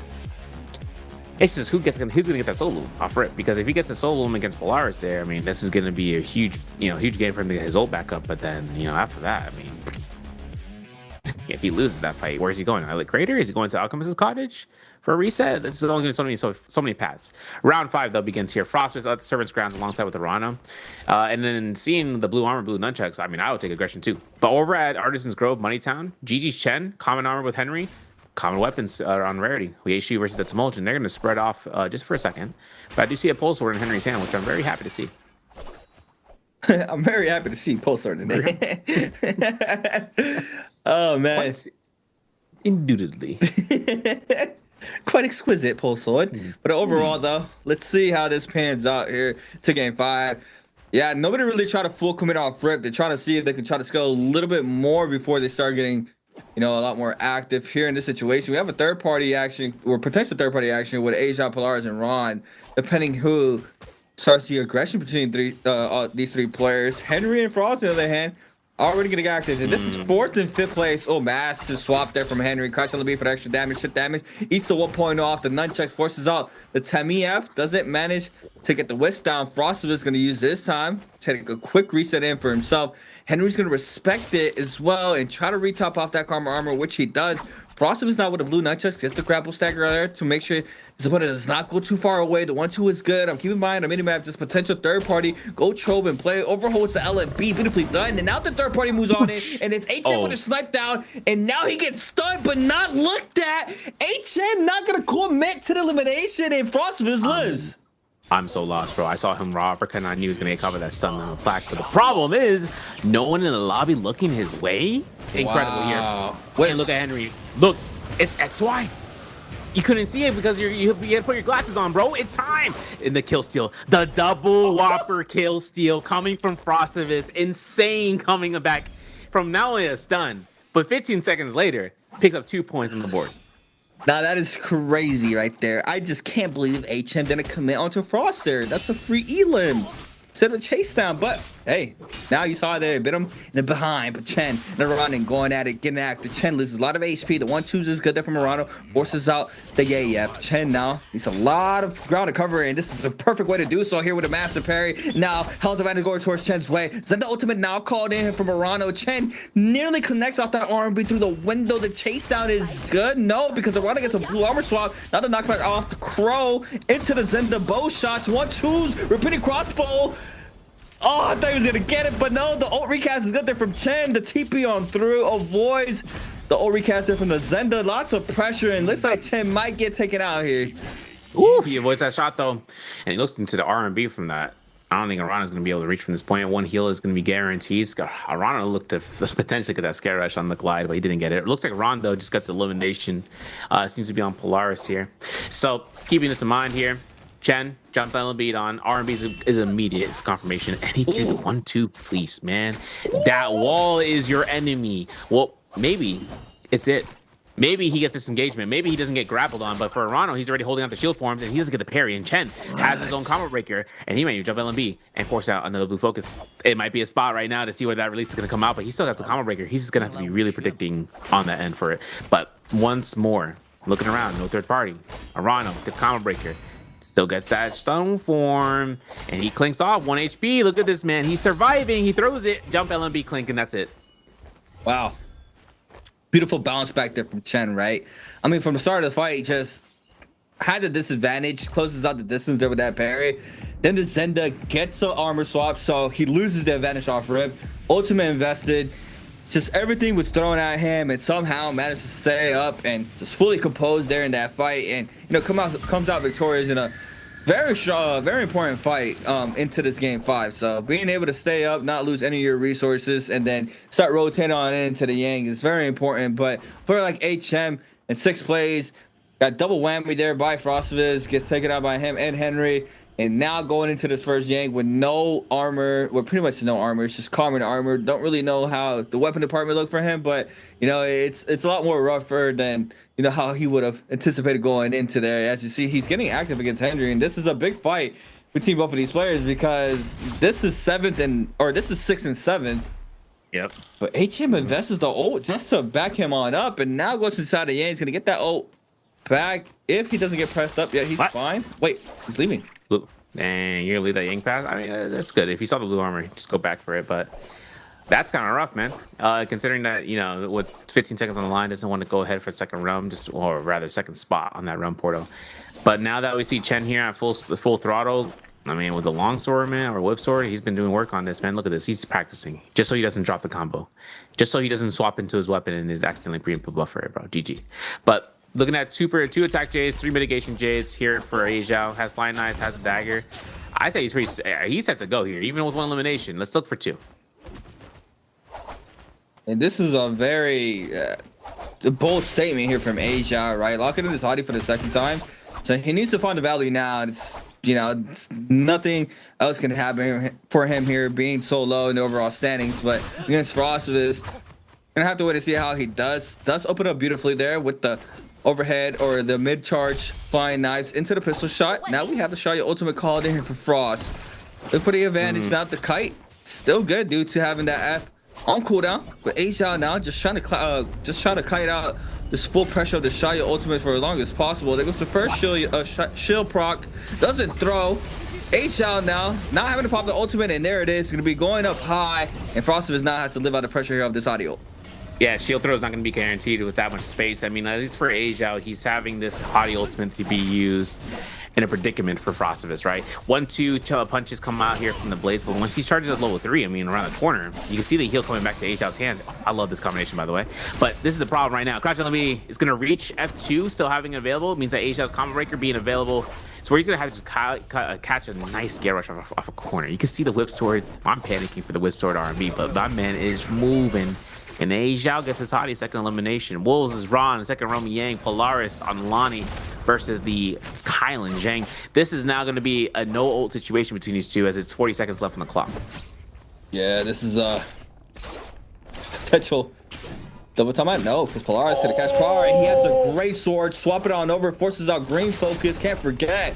The Saints, NARAKA in 2024 no more. We have green focus in the game. And just like that, man, doesn't get the full damage off of this full extension. Has to go for the full chase down. But the Kylan's still applying pressure. And again, man, wake up R&B for Polaris has just been working all day. The 1.0 gets caught up there from Ron and sends it for the 2nd time around. Gets T225. And you see him not anticipating that. So he is going to be knocked out. Back to the Soul Ultimate, but Ron. Go fan and some more goodies. Yes, sir. Tellura Crystal going to be picked up here. Sunwing slow shot there as well. It's actually in reverse. I was thinking about it, but I just like the way Sunwing slow shot sounds. I'm sorry. Not sorry. Though this Jade is something that he can actually really get useful off of, or get some use. Considering though that Ron outside the Romy Yang has Henry on the outskirts. It just depends if Henry just wants to stay away from this Yang depletion or this Yang winner. Considering how we have 18,000 Dark Tide coins, Ron, he could open up his slots right now. I'm pretty sure he's going to run for Jades, but this spawn, unfortunate, super unfortunate. Frostvus is going to be spawning right there, thinking he's going to take a fight against Ajiao. Ron not hearing this, hearing the Soul Alter res, which is actually kind of weird. I thought he was going to hear that from a earshot, but apparently not. And Frostus just might be able to scale out. Meanwhile, Servants Grounds fight, Chen versus Huimao. And Huimao is going to have a little bit of an easy peasy fight here if he gets another R&B. Bro, he had Prio, but the terrain just kind of griefed him there. And now, inside his hut, you don't want to fight this A there, man. He's going to have the advantage. But you see HM clearly seeing that baits out the activation. The F does it too. Oh, he's too slow on that. Doesn't get the restun. But now Chen gets to grab it back in. Misses the doorway as well. Both players not being able to find the value that they're looking for. But the stab connects this time around. Grapple extension, a little bit too early. They get the lasting confirmation. So not true for him. And then now Chen somehow finds the blue armor swap right behind his hut. Gets caught out the Prio. Now the F called in there for Ye. 1 minute and 55 seconds here for Chen. They're trying to stay up. Doesn't snipe down with the F. HM still staying in the pocket. Needs to see if he can take a Vitaly here because the white health is ticking here in the zone. Yeah, and it's going to be a problem right now. I mean, at least for RW to kind of come off and give him the elimination. But then again, time is only going to be at the essence. Nice catch, though. Oh, yeah, look at this, look at this, look at this. Okay, what are we doing with this? Bow shot, pistol shot. Boom, boom. Times 2. Okay, that's 2. I need another one. I need another one. Okay, I need another one. All right, I need another one. Come on, Chen. He gets forward and pushes back, man. And he's back away. He's already 20 meters away from him. He needs one line of sight with the glide. He would have gotten it there if he went for it. But he's going to go ahead, hit the tree, hit the 1-2s. Chen comes back, stays alive. And he comes into this with 15,000 dark tide coins. He could just go ahead and shot, buy a purple armor. But why is there so many people here in this Rosewood place, man? In the Dendro Bloom farm. Oh, I don't know, but this could be really bad here for Frost. He needs to try to stay alive. He has to, because you know, Henry's still alive. HM as well. There's a lot of damage going towards Frost his way right now. Currently now, Polaris now. Go ahead, try to catch that ball throw. Doesn't manage to do so. Does manage to catch so on the follow-up. Now back does get the re-juggle as well in the back end. Arano and Polaris both with heavy weapons. Frostivus now has a lot of pressure to try to live out here. And this could be bad for him, man. Loses a lot of HP already off rip and eats up the 3 charge there in the back end by Arano. And now Polaris and Arano going to be going at it. And just like that, man, we lose 2. That weapon, man. Catching that range, man. Switches back to Pole Sword. Ron +2 right now in terms of the board. 2 for right now for Chen. The 3 right now for Asia. 2 for Ron. 1 for Huimao. But Henry's still at 0 and still seeing no Yang depletionist here at second round. Means that the perfect people to get executed got perfectly executed right now. So that means after this should be 2 players on Yang depletion at least. But for Huimao on these halberds, at least on this build, I'm curious and seeing. He's got Breath of Bomb Shot, and he also has, I'm assuming it's Divine Flight. We ain't gonna see that Jade be used. But who has the Mortal Defiance? That's the big question. It looks like Henry's going to be playing this off the Spirit Web, making sure he gets purple weapon, purple armor, and he has the purple dual flintlocks. I'm really hoping that at some point the devs just give dual flintlocks Gunnakata, man. Like where you start moving and shooting at tap dodging, you hit somebody. Like that's what I'm hoping for it. But that's just me. Regardless of that, Asia moves around, Gold Hong sword. And having this parasol and shield form already midair means that there is such a huge safety net that's given to Arano, and now they land on the floor. Yeah, let's see how this plays out. Arano gonna be having that shield in front of him at all times for now. Well, until he swaps, of course. Yep, there it is. So it's just neutral game right now. Asia came out victorious in that first game. Can he do it again here on the Hottie? And yeah, it's just like in O form, he kind of just waits for the opponent to scare rush on through. Once he does, he just glides for like a second and then just full slashes through. And that's how he got a lot of value there against Frostivus. But currently right now against Arano, he's getting shut down here with his Zenda already being invested. The F called in here for the Hottie. He's going to be forced to pop this Hottie ultimate pretty soon as well. He eats up a chip damage. And there it is. The flight mode is up here for A Xiao. If he is going to be able to stay up, that's going to be the second question. Yeah, the arrow shot's going to confirm this. Certain we can avoid the shot, thank you. And then Asia is going to go ahead and think about the third shot, which it comes off. Does he have the stamina? Of course he does. This is now up to positions right now for Arano.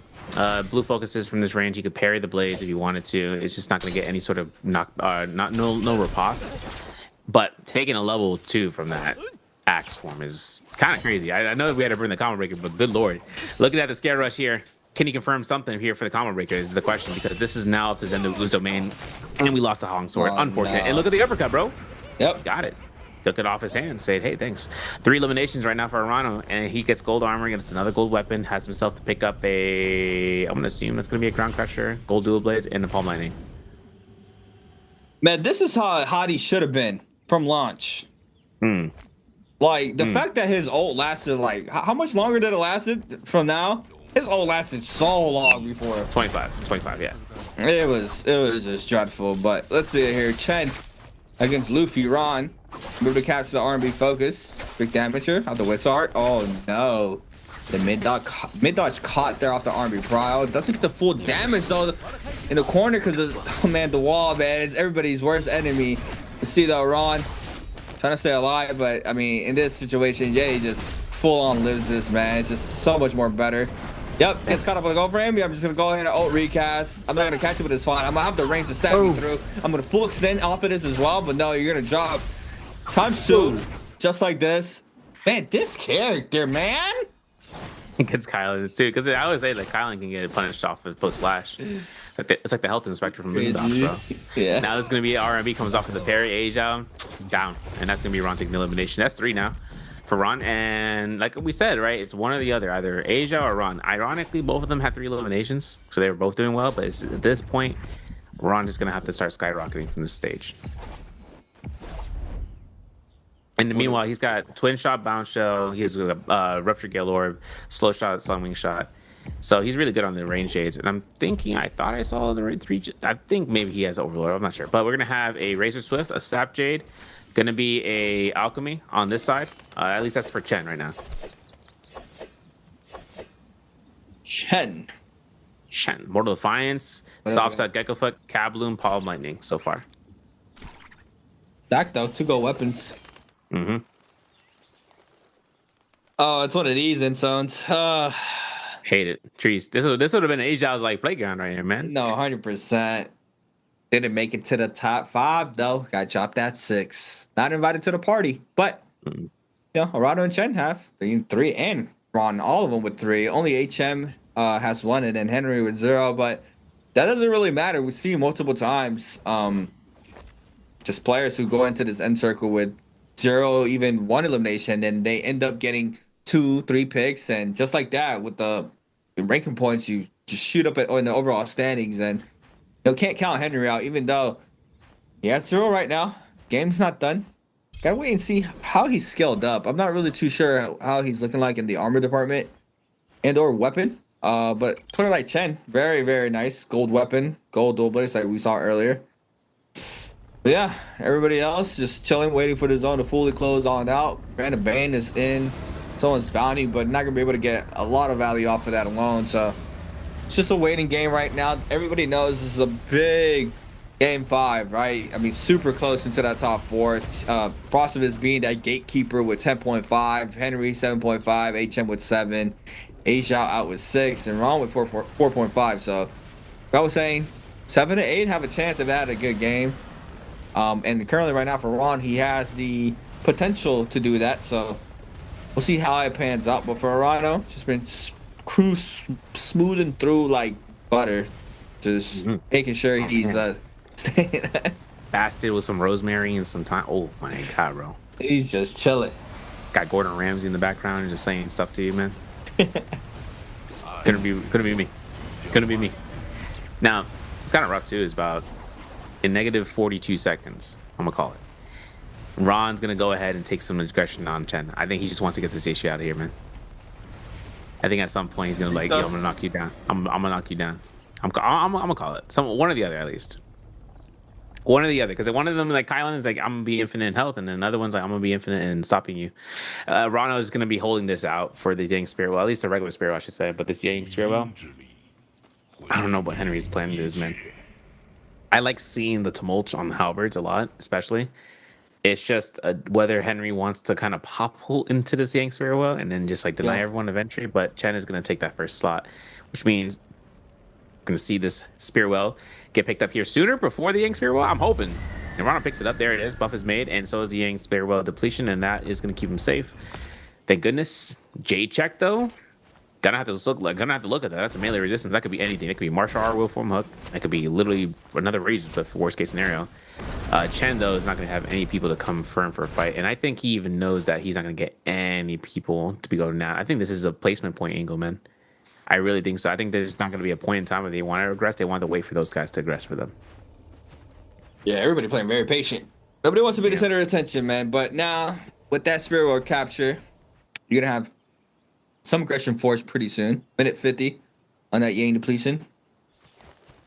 Yeah, it's just a little bit of downtime. This is Yacht Fest. This is where we just talk about like what you have for dinner. Yeah, let's talk about it. What are you what do you plan on having for breakfast? You know, 7 before the cast, I had some yogurt with some granola, topped with some strawberries, and had some blueberries in there, so that was good. And it had a banana muffin, parfait, banana walnut muffin. Mm-hmm.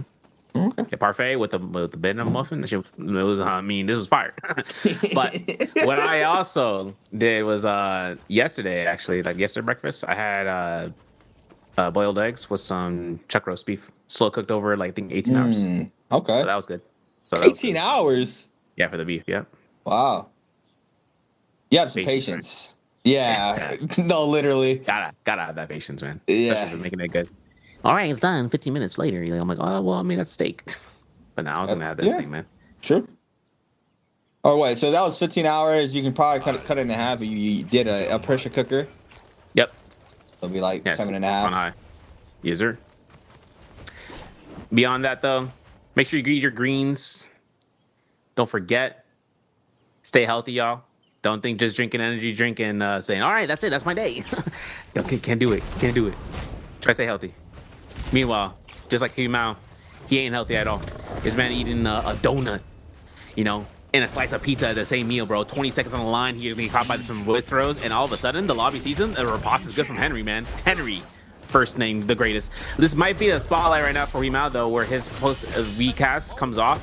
He has a triple parry, and he can't get nothing off of him. Doesn't matter. Yeah, it just doesn't matter, man. The damage is done, and now he gets clipping it back in there by the Colin V1. Lots of damage and a pistol shot. Last hit confirmation, Henry. Now just up to 9 with the overall points. Now trying to see if he can try to cleanse on out. And he does manage to do so. The Tomoko ultimate gets called in. Now playing the top side, looking for a player. That's Rondo on the bottom side. Looks like Henry still up. Gonna be able to stay up here with the dagger in hand. See Rondo loses a lot of that armor, so he's gonna be definitely one looked at. That's just a visual glitch in the back end. Wrong, eats up the mid dodge, double parry there from Henry. Beautifully done, sends it, big damage, snacks up an elimination onto Ron. Tries to get the bloom, doesn't manage to get it, I believe. So now the chase is onto the Tomo because he has no ultimate. Yo, pistol shots come out here, man. I know he's got combo breaker and all, but picking up that solo, perfect timing here for the old cast. Holds R&B, connects nothing. He might even guarantee it. There it is. Back end, gets a whiz throw. Back end. We got to get that Red Bull bomb shot. If we don't have it, it's just going to be a pistol ankle. Can he get the kill with this, though? Can he get the kill with this? Oh, he's out. Too slow on the draw. And considering now this is no chance for him to get a reset here. I mean, this is going to be up to Arano. Yeah, our hold check R&B was enough to kill. I already realized he's going to hold check this man. And there he came. Now it's up to whether we can get a Arano MVP again. Second time today. Or we're going to get grapple extended on here, man. LMB uppercut. Let's get that. Oh, Calvary Bloom, beautifully done. Oh, man, into the follow-up R&B. That's just so much damage off the gold dual blades. Tries to catch LB Pride, forces out the AF. Now the pistol shots here from Chen. Tries to respond with a pistol shot of his own, but doesn't manage to do so. Both players parry. Mirror on the wall, but now the ultimates get called in here for the Yang. There goes some Sabby Stabs. Gonna go ahead and invest the F into the ult call in off rip to try to see. He tried to capitalize off of the situation. Does have the space that he needs, but doesn't even matter. He's going to get active inside his own ×2 on the jump LMBs. And Arano is going to be closing out round 5 once again. MVPing for the, what is the second time today? Yes, sir. Yeah, second time today so far for Arano. I'm taking the MVP for rounds 2 and 5. Beginning and the end of the Big Man draft. And basically makes himself aware, being at the top. Yep. And it's like, next round, everyone's going to play Yeshu. That's going to be the case. Though, with this round going into round 6, we're finally going to get Fireflies, so that'll be an exciting time. Holoroth starting night. And just kind of going backwards from there. I mean, the Yang Spirit Will was the setup there for the ticking time bomb. Unfortunately for Huimao not being able to kind of get himself back into the swing of things just kind of hurt. Especially him as long as it came down to the Yang depletion timer. It was crazy seeing how that is something flag. I was actually watching back and I was remembering that it was only 1 second off before we were going to get a cleanse on the Akos there, but unfortunately no chances, no dice. So with this going on here, we look past this. A lot of ripostes came out, a lot of parries were aware.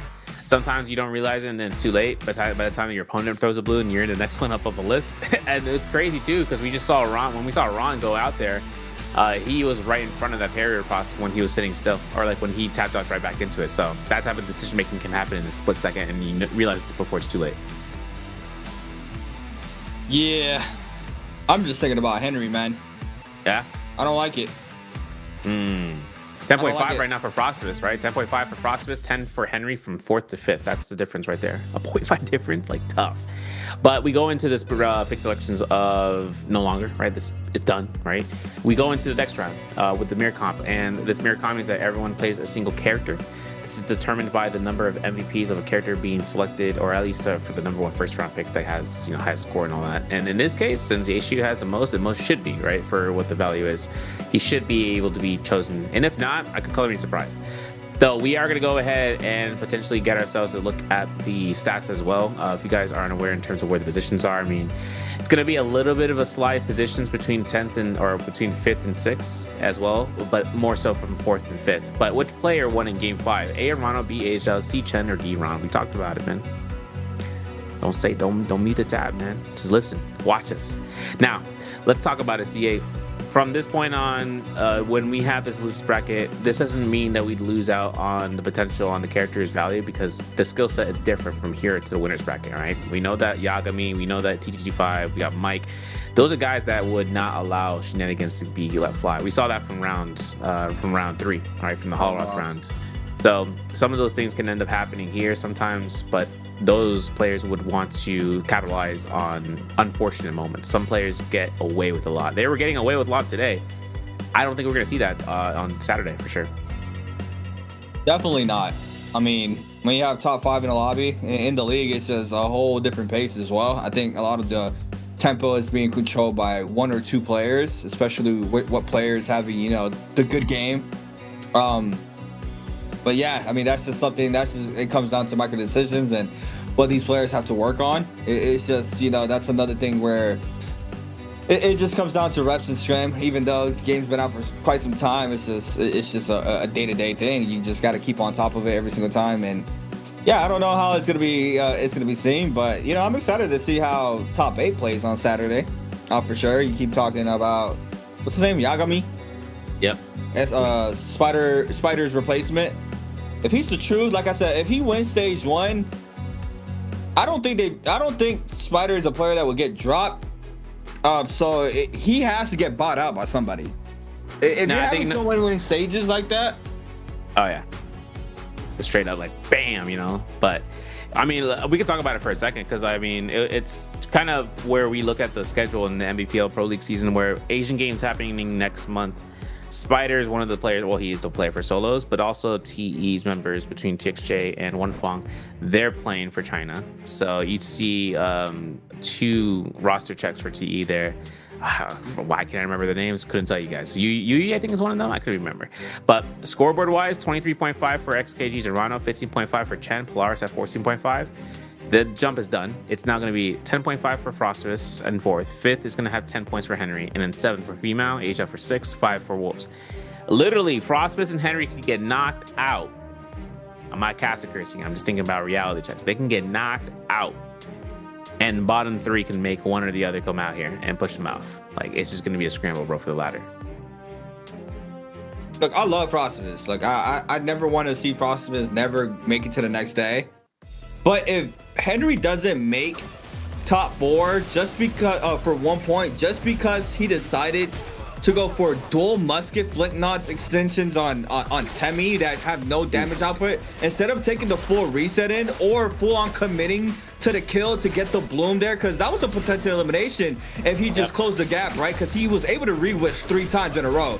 If he just doesn't manage to make it to top 4 because of a play like that, I'll be very disappointed in a player like Henry, especially if you're a rookie. It doesn't matter. You have a lot to prove in the league, and you don't have a lot of time to do it. So, you know, that's how I'm thinking about it from what I saw with the Tomok. So, yeah. But because the Tomok's weapon selection is a really big thing for him that he can excel on. It's even certain melee weapons in his arsenal, like the halberds, man. But he loses those, right? He lost that because of the pair. But beyond that, he had a second pair, bro. So, I mean, one thing is next is kind of seeing if he ends up kind of coming at this week and just repurposing himself for the next following one, just to get ready for this, man. because he had a nasty parry and kill confirmation on Ron here, and this Oblong was kind of enough to get his ult back online sooner than anything. Then the final fight happened here. You know, it came down to Kabloom extending into the zone, one knockback to another, and just running up with the R&B. And then there's nothing else that could be done except burning the combo breaker. But listen, jitters all alongside of that. I mean, a lot of feedback coming off from here from the cast. I feel like Henry has a spot in if next game comes off, he pops off like he did in round 4, man. And then hopefully to see, or round 3 I should say. I just hope to see where it's gonna come off this. Zendawu though, she ain't leaving the pallet, man. She's gonna be left on the plate, and this is gonna be now our 6th round going off. We're gonna look at what Arano had in his arsenal. That Kabloom was really a big setter upper. I know that the Kabloom was something that once you get, you know, that's a gold J. Whenever you guys have those dual blades, don't make sure there's a certainty that they get a chance of using it, because it's such a feasible weapon where uppercut and then launching yourself upwards. Yeah, and you get that mix up, right? From the grapple bump, you're able to use the Kabloom instead of just going for the R&B. It's just more damage on the board. And you have the mix up if you just straight up hold. So yeah, it's just Kabloom is just insane for the dual blades. But you know, Arano have been insane throughout the whole day of lower brackets day 1 here for himself. 13,000 damage, nearly 14,000 damage, 5 eliminations on the board, had 3.4k damage for the parasol. I don't think we even saw that much of the weapon there on him. So you know, he was just probably doing that while we were watching the other fights. Had more defiance. We'll hope for him for Halberds, Kabloom that we talked about for the dual blades, damage reduction, Gecko Sweat, and another damage reduction. But overall, it was just, you know, another good showcasing there from Arano, showcasing that, you know, he deserves to be in that top 4 for this loser sides, and you know, he still needs to try to make it into that top 8 or actually he's going to be top 4 for finals, to make it to finals the next day. So yeah, we'll see how that plays out for him. I'm very excited to see Yagami. I do want to talk about that, but we're gonna have to wait. We are gonna have to go to a quick break. Once we come back, we're locking in our last game of today's matches. People always ask me the same thing. How does someone who stood at the very top end up picking a rookie like me? Hey, relax. I didn't bring you here to fill a seat. You're a pro too, remember? Ladies and gentlemen, the god himself, Yi Shu, returns to the final stage with his rookie, Leon. Standing in their way is this season's undefeated champion squad. Will the legend rise again, or will the kings hold their crown? Let's find out. The match starts now.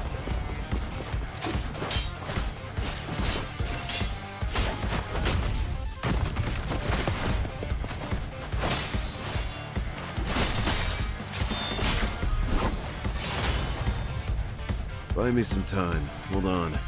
On it. Don't rush it. Same old tricks. You've been eating the same combo for days. Still haven't figured it out? Training mode is almost over. Want to keep going?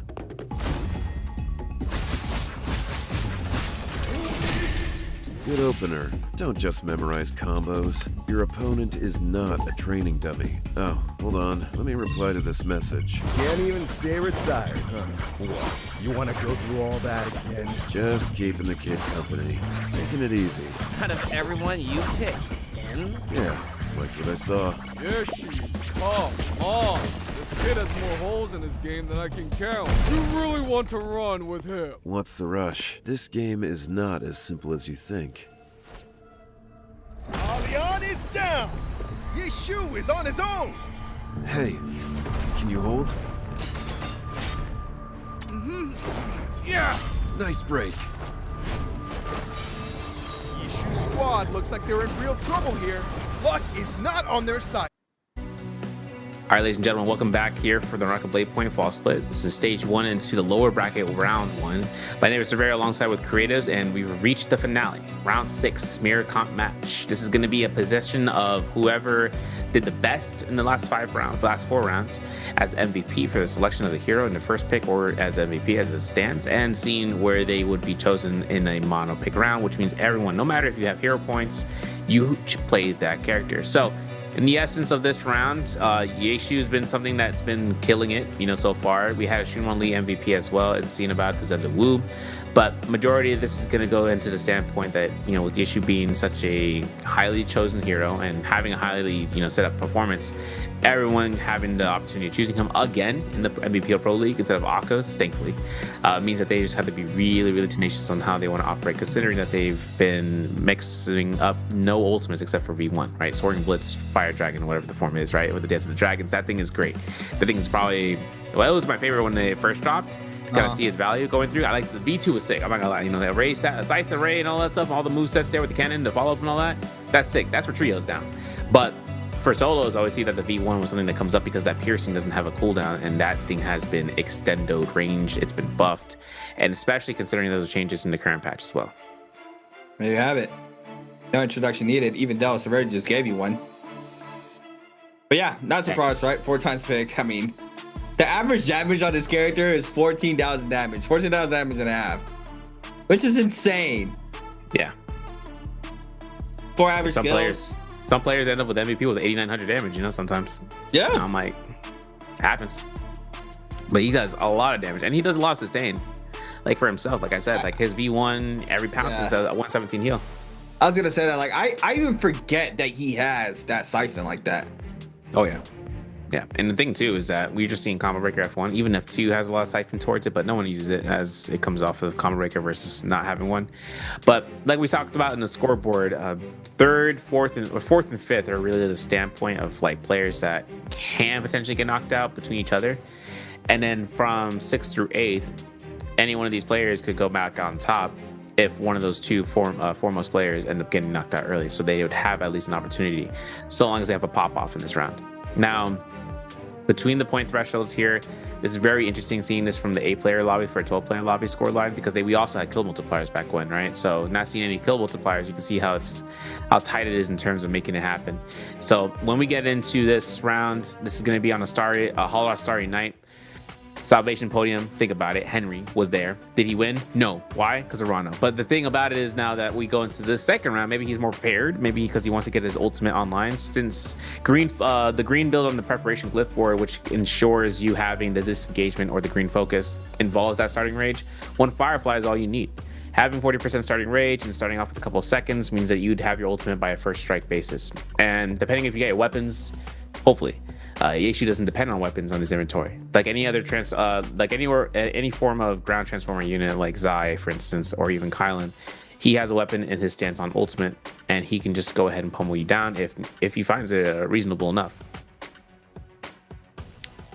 Man, I was just looking at the leaderboards, and bro, 2nd through 4th is not even safe at all. Like, yeah, I feel it. It's super close. Like, nobody's really can just take nobody but Arano can't just chill for this game, because I mean obviously Arano is good for into the game 6, but everybody else still has the potential to get knocked out. And I mean, with the stakes this high, we even saw a glimpse of it there in the game 5. Into game 6. We also saw a glimpse of it into game 5, where the tempo has, you know, they pump the brakes right after like the first 3 minutes of the game, where yeah, we did have some off spawn fights, but not a really eliminations really happened. I think we had 1 or 2 max, and then, you know, we kind of just posted up for the Yang. And even though Frost got those 2-piece inside Celestia, I mean, after that, I think we didn't see that much action into the first Yang. So yeah, it's just a lot more composed. And, you know, when there's players who are super close to making it into the qualifier rounds, it's just,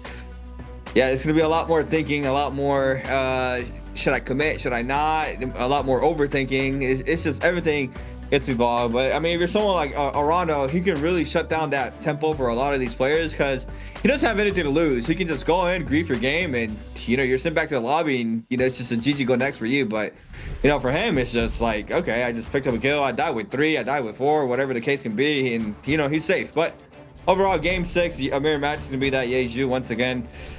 Super strong character. First time we're seeing it. This is our officially our 3rd day we see him in the Pro League now, and the pick rates everybody that's able to pick this character. But yeah, like, if you don't win your game 1, or if you don't win your first round of game 1, you're never able to play this character into game 6. Yeah, and the thing is, I mean, when you give up, well, like, I mean, it's funny because the first time we saw this in terms of system was with Pastes. You know, when you got Akos into his double pick, and then he got triple pick on the Akos. And I was like, brother.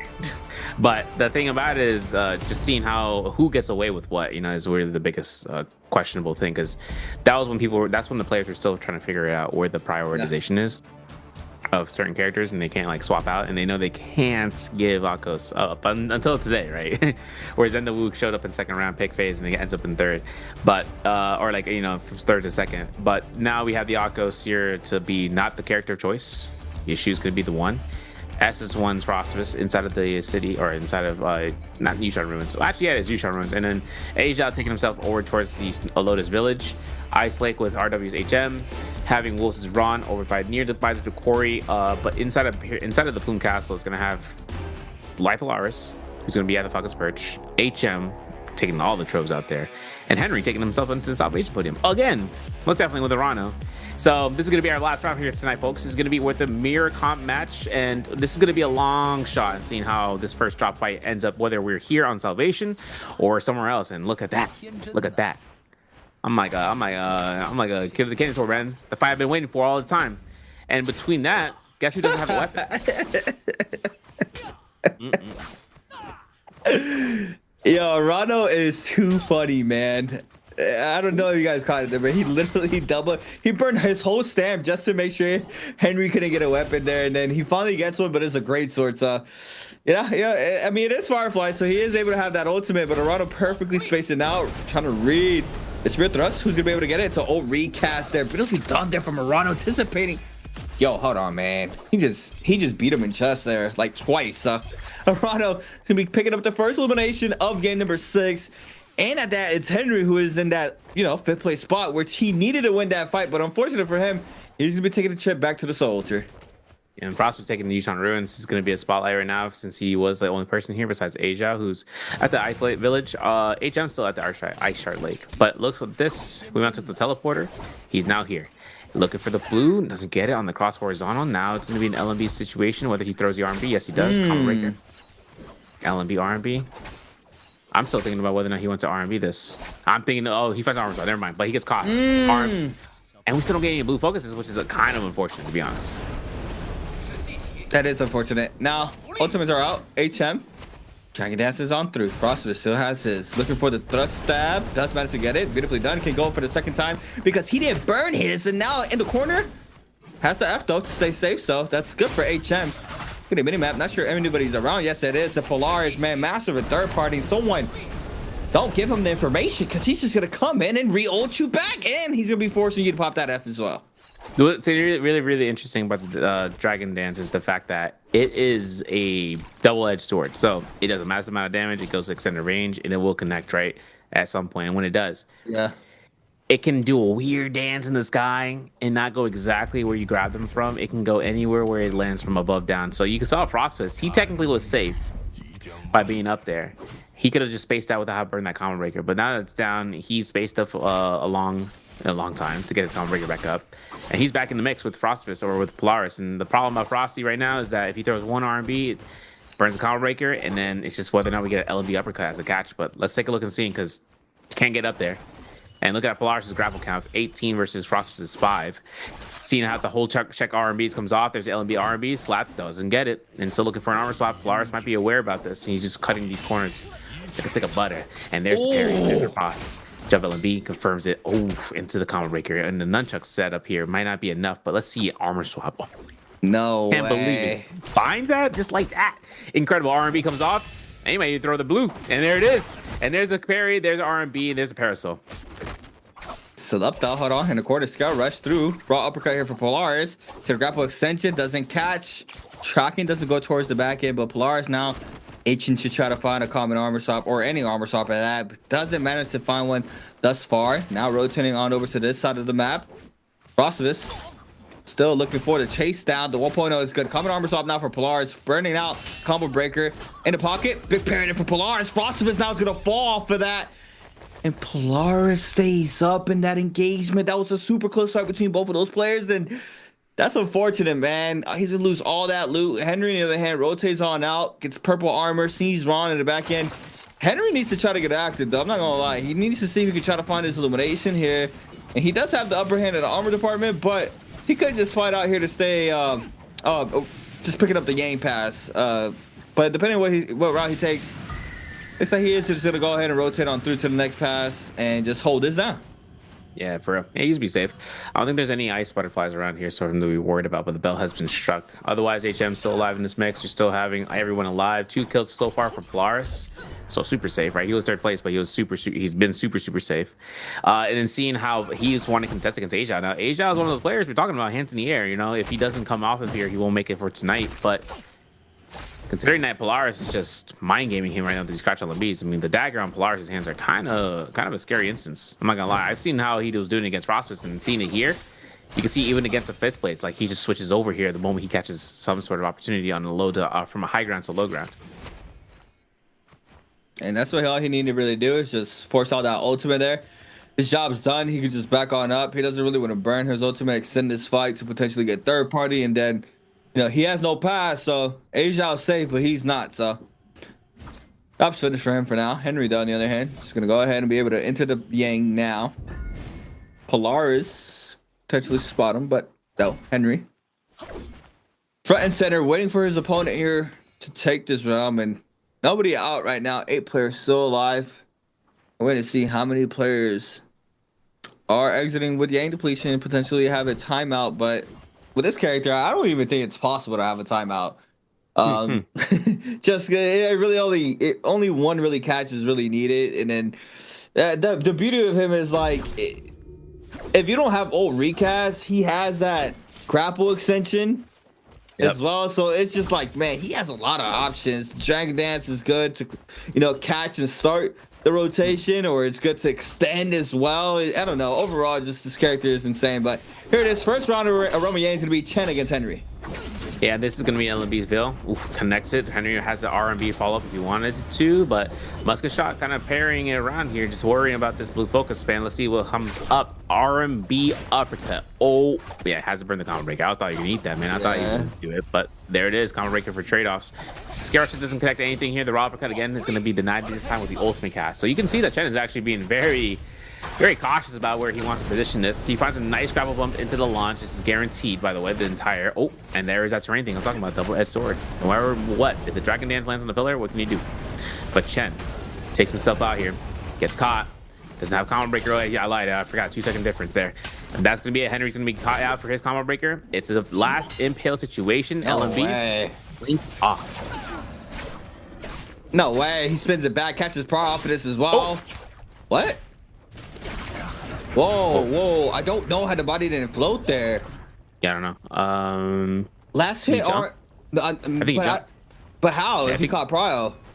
I think maybe the Sacrificate just didn't want to kick in for some reason. I'm not sure. That's kind of weird. That's only happens when someone jumps, though. Now it's going to be a kick on this end for HM. Oof, look at this disengagement at some point. And you're executed. Nice. R&B. Jump LMB. Heal. Yeah, it's over. I think that's one of the big differences. Oh, Cyan Fong through. Okay, now he's making it helpful even.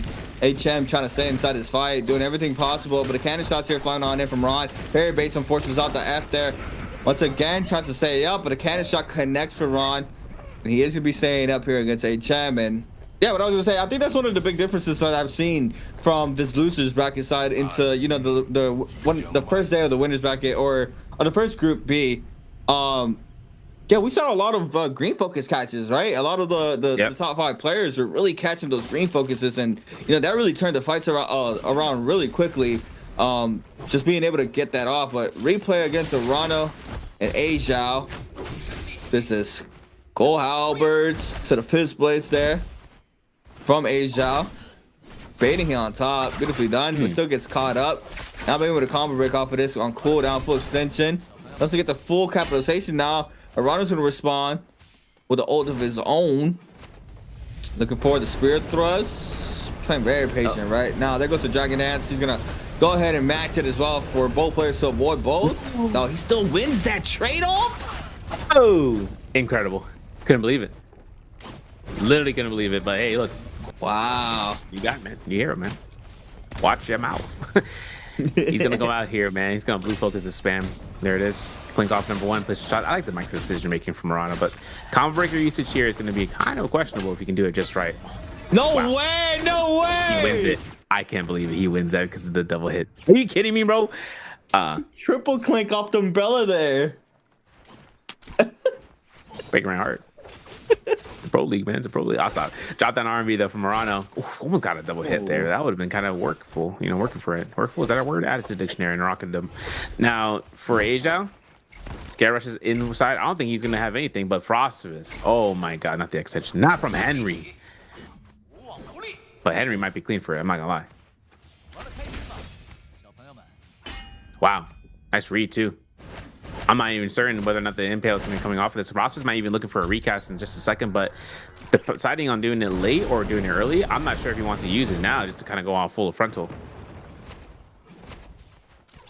I thought he got grabbed. Damn.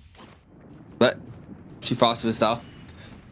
Trying to stay up here in the situation. Already losing his common armor. Henry's gonna be able to re-top off this purple armor, and I mean he needs to try to cleanse. So this would be full W key fest here for Henry. See if he can try to capitalize off the situation. If he's able to knock out Frostus, this is big, man. Yeah. For the top 4 spot. See Henry though. Shake chip damage. He just doesn't like it just looks like he has the idea what he wants to do, but it doesn't work out for him. I don't know how to explain it. It's rough to like kind of explain what I'm like thinking when I see Henry play, but you know, he had full purple armor. He's completely stripped here, and he has 28 seconds remaining. So Frostus now has the upper hand, especially with having his carbon armor throughout this whole fight, and there's nobody around. So this is gonna be a full ISO for the remainder of this fight, and then he's gonna eat up the 1.0, forces out the F there from Henry, wakes up as a parry, but now Frostus is gonna have his escape for now. He's trying to back on up.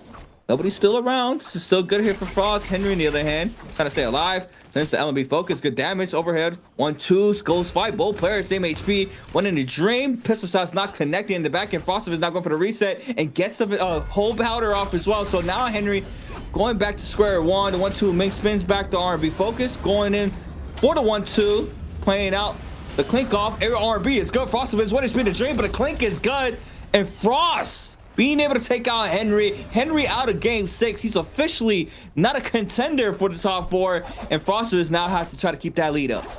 Yeah, Ron's going to be his biggest contender. Quick charge on the call, Salt Smolder, Blistering Edge, Cyan Fang. I mean, this guy has everything in the books right now. He's going up against the GOAT of the lobby today. So far, Rano with the gold weapon. Try to lock this down into the midair catches. You know that Ron's looking for the midair stagger, looking for a grapple bump, but the Kabloom reveal again. Turn Rano's hands, has it with the gold halberd dual blades. And he confirms so much with the Cyan Fang, burns a combo break. Wow, that was just beautiful. Now Ron looking for these hit confirmations off the ultimate. Doesn't connect off the first. Looking for the spirit thrust. So close here. Both players being very patient. Ron is gonna go ahead and recast once again. Wise, I'm telling you, once he goes in for the spirit thrust the second time. Oh, it's a strength clink is. Oh, that's funny. That actually clinks. Third time, 4th time. Okay. It's a mirror match. There it is. One player's gonna bite. It's gonna be Ron, and now Ron's gonna do it. He's gonna win it for the second time. Yep, there's gonna be the hits. The combo breaker comes off. Still has a little bit of chance here for the 2-point. Ooh, you get punished for it. You get punished for the second time you throw that, man. It's all right. Frost was taking the Divine Flight to a whole new level. Inside the Romy Yang against Chen. Gets caught with a Blazing Cyclone, who he had since the beginning, but parry like that can't be affording that. R&B, wow, what a mix into that. You see that move coming off of that? I like that. Write that down. Write that down. Nbpl comes off of this, though. For Frost, it's going to be an 0 for 0 situation where he can win, but instead, he might just get this. He might just get it just because he exists. Old cast comes off. Recast not in time yet for Chen. Chen tries to go for Impale. Doesn't get it. Frost is going to have to cast this out for immediate recast. I lied. He goes ahead. He wins his realm. He's up now and fighting against Ron. And Ron going down in that Romy Yang is going up against Ron once more. Oh, yeah. With that Yang depletion, Ron, he can try to cleanse his out, but Ron already chipped off a lot of HP in the situation. Triple dodges on through, uses all the health, or all the stamina there to try to get out of that. But Ron, on the other hand, losing a lot of HP here in this altercation. Not be able to find any sources of value right now. Just Ronald delaying wake up, not giving him anything. Oh, I thought he was gonna hit the iceberg. Nearly connects off of that. Back in now, Ron has 3 minutes and 35 seconds. Nobody out of Yang yet, so it's gonna be ISO'd, fully ISO'd. Not releasing Ron. Staying in the pocket. The 1-2 Minx is good. Cavalry blooms on through there from Morano. The gold dual blades in hand once again. Gonna have that nice pair of weapons. Baits out the F there off that Scare Rush in a nice fashion, but guess what? Chen now is joining the mix, and Ron You lost a lot of HP. Yeah.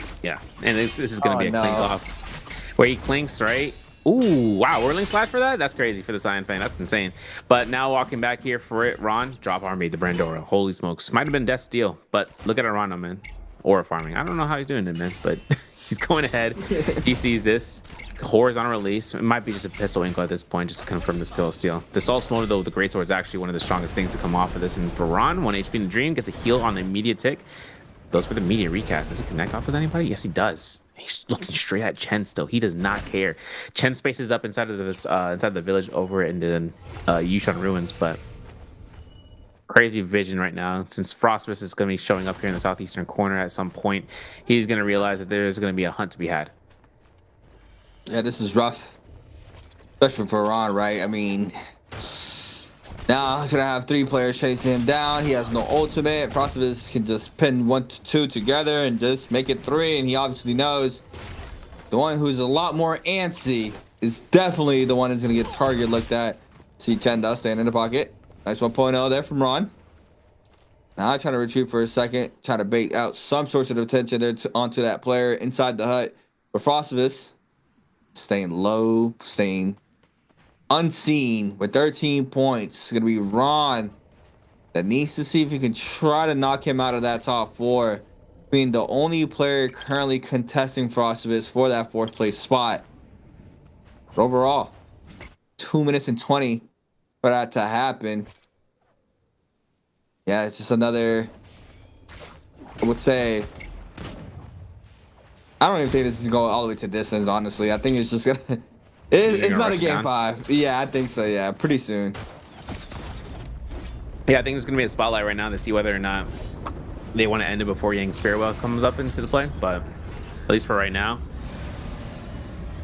right? Seeing where this comes off of the Yang depletion, this scene between Chen and Ron, their timer has been extended, not so much for, well, Ron's at 34 out of 60 seconds, but right now just supply checking it himself and is hoping that someone wants to take the fight against him, because he has everyone's ready here except for Ron, you know. And if they decide to see Ron, I mean, it's also the weapon selections that you can help determine who is who, right, in the mirror comp pick. But if you start swapping weapons around, you see it. Fire out Striker Lock, by the way. Quick Charge Thunder Call still has a Blistering, but has not been able to utilize the Blistering Edge, right? Which would have been a really great weapon to have, but everyone has Pulse Swords except him. So having this to be made, Chen fires him out. Jump LB comes off. No clink off. There's a nice musket shot. So you can see how Ron is just being floored out here. But a parry like that from Chen might be the sealed deal here for him. Yeah, this is rough. Rough for Ron. Not cut him out yet, though. Could potentially turn this around somehow. Still has 25% race. Try to build up here to try to stay safe, but he drops down to like 10% on the white HP, and that is all going to be it. And our top 4 has been stamped in here for Arana Chen, Polaris, and Frostbus being the 4 players moving on over to the next day of the lower bracket. That will be next Thursday. But yeah, there it is. What a showcase in there. Good from Frostbus. I think that was a big fight there against Henry. But, I mean, I feel like Henry had a lot of chances to really shut down Frostbus, especially in Game 5, even here in Game 6. I don't want to sound too harsh right now, but, man, like... Yeah. That's what I'm curious about how Yagami plays. Yeah, like, I'm interested in how Yagami plays because, like I said, he's the truth. Joe, you gotta see it. You gotta watch his Romy Yangs, man. Someone gonna have to drop a bag. Cause these Ord they won champs. Yeah, like, I mean, cool. SR. I mean, I talked about it, man. Yeah, SR picking up Yagami, man. They got bans on bans on bans, bro. For him to be a substitute, have to make sure, you know. But regardless, we'll have to see how he turns up on the round 2 of the upper bracket. What's gonna happen next for Frostbus does? The moment, let's just say, the moment his Gone Rigger is gone, we're getting floated. Capital is guaranteed for a little bit of a while. I don't even think he's gonna get an R&B, man. I'm gonna be honest. I think he's gonna eat up a Blue Focus. Oh my God, Soul Fire Blades. The worst tome. I don't like that tome, man. I don't like that book. That book is booty water, bro. Wait, which one? The Dual Blades one. You're locked in animation the entire time. Yeah. The spinny. Yeah, I'll take Shadow Eclipse over that, which is the dagger tome. But this might be it. Arano forcing out the ultimate. Knows he has an armor reset. Oh Chen my! casting it. my god, I'm scared. Because imagine that thing trails behind you. Oh, that armor is empty, bro. We picked up nothing, bro. Uh-oh. This might be a spot right now for Arana to get this lunch. Nope. He glided too far. You think Frost is going to come in here for the swoop? No, Frost was actually clearing the bell. Or the stairwell. It's like a maze right now. Yep. Oh, spot him though. Good tracking from Arano, man. Arano's looking very crispy, but yeah, today. I mean, this is losers bracket. I don't really. I probably shouldn't say that. No, between losers bracket into winners, yeah, I know what you mean. Like, it's in a terms big of like difference, man. Top performing versus the ones that had to make it here because they weren't top performing. Yeah, the pace is just different. Especially this round, especially off the spirit wells. Now I'm wondering, are we releasing the pole sword or bow sword, bro? Yo, listen, this fight's been going on long enough. We gotta kill this. We gotta kill this one guy, bro. He's getting too many resets. He even got his common. Oh, he even got the common armor switching back over to his gold armor. There's a pole sword double point release. Can't release that. Not guaranteed, man. Cat bloom comes off, and there's a soul fire blades again. Look at this, man. Look at this tone, bro. Nothing. Oh. Wow, nice pyro. And this is it. So yeah, this is the final fight, bro. Let's see how long it lasts. Final fight. Frost is just not just getting more reps in. This one I have to go for Arano. Arano has been having his number throughout today's day, but let's see how he's able to bounce back. Loses a lot of that armor. He's gonna go ahead and retop it off. Advance heal as well. Ooh, beautiful scare. I couldn't even see Arano there. Spins him back. R&B's, jump on B's, beautifully done. But now Frost is his turn. Takes his turn back. 1.0 how to go Hong Sword. Goes for the mid dodge catch into the 2-1-1. Forces out the F, and now Frost is trying to see if he can try to live out the pressure here from Arana. Yeah, and the thing about this piercing is that it's going to miss due to the immunity off of that ultimate recast. Now, obviously, the dragons are in the sky, so whoa. Line of sight is rough. Even the cameraman, even the prod is like, yo, where did they go, man? Looking like Willem Dafoe, bro. Like, in this area especially. But the reset being guaranteed here is Frost's last armor powder, which he's thinking and contemplating about resetting. But he's got tuna, which is actually crazy because getting a chance of picking up the tuna here or procking it, especially, this is now going to give him probably a bitter advantage here than Iran, unless he gets caught by parry. Interesting. Let's see it. Oh, bang. And it's Frostvis being able to catch that parry onto Arano. He's going to snag up the weapon as well. Gold fan now for the backup weapon here for Arano. Since the Scion Fong. Oh my, big damage now. Frostvis might be in big trouble. Both players, no ults online, but the Fs are both online for them. Nice weave there to avoid that LMB caster from Arano. He's going to be able to half armor through that LMB. He's going to spin back the Cavalry Bloom, but it's going to eat up the R&Bs. And the follow-up 1-2 Minx as well. Arano now, empty gold blue armor. He's going to go ahead and re-pick up his gold. Frostvis is going to go back on in. Let's get active here in the corner. The 1-2 is good. Overholds, doesn't connect. Trying to create a little bit of that space here in the background. Arano being able to parry bait him, but now it's going to open it with a massive parry as well. Yeah, and this is going to be one hit kill. Release the 1-2-3, maybe win the game. Parasol comes off of this, the combo breaker. Ooh, reset. And Frostwood still has it. You know, it's crazy too because Frostwood still has that armor coming off the tuna. Oh my gosh, we're just releasing all these blues in front of him, and Frostwood, even with it, comes out alive and takes the MVP. GG. GG in the chat, y'all. Beautiful day here for our top four. Being able to move on to the next round. Frostwood is finally MVP. And yeah, I mean, I was telling you, right? He kind of has his turn games into that game 4, 5, and 6. Was a surprise. He has a massive pop off game 6, and that's exactly what he needed. He had to stay in that top 4. That big turning point was right there, is winning that 1v1 against Henry in that isolated fight there by the ice ring. I think that right there is just, I don't know. I don't know if it's nerves or what it is with Henry, but you know, he just needs a little bit more time. Hopefully, he can just, you know, tee up throughout his days in the Poli. But the thing is, man, like, you don't have a lot of time. Nope. You don't have a lot of time to try to, you know, get accustomed to how the Pro League works. That's what I was saying. I need to see how Yagami plays, because if he's the truth, someone gonna have to drop the bag, and I'm gonna keep saying that. Who's gonna be though? Because you're not dropping Spider. So if you come in here winning, win stage 1, not a lot of people can say they won a stage. So if you come into the league, win stage 1, one of these other teams gonna have to drop it back, because they're not dropping Spider. And if they do want to drop Spider, someone gonna have to drop it back on Spider.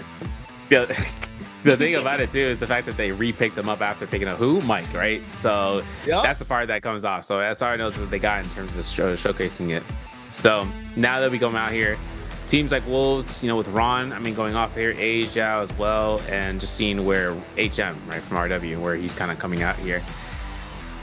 Big Psy is kind of coming off. It's a long time, man. I don't know. I don't think they. I mean, losing out this losers bracket is also a big heavy hitter on the mental. So that's like one thing. But it's just, especially considering the Asian games happens, which means that there is a delay. So it's just like you know, you'd have to make it no matter what off of that in terms of stage 2. So with that being said, we'll get scoreboard up here in a second too, and then going off of the prediction in the interview. But later on, talking about how that round really went through Yeshu. I mean, the real priority listing came down towards, you know, when we saw Rano taking that Salvation podium, having a lot of the players and teams taking their fights across the board. I mean, Servants Grounds really didn't take any notion. It was really the Ice Hard Lake into the Yushan Ruins, right? Polar showed up at a perfect opportunity, right? I would say taking 2 eliminations against Frostbus, one, and I think Ron for the first one off the kill steal. But you could see where the dragon starts to really play around. This is actually a perfect round in seeing how the activity of the dragon is on the V1 and seeing how much it can kind of grief you. But doesn't mean it's the worst case scenario. You just gotta flow with it. You gotta find a reason, you know, to move around. And I think Yeshu really has that down because he can be really floaty with how his moveset is, especially his playstyle as a character. I'm also very curious, like how the Dragon altercation works with just how Rano was the second one activating Dragon Dance, and he was winning off Cryo. Yeah. So like that for me is like, usually is like, you're the second one pressing, you lose in the sense of like a ditto, but you know, it has a lot more factors, I would say. But overall, massive game here from SS1 Frostbus, taking that first place with 4 kill, 6.5 game score. SKG Arano had a solid day throughout the whole day, right? Just straight consistency throughout all his games for today's matches. And yeah, 4 game score for second place. Ron with 3.5, Chen with 2.5, Polaris with 2, Henry, Zhao, and HM all with 0. Those players are going to be in the bottom of the pyramid, not being able to make it into that top 4. So unfortunate for them, fortunate for the top 4, making it live out to see another day in the fall split stage 1 standings. Here it is. Are you surprised about any of this here? So are you did say you were surprised to see Zhao in here. So does that, you know, kind of like surprise you that he's actually at the bottom? I don't know. I mean, we kind of look at it from when we first saw Zhao in his first, when we had bi-weeklies and all that stuff, right? He had a really strong presence off his first season and then off of those first bi-weeklies, and then the change happened and he just flew to the bottom. So maybe adapting is something that he's having a really tough time, you know. Even that might be a thing that, you know, you kind of stick to the old roots and how you play and having a success, maybe because they don't study you, or then they do, and then you all of a sudden you can't adapt to change the way your playstyle revolves around, which is like, you know, counterpoint to that. It was like when we see Frostbus in the interview, it was like, I gotta change how I gotta move because I'm ending up in these 2v1s all the time, so I gotta do something different. And it takes it slowly but surely when he makes himself into 3rd place, taking the MVP, of course, in that round, and even surpassing Polaris, who's been having some of the day that's been adding up. But beyond that, I mean, that's just one thing I would say for the feedback on towards FPX's Asia. But this first fight, though, man, Henry, no weapon. Yeah, what does he pick up? A great sword, bro. Like, what are you doing with that, man? Can't do that. That's just unfortunate. That's so unfortunate. And then you just get every weapon you see is just gone because the other guy is just straight up just moving faster because he has a weapon. Yeah. Oh man. But little quick highlights. I don't think we saw this fight. Ron against HM catches the spirit thrust. Polaris shows up. Okay. Trying to see if he can try to even it out, but it looks like Ron is going to pick up both of these eliminations potentially. No. Yes, it is. Big parry there from Ron. Onto Polaris, clinks off the light attack, and that's the second one, and just sends the soul break. That's unfortunate because, yeah, you were talking about and you were praising Polaris for his dagger. It's just unfortunate that when he gets caught up with a double soul break through it, just loses all that HP like that. So it's just rough. Yeah. And then coming down to this, I was actually going to mention stat lines for y'all. Weapon selections have been across the board, been updated. So from this today so far, we had Flying Knives at the height, you know. So even with the dual blades, you know, dropping down predominantly, and the halberds as well, being halberds in 6th and then dual blades in 7th. It seemed to be that they were still showing out in this last round, at least for a little bit of mention, because all the top players had at least gold rarity or greater. And seeing how this parry riposte spam comes off, I mean, Frost just did a massive amount of work. I think we're gonna have to look at his damage numbers specifically, because the way he was rocking this round, man. Especially that fight that he had with Henry over towards the forest, with the snow forest or the Altar Tranquility. He really had a stress reliever there just by staying alive and making it out of the losers bracket disqualification. But having this to be said, where we see this man inside of the upper bracket round 2, we have to wonder, man. Yo, he's like, hey, come here. I gotta tell you something. All right. That's it. That's all he's got. Throat Seeker, the Jade. Now listen, 18,000 damage, right? Doesn't go shy of it with the Hong Sword at 4,800, Dagger with 25, and Whip Sword with 2,100. Having the Mode of Defiance, so I saw the gold icon, and he had a Mode of Defiance there. And that Tuna was really what was sealing up the deal. He just had to pick up Jades alongside of this, even though with the Divine Flight, he didn't really rely on it. He had a lot of HP Jades, especially, and having the Warrior Face there as well. Just really kind of considered that he'd have 2 HP Jades along the route, right? With 248 extra HP, having at least 12% mitigation. Just had a split in terms of what he had available to his arsenal. So whenever he had his Jades to be picked up, he also had to keep mindful that he had it in the first place, which is Tatuna, which comes out sometimes very undervalued in some global competitions that we've seen it. And then all of a sudden, you kind of wonder about whether or not the players are just realizing that if they end up putting themselves across and noticing that they got Tuna, that they're bumping to it, man. Like this beat. The new music this season is kind of bumping, bro. I was listening to this. I was locked in with you, and then out of nowhere, we're still in the MVP, and the music came up. So I was like, oh, okay. But yeah, massive game there for Frostivus. Overall, though, we are going to be having a quick interview with one of our players. We're going to see what they have to say. Ladies and gentlemen, welcome to our post-game interview, and our players standing with us. So let's say hello to our audience first. Hi everyone, I'm 521 Polaris. Welcome, Polaris, to our post-game interview, and congratulations for qualifying to the next round. I would like to know, how do you think about the new weapon strength? I think it's a little bit stressful to against, but once you understand how it works, it kind of worked out for me. Yeah, you also need to get more time to practice. Yeah. Okay, so how proficient are you with the new hero issue? I think I'm about 7-8 points on 10. Okay, so let's move on to the next part, answer for charges. So today's question is, what Polaris peak rate of Yeshu? Okay, so let's go back to our game. So who do you think that is your biggest opponent for today's competition, because we are really intense? I think it's Ran, because he's the one killed me a lot in the last 2 games. Oh yes. Okay, so it's counting time right now. Please use 3, 2, 1 to count. 3, 2, 1. Screenshot. Okay, so let's find out the correct answer. It's 8. Yes, the correct answer is 8. Okay, so we all know that Polaris is a really diligent and also talented player in Nbpl. And I would like to know, what preparations will you make for the further games? I think I'll try to make less mistake in the game, so that I can qualify for the final round. Okay, so have you practiced Yeshu for a long time? Yeah, because it's a strong champion. Yes. I think I can put it in S tier. Oh, okay, so I would also like to know what's your goal and expectations for our first stage in the full split?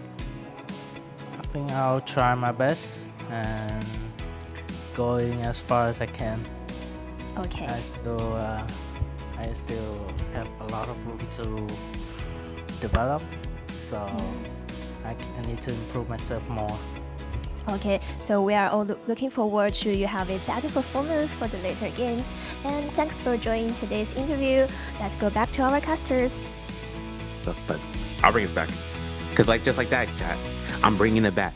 And we go out here, right? We go into Polaris having a really stressful day, because, this is you're on the edge. And for him to be on the edge like that, I think it was kind of something that we talked about in the past. I think all of the casters have always mentioned, you know, where you kind of in this like, you know, mindset, white noise of just playing throughout the day. And whenever you kind of see yourself in scoreboard and just being worrisome of seeing, because like we said in the scores between that in the past until now, is that the fact is you see no multipliers, you'd see nothing, right? Placement points are pretty non-existent as such. And for him, when you're seeing you're like 2 points behind somebody and 1 point behind ahead of somebody, that's just like, you know, like that comes off. But I think his combat has experience, like is extremely been improved upon, especially considering that we've seen his results not only to the MSC qualifiers, to the weekly opens has also happened for him. He's really kind of showcased himself in a new light, I think, and across the seasons that he's been playing, especially from for 521 especially. Polaris, yeah, been in the league for quite some time now. You know, it's man, I don't know how to really like break it down, because not a lot of players have like that luxury of staying in the league that long, right? A lot of the times when there's new players that come into the league, they get put into this trial, and then if they don't perform, then you know you're cut. And I mean, that's how esports is, right? It's a very competitive scene. So not a lot of players can come in and really dominate. I think, you know, we've only had a quite few that has really done that. Obviously, you know, from the start of the pro league, it was just like people really waiting for Mike to come in and really dominate. At that time, Spider was very dominant for a long time. Mike comes in, was able to rival him in the early days of the pro league, and you know, off of that, then Verse came in, and then after that, XY came in, where you know he has the potential as well to take that in. Buffon came into the mix as well, and in one world J Cup last year, which you know a lot of people didn't really expect that, right? There weren't in a lot of people's talks about, you know, who's winning J Cup, right? But you know, he still did it, and you know, there's not a lot of players that say like, I know they don't have rings, but you know, you don't have a chip, you don't have a champ. Like I have the J Cup win, and only like two or three other people can say that. But yeah, it's a very competitive scene. So when you're Polaris, I think, you know, he's always showed gratitude and how grateful he is to be able to be in the pro league. And then you know, you can take like Henry in consideration, where he doesn't have that luxury, right? And especially back then, the pro league format was a lot different. There was even a lot more players too, so the play style was a lot different. But now it's just like, man, it's like you're out now, you're gone for so long, you can only really try in the scrims, which is not the same as in LAN. And top of that, man, like what I'm seeing right now, you don't even have like a big crowd. They have a crowd.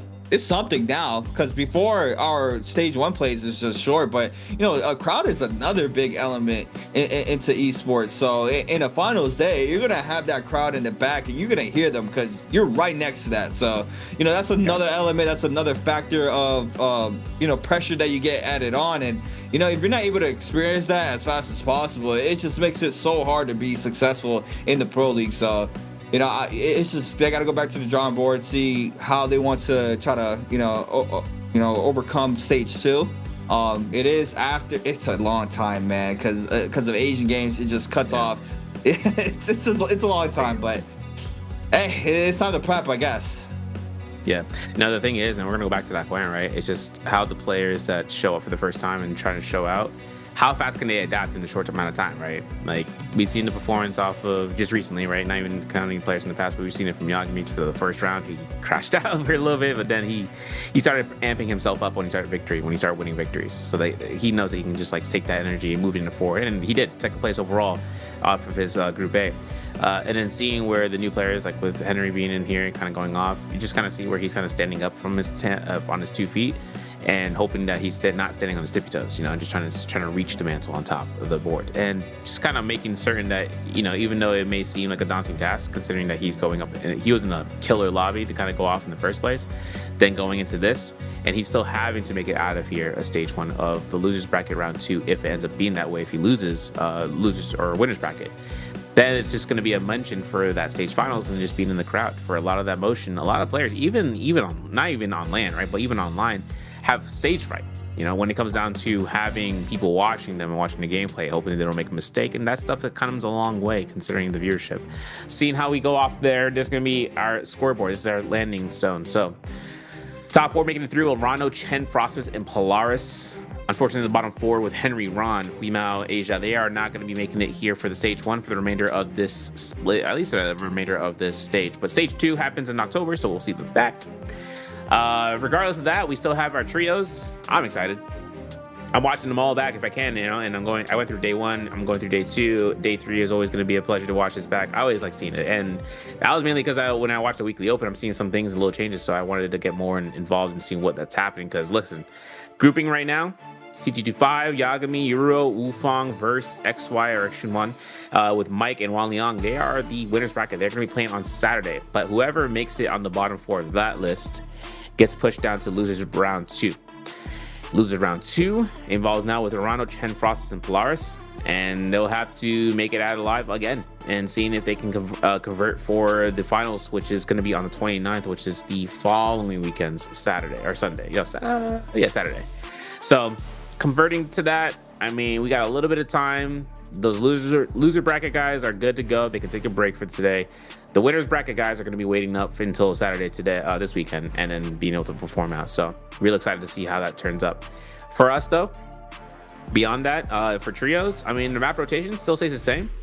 And considering how the compositions are, I mean, on the daylight cycle, you'd start to see the patterns, man, and how these guys are going off, especially from the round versus and moving forward. Yeah, obviously throughout the stages, right, that top side of the bracket is always going to be the lobby of death, just because those are where the winners are going to be at every single stage. So yeah, that right there, that's going to be a good test there for Yagami. I mean, I'm going to keep saying it, man. If he's the truth, someone going to have to spin the bag. I don't think y'all understand how, like, if he's actually nasty, like, and he wins the stage 1, bro, one of these orbs gotta drop someone and spin it back, because you're not just gonna have a player like that in the bench, man. You just can't. It's rare to have a player so good inside the league like that coming in just off of his first debut. So yeah, and I think you definitely need, you know, another player added to the gauntlet of the top 5. So I think it would just be a lot better for the pro league as well, a lot better for the players. Yeah, I mean, the thing is, like, I don't really know how the players are, and like, you know, usually like in other games, you're able to see a lot more through their streams and stuff. I don't really know much about these players. I'm not really sure what age they plan on retiring, right? Because I mean, look at Mike; he's been playing for such a long time. Spider as well. Spider's been winning, but someone like Mike, it's been rough, man. It's been really rough for Mike for a long time. So that's another thing you need to think about. Like, you know, how much longer is he gonna be in the pro league, right? I mean, he's done it all at the top, and you know, he's just striving for that. I feel like personally, he's just striving for that one last chip. But we'll see how it comes down. We still have a lot more NARAKA BLADEPOINT Pro League for the remainder of the year. A lot of exciting times. My name is the Creatives. I've been here with Severio.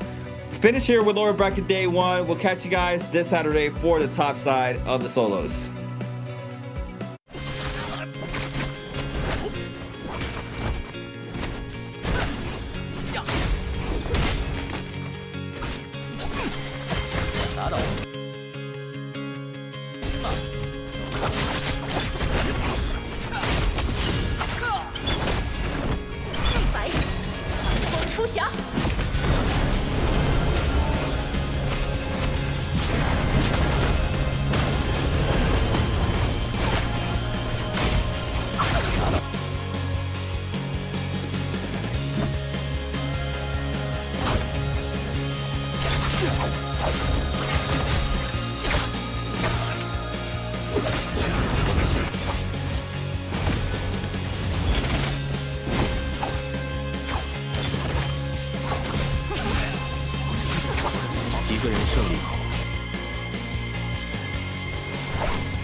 狐狸。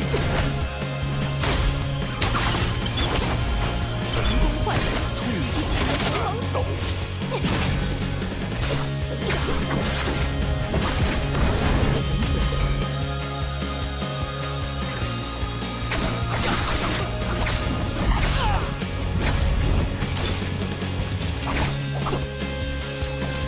出来！